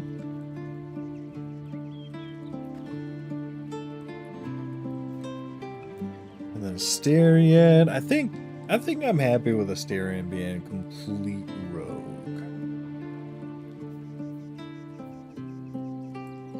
Oh, did I give him mobile? Okay. So he has mobile, ability training from the Illithid, Absolute Bane is for gloves, Adrenaline rushes from feet or boots, Caustic Reprisal is from his cloak, Dark Visions is racial, Elven Weapon training, racial, evasion, that's right.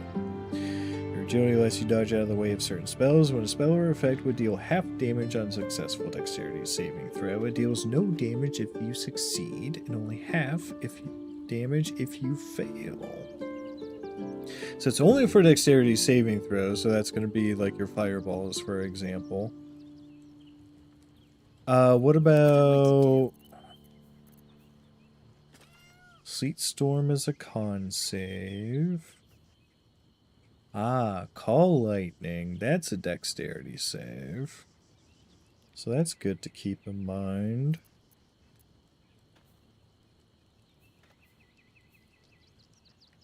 Fast Hands is the bonus action. Favorable Beginnings is a Illithid. Pillar of Monsters is from his bow. Fey Ancestry. Can't Fall Asleep from Magic. Look at the Far Realm. Mage Slayer. Malefic. Okay. Opportunity Organ Rearranger. Yeah, when you make an ability check with a skill you are proficient with, the lowest result you can roll on the die is 10. I think that is so cool. Yeah, I put Savage Attacker on him.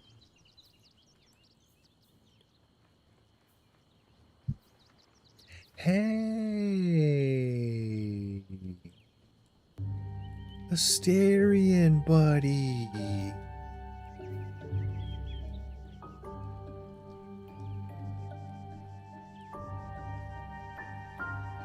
Like, I guess it's not, like, super positive, but it's not as negatively neutral as it was before.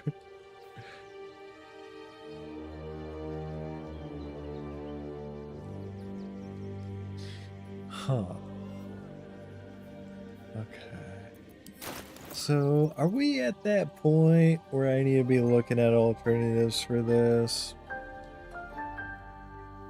Adding the poison damage is nice, but what are we fighting? Like all the undead's immune to it, the Steel Watchers are immune to it. I guess I'll keep it, why not?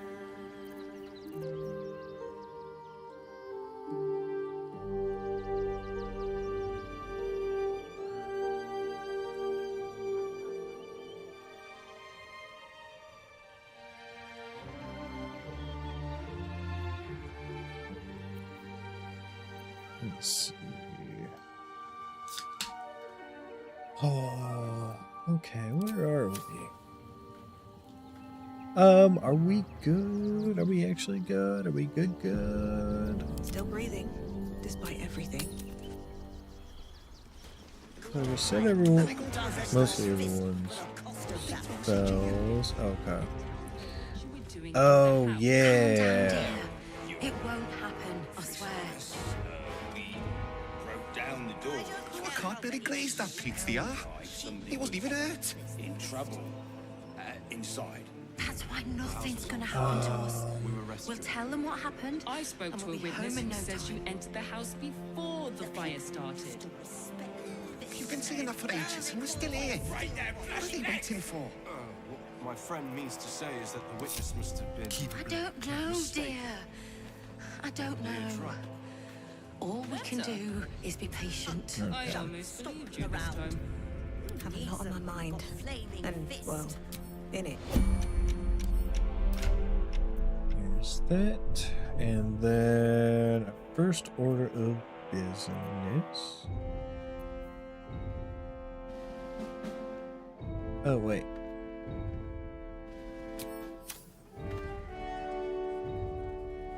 Yeah. What is it this time? Okay.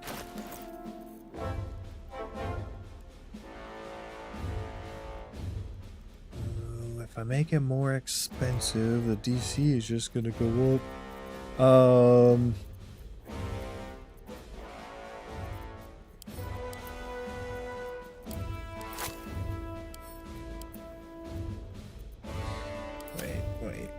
Wait. Fire started. You've been saying that for ages, and we're still here. What are they waiting for? Alright, What is it this time? still true. Okay, so let's drop.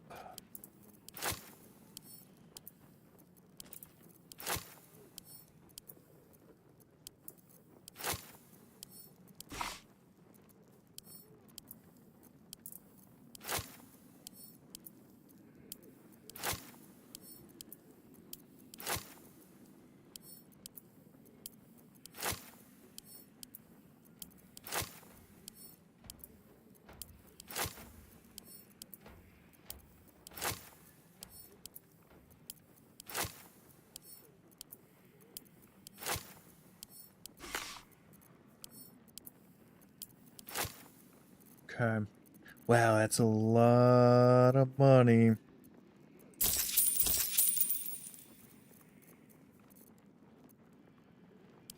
must have been I don't know. mistaken.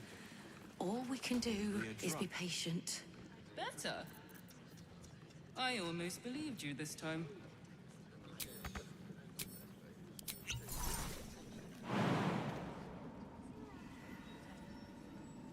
Please. Are they going to arrest us? What if they throw us in jail? Let's rehearse this one more. Calm down, dear. Time for discretion. It won't happen, I swear. What you were doing in the house. You've been caught red-handed. Hopefully. Oh, I didn't check the difficulty and everything.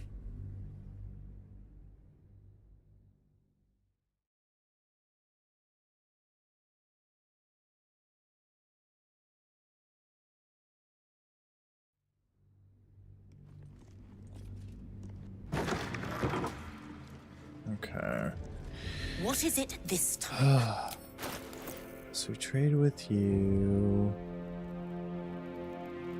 4 grand. Wow. Okay.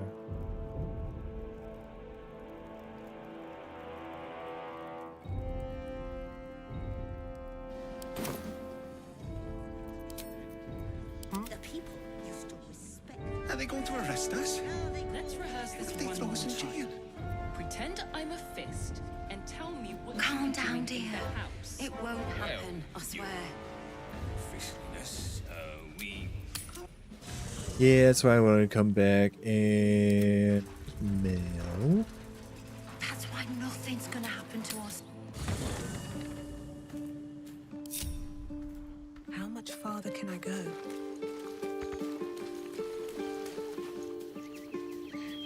Then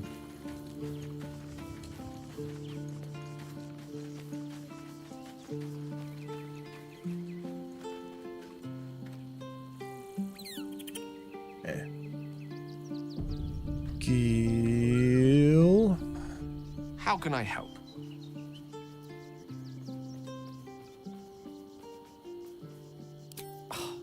Would that I could, but your entourage is magical.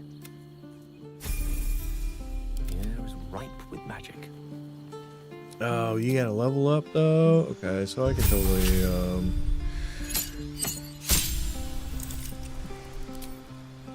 yeah.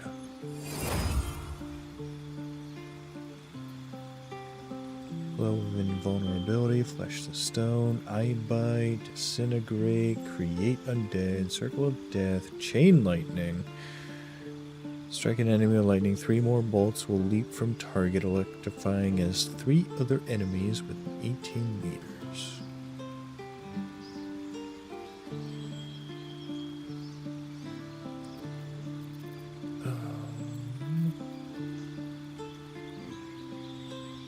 Create 2 linked teleportation portals.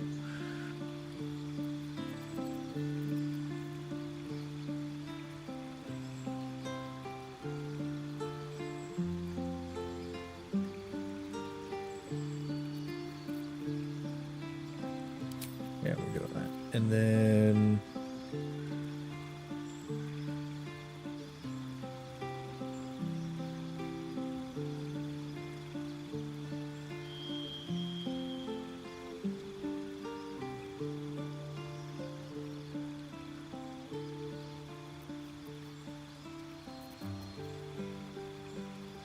yeah, that's 10 turns. This is 10 turns. Okay, fine.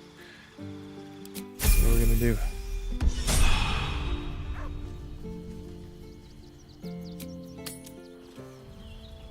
Are they going to arrest us? is expecting you. They throw us in jail. Please make your way to the All right. audience chamber. What now? Calm down, dear. One more time. It won't happen. Okay, what do you got to say, brother? And tell me what you were doing. You'll have to forgive me, but I'm struggling to understand why you'd agree to just hand over the crown. Especially for a bloody hammer.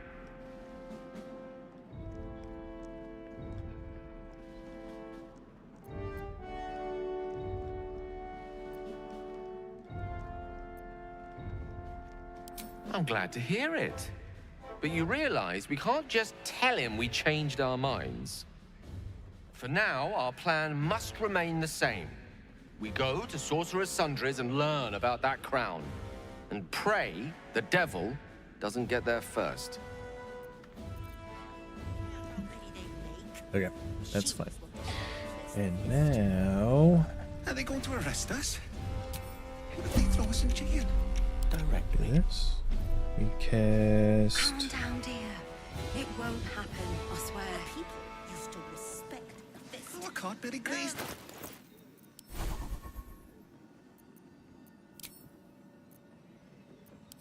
To us. We'll tell them what happened, and we'll be home in no Greater time. invisibility on a stick. You've been seeing them for ages, and we're still here. What are they waiting for? I don't know, dear. I don't know. All we can do is be patient. For the cost of that thing. Nice. Ready or not?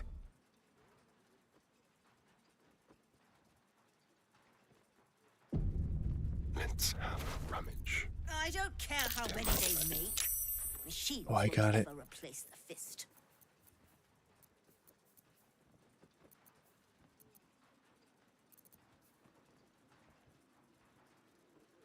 The people used to respect the fist. Now they call for the steel watch. What a generous pocket. Almost too easy. Not even a challenge. Thank you. Blessed Hunk of junk stomping around. Who needs them when you've got flaming fists? Delightful. Like candy from a gnome. A little souvenir. Quick and easy. Don't mind I'll hire 24 more fists for the cost of that thing.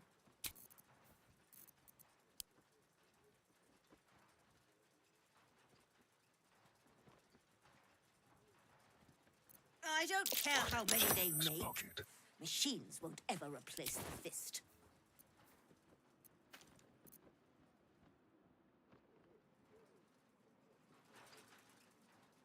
Step carefully. The people used to respect the fist.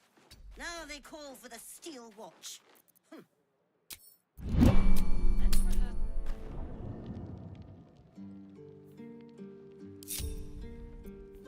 for a dull moment. Lord Gortash is expecting you. Thief's been picking pockets near here. This would be a good moment to explain yourself. You quickly clear things up. Obviously, you aren't the thief reported. Jeez, who's still here? My friend means to say is that the witness must... Yeah. There we go. Better. All we can do I always is be think patient. this time. Okay. No one back home will ever believe this. Let's rehearse this one more time. Are they going to arrest us? And tell me What is it this time? Okay, I just want to make sure. Alright, you got no money, no consumables. +1. Oh, yeah. Shadowheart.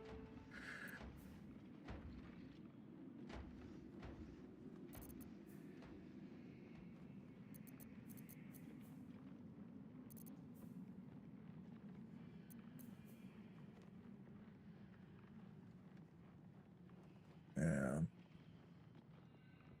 you this time. I don't care Not how many over, they make. then through. Machines won't ever replace the fist.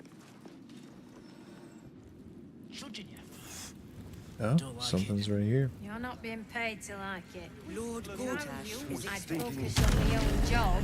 I mean, you're still watching from the audience chamber. Yeah, we got some fun. Easiest thing in the world. So I'd do it the other way around.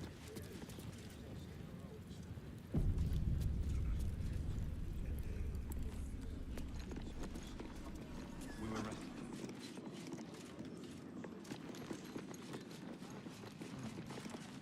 What? Oh, what are you doing in here? You notice the gnome slip a lockpick into his pocket. You're not a fist. Go on, get out, or I'll wake the others.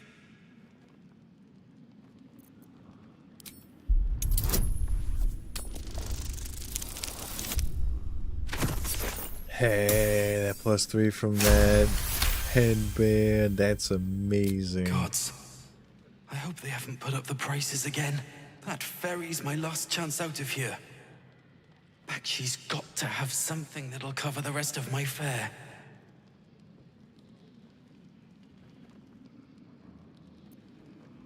How do you know about that? Did those crooks down the dock send you? I told them I'll get the money in time. Not my fault they're charging triple. Take your money, my ass.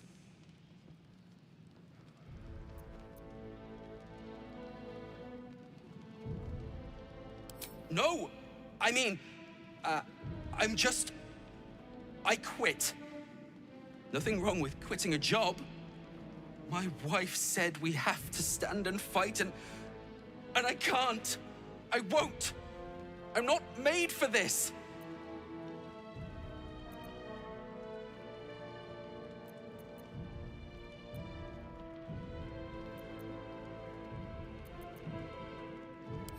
I'm not a soldier. I only joined for the uniform and a warm bed. They're better off without me.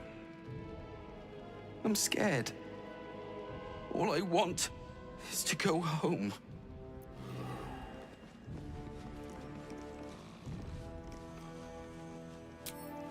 I don't know. All we can do is be patient. What now? If I must. You're coming with me. Thank you.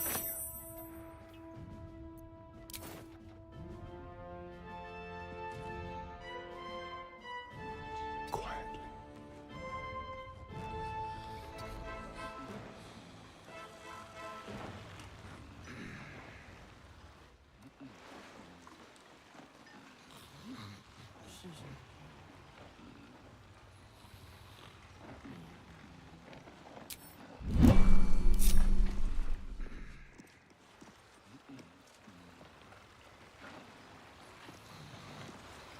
At least things have stayed interesting.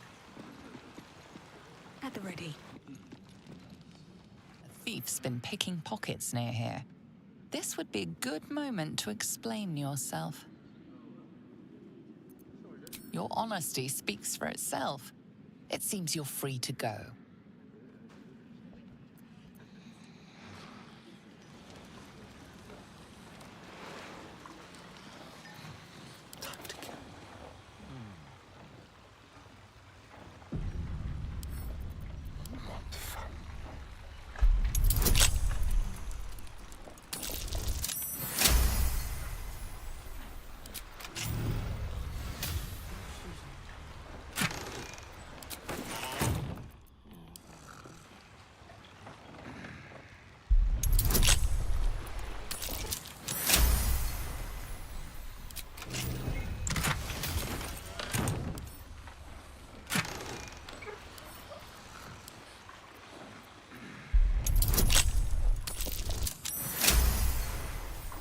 Did I just get 325s in a row?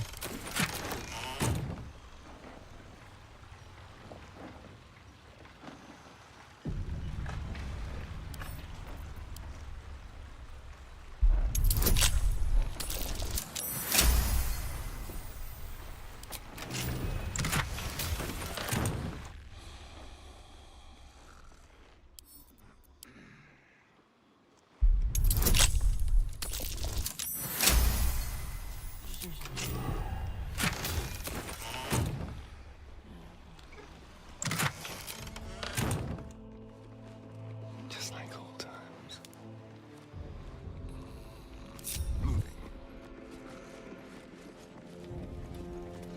So, Gale, you laid with a goddess.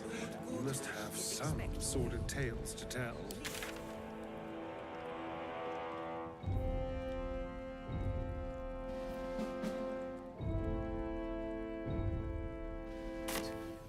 Euphoric. Enter the Incandescent. audience hall. Sordid.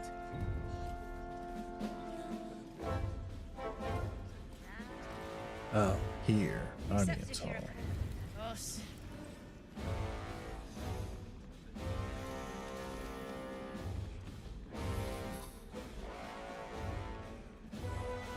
That's the prison. That's the store. Are they going to arrest us? Okay.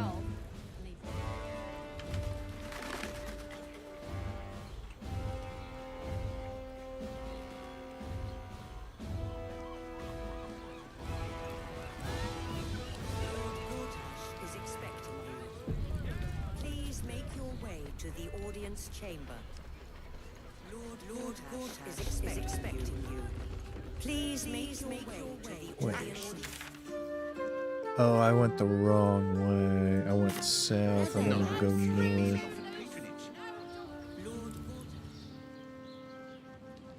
Please make your way to the audience chamber.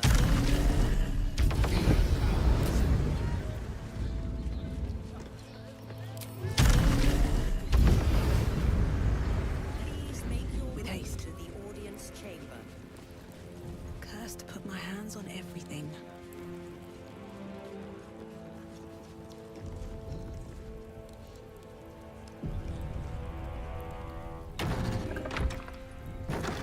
Oh.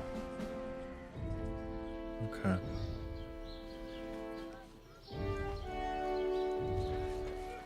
Oh. If it isn't little Zora. Will's chums. I hope he hasn't been too much trouble. Heard about his father. The Dead Three's puppet. A travesty, really.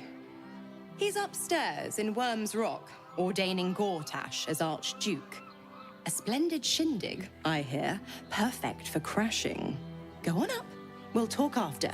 And bring the pup along, if you can. I'd hate for him to miss the fun.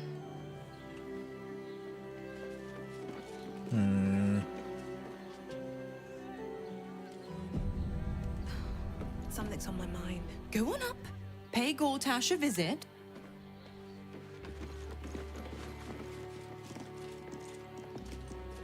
Wait a second.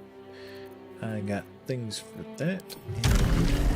And space. Can't there. Can I fly up here? Invalid target. No roof hopping, huh?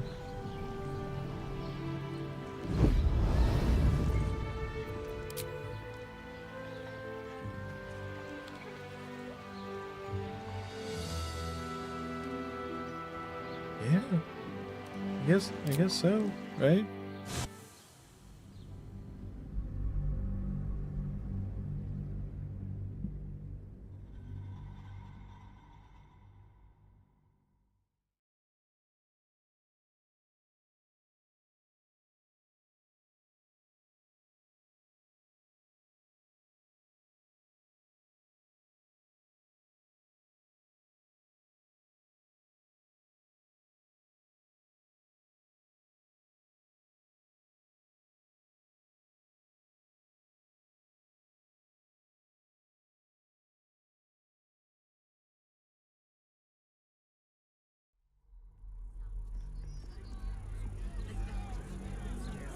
So now we're going to Lower City, which is going to move the story along, I'm sure.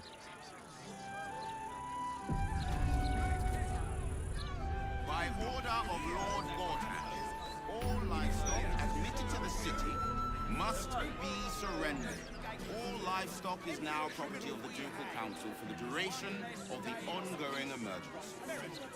Failure to comply will result in imprisonment and, if necessary, Wow, any livestock you bring into the city, they just take. We lost most of our herd to wolves on the way here.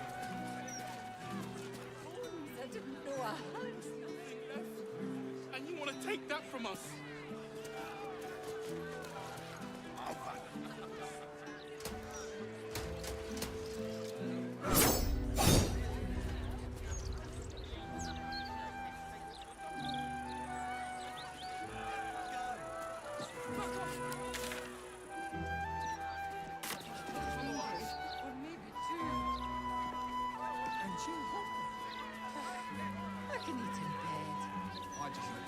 Mistra has a shrine within the city, located in the Storm Shore Tabernacle, if my memory serves me.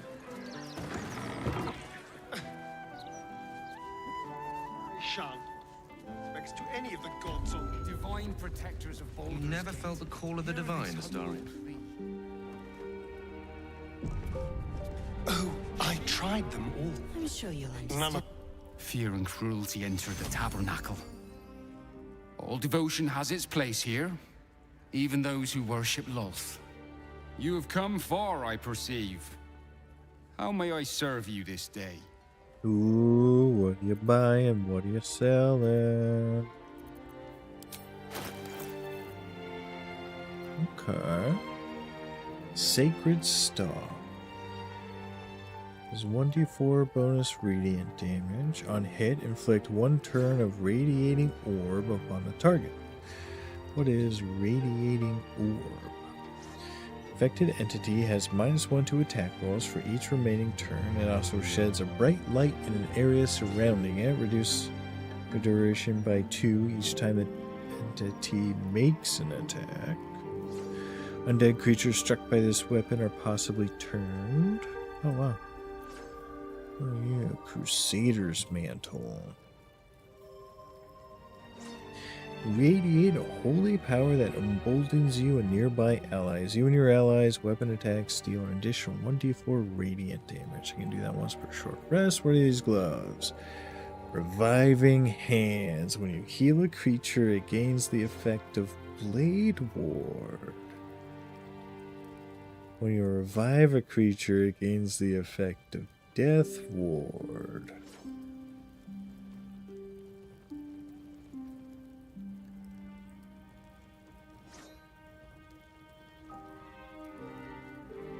Okay, so what's the difference between these? Oh, Revivify Hands or medium armor.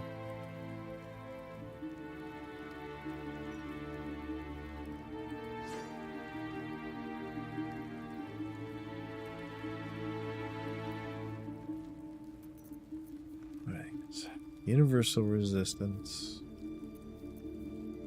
Psychic resistance. Universal resistance? That's insane. Okay.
Tread carefully.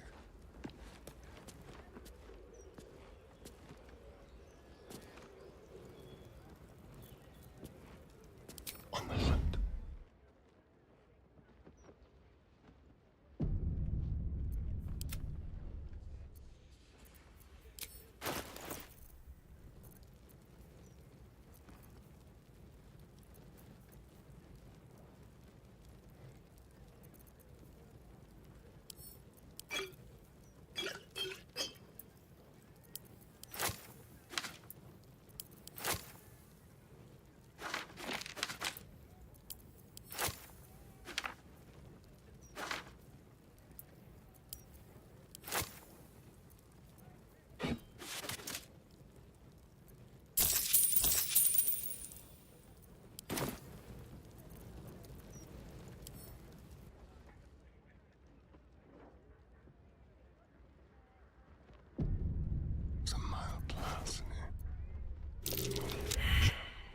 Crime can pay.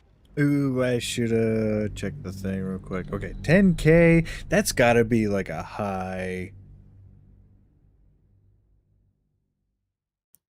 DC. Depending on what it is, I might be able to make it. I might not be able to. I did buy like everything off them though. I could probably do it like in sections.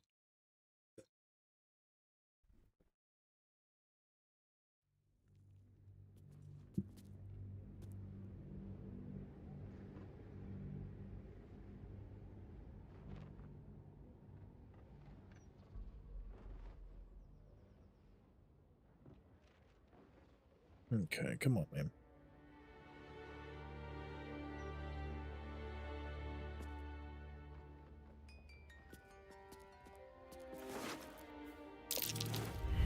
Crime can pay, but not when you can't pick a pocket correctly.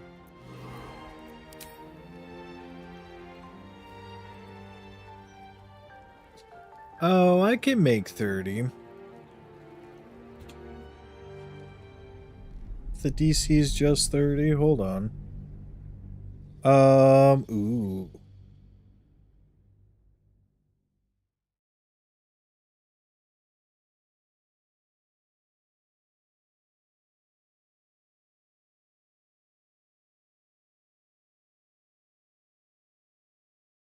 Oh, yeah, I can hit a 30.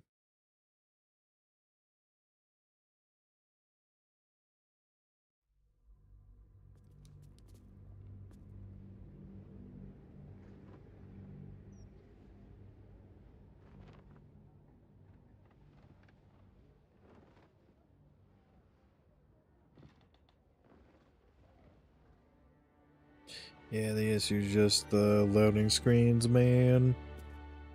Here we go. Okay, so let's grab... Oh, don't got her. Whatever. Let's just go for it. Caught with your hand in a pocket. Embarrassing. And possibly dangerous. Is there anyone nearby you? Okay. What was it? I need to roll like a 15 or better, huh?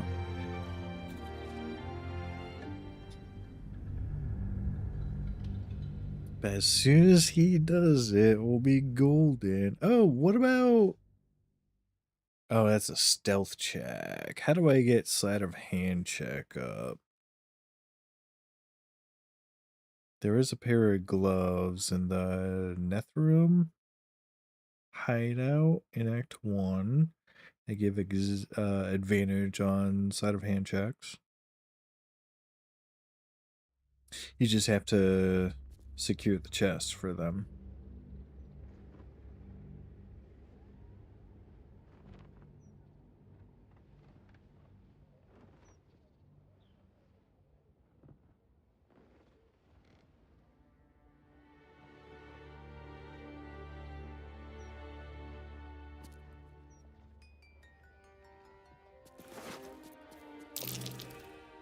Got it.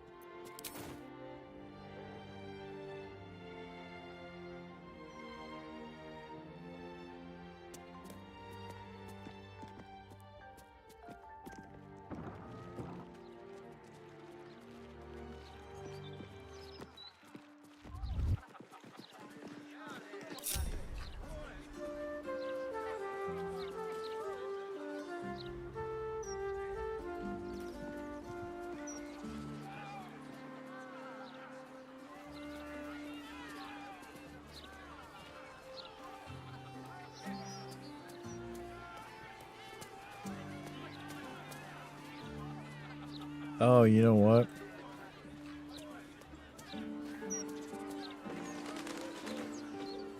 He's gonna be exactly where they want him to be.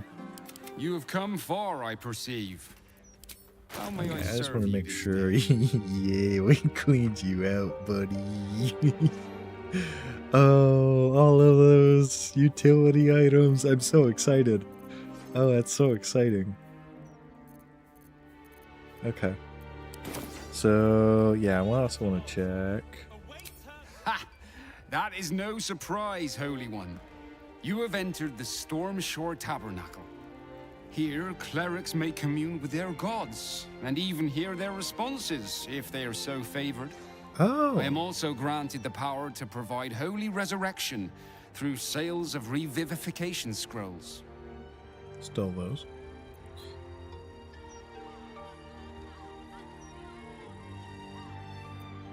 Of course, my child. Within limits. Behold my wares. Ah, you got nothing else. Okay. Welcome back, child of... You have come far, I perceive. How may I serve you this day? My purpose is to connect every soul with their divine patron. How could I do that if I couldn't distinguish what deities they serve? Ha! Here, I am also granted the power to provide holy resurrection through... I am Vicar Humbletoes, guardian of the Stormshore Tabernacle. Of course, my child. Okay. Within limits.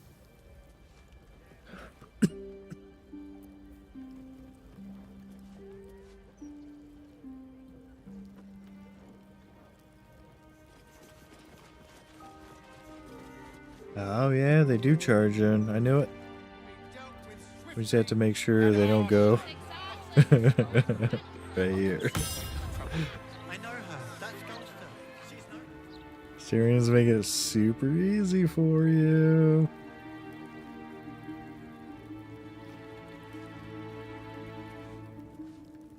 A criminal act is being investigated. Oh, what up, dog? You might Hey, I want just to did some explain the shopping. extent of your involvement.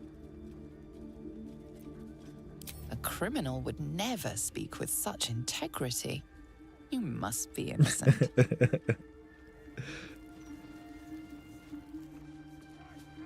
Okay, Swift cool, as my feet can man. carry me.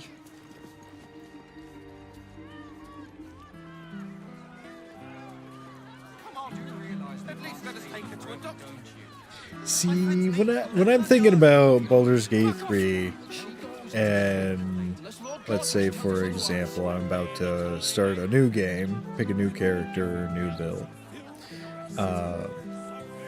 for 4-man, right? And you kind of figure, what does an entire party need? What'll be fun to play? and everyone kind of picks what they want, but what I'm beginning to realize is I love rogue. I love thief. I love dexterity characters. Astarion has really turned me on to that kind of build. He does so much damage. He has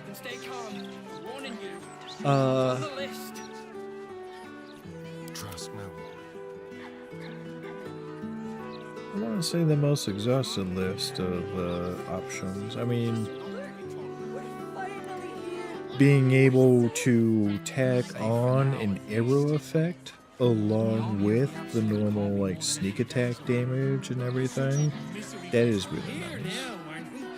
Poisons are an option, however, it is kind of equipment dependent. Because if you have the Broodmother's Revenge, if I apply a consumable item's poison to my weapons, it will apply like simple toxin to both weapons, and it'll work normally. As soon as I get healed, Broodmother's Revenge will activate, coating my weapons in a poison that does 1d6 poison. Now, in this example, we're saying we're using basic poison, or what's the basic toxin? That's like 1d4 damage or something. Simple toxin, 1d4, yeah. I mean, of course it's gonna write it like it's bitter. But if I had Wyvern toxin, Purple Worm toxin equipped, and next time I got healed, it would just get wiped away, and I would have the 1d6 poison instead of the 1d10 at the end of the enemy's turn. So this is a little tricky. I like it. It's in the same boat as Lae'zel's Blinding Spear. When it works, it's phenomenal. It has its uses. For Astarion, adding more damage is great. Especially anything that can be multiplied by critical hits. I don't know if this does or does not. I have no idea. I'm hoping it does. So that's why I want that on him. But it does limit his ability to use any other poison. Because I wanted to use Crawler Mucus on Answer to try and paralyze them as often as possible. But as soon as I realized that I wouldn't be able to, it would just be wasted. I get one turn of it and that's it. And then he get healed and get Broodmother's Revenge.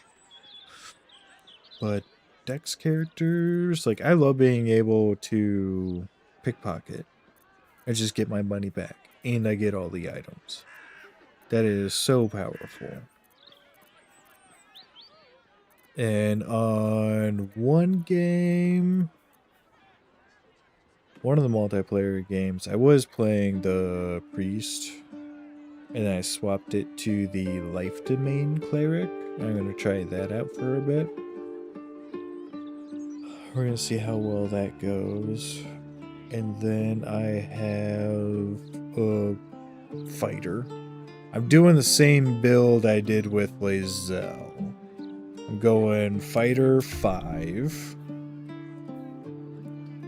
And I guess it's the same thing with Shadowheart. Immediately go Fighter 5 for the extra attack. And then for Lae'zel, I'm going level 8 Paladin. 7 Paladin, I got Aura Protection, which adds their Charisma modifier to saving throws, which is insane. I'm so excited for that. And then they'll hit a Shadowheart. She's 5 fighter to get her extra attack, and then it's gonna be 7 cleric at the end of the day. I'm excited for that.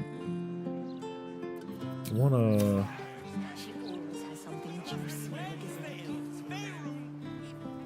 freaking out? Okay. Proceeding. Do I need...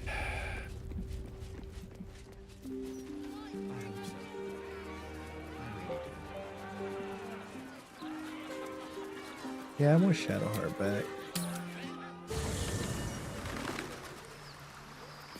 All's well that ends. Not as bad as it could Oh, have. this is a new camp, huh? Best be on my way. Okay, so there's Gale and Asterion.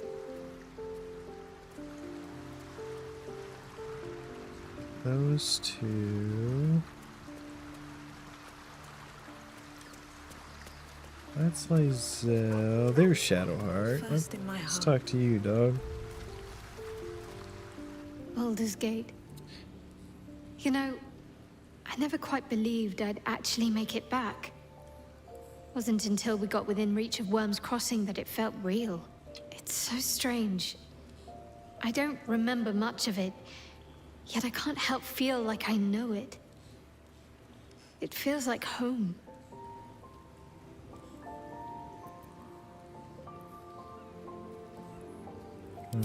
I suppose it is.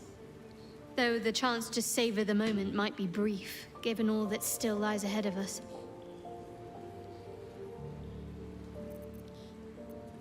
Your dance card is full. Lose a partner and they'll be wonderful. I was beginning to feel a little left out.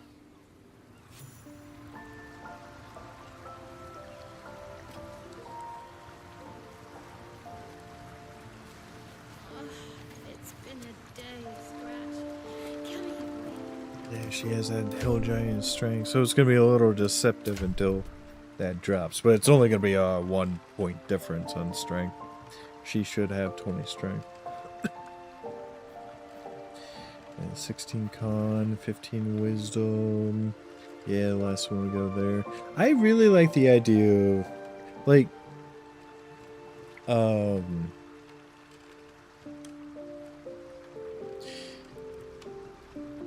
D&D 3.5. If you asked me to make a cleric, I would have made a two-handed, weapon-wielding holy warrior. Yeah, why not go paladin? I some reason I just really like the idea of cleric because they're more spellcastery and they have a lot more variety of spells that they can pick from, and it allows you to fit in a lot of different situations. But I really like the idea of still being an upfront fighter and doing melee combat, and Shadowheart is fulfilling that role. And I really like that. Even before this last respec. Oh, girlfriend's home. Give me like 5 minutes. Hey, kitty.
Alright, gamers. Okay. We happy? I think we're happy.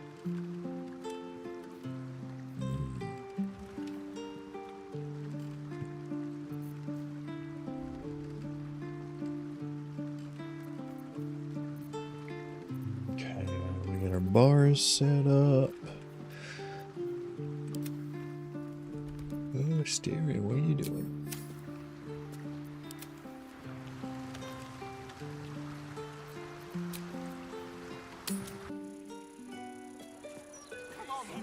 At least let us take her to a doctor. My friend's me. Let her go. Fuck off! Never wanted the easy path. Wow, this city's gonna be real packed with a whole lot of stuff, huh? Okay, talk to Gauntlet, Devilla, and Elfsong. I want to go murder target Rovere. I don't want to murder target Rovere. I don't want to murder target Cora. I don't want to murder target Frayne. Oh, investigate the suspicious tool. Wizard of Waterdeep. Yeah. This is where I want to go. Oh, find the Night Song. Okay. Yeah, let's go here. There's 2 things that we can knock off. But out of curiosity...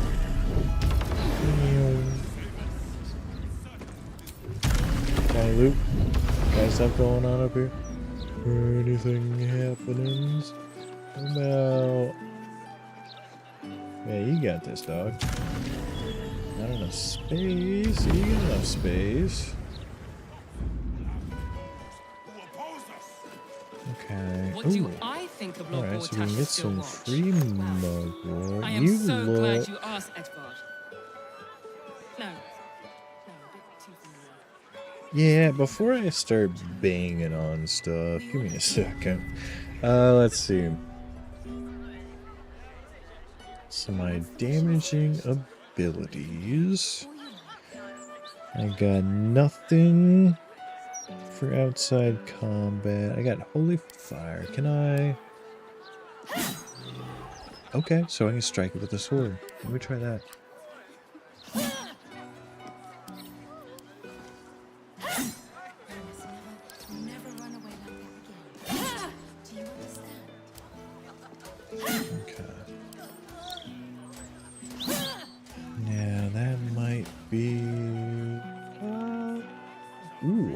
Hold on. Where are you? What are you? I take a fly. Go up here. Hi, kitten. What's here? Ooh, no way. Okay, so what do we got? Potion of Invisibility. Nice. So we recovered the one that we used in this act so far. Roar! Hello, trash. Read my chats, boy. No.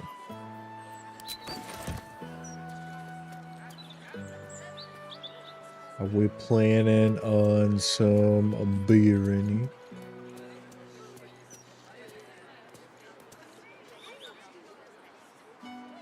Okay, so that yeah, let's check out what this is first.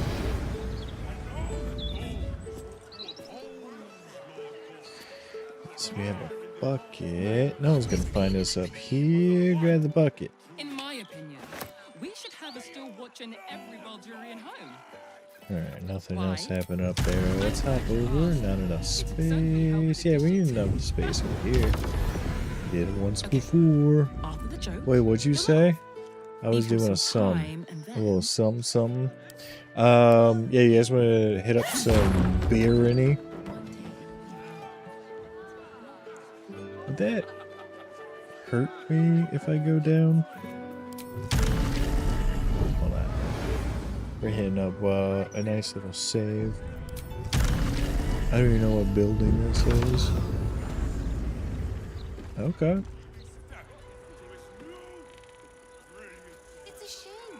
Alder's Mouth.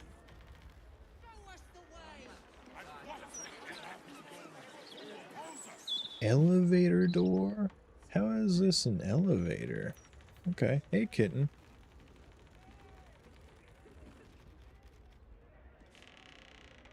Yeah, alright. Yeah, I'm totally down for some Barony. I'll swap over to that. I'm a little curious what's going on here right now, so... Okay. Alright. Everyone is just out of here. We all have to take care of each other. Alright. Who sees me? A clearly lit area. Oh, that's troublesome.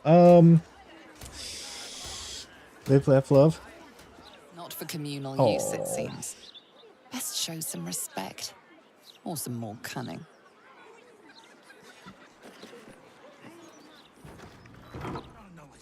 Wait, I got a question.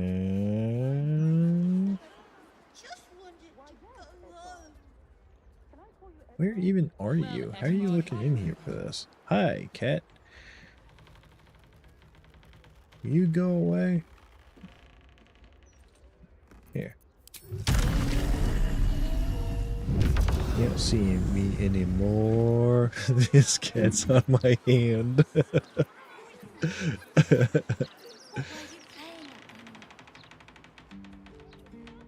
Okay, he'll be a sec. Alright, then I'm gonna chill out for a minute. Oh. Hold on, I got an answer for this.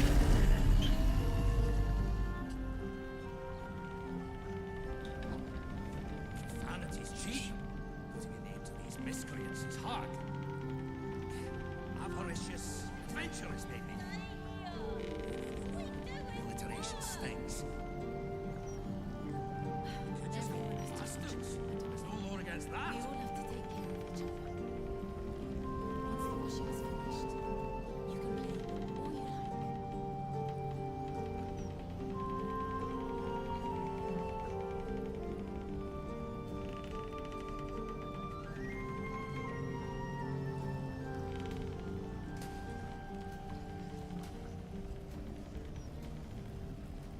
You must never run away like that again. Do you understand?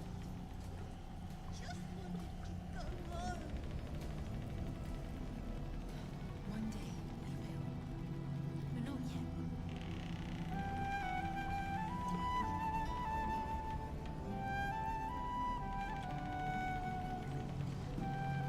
Sorry. Wrath! Okay. Let me I am so try glad you something asked real me. quick.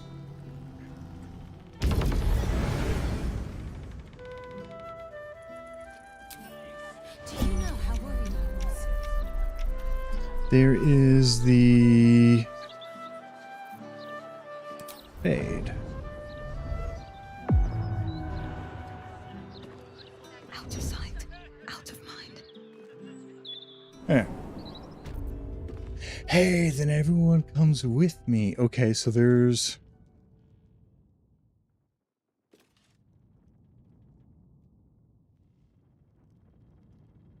Alright, there's a lot going on there. We got some watchers. I wonder if we start this nonsense, if it's gonna throw me in hot water. Alright, I'm gonna swap out of Baldur's Gate 3. And we're gonna load up some Barony. Right on, dog.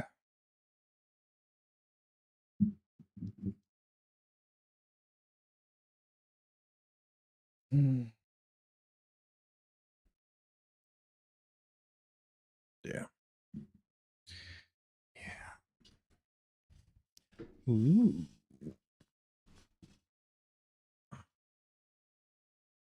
Oh, yep. Yeah. Okay. Come on, Barony, load it up, dog. Unable to sync. That's chill, dude. Just get it going.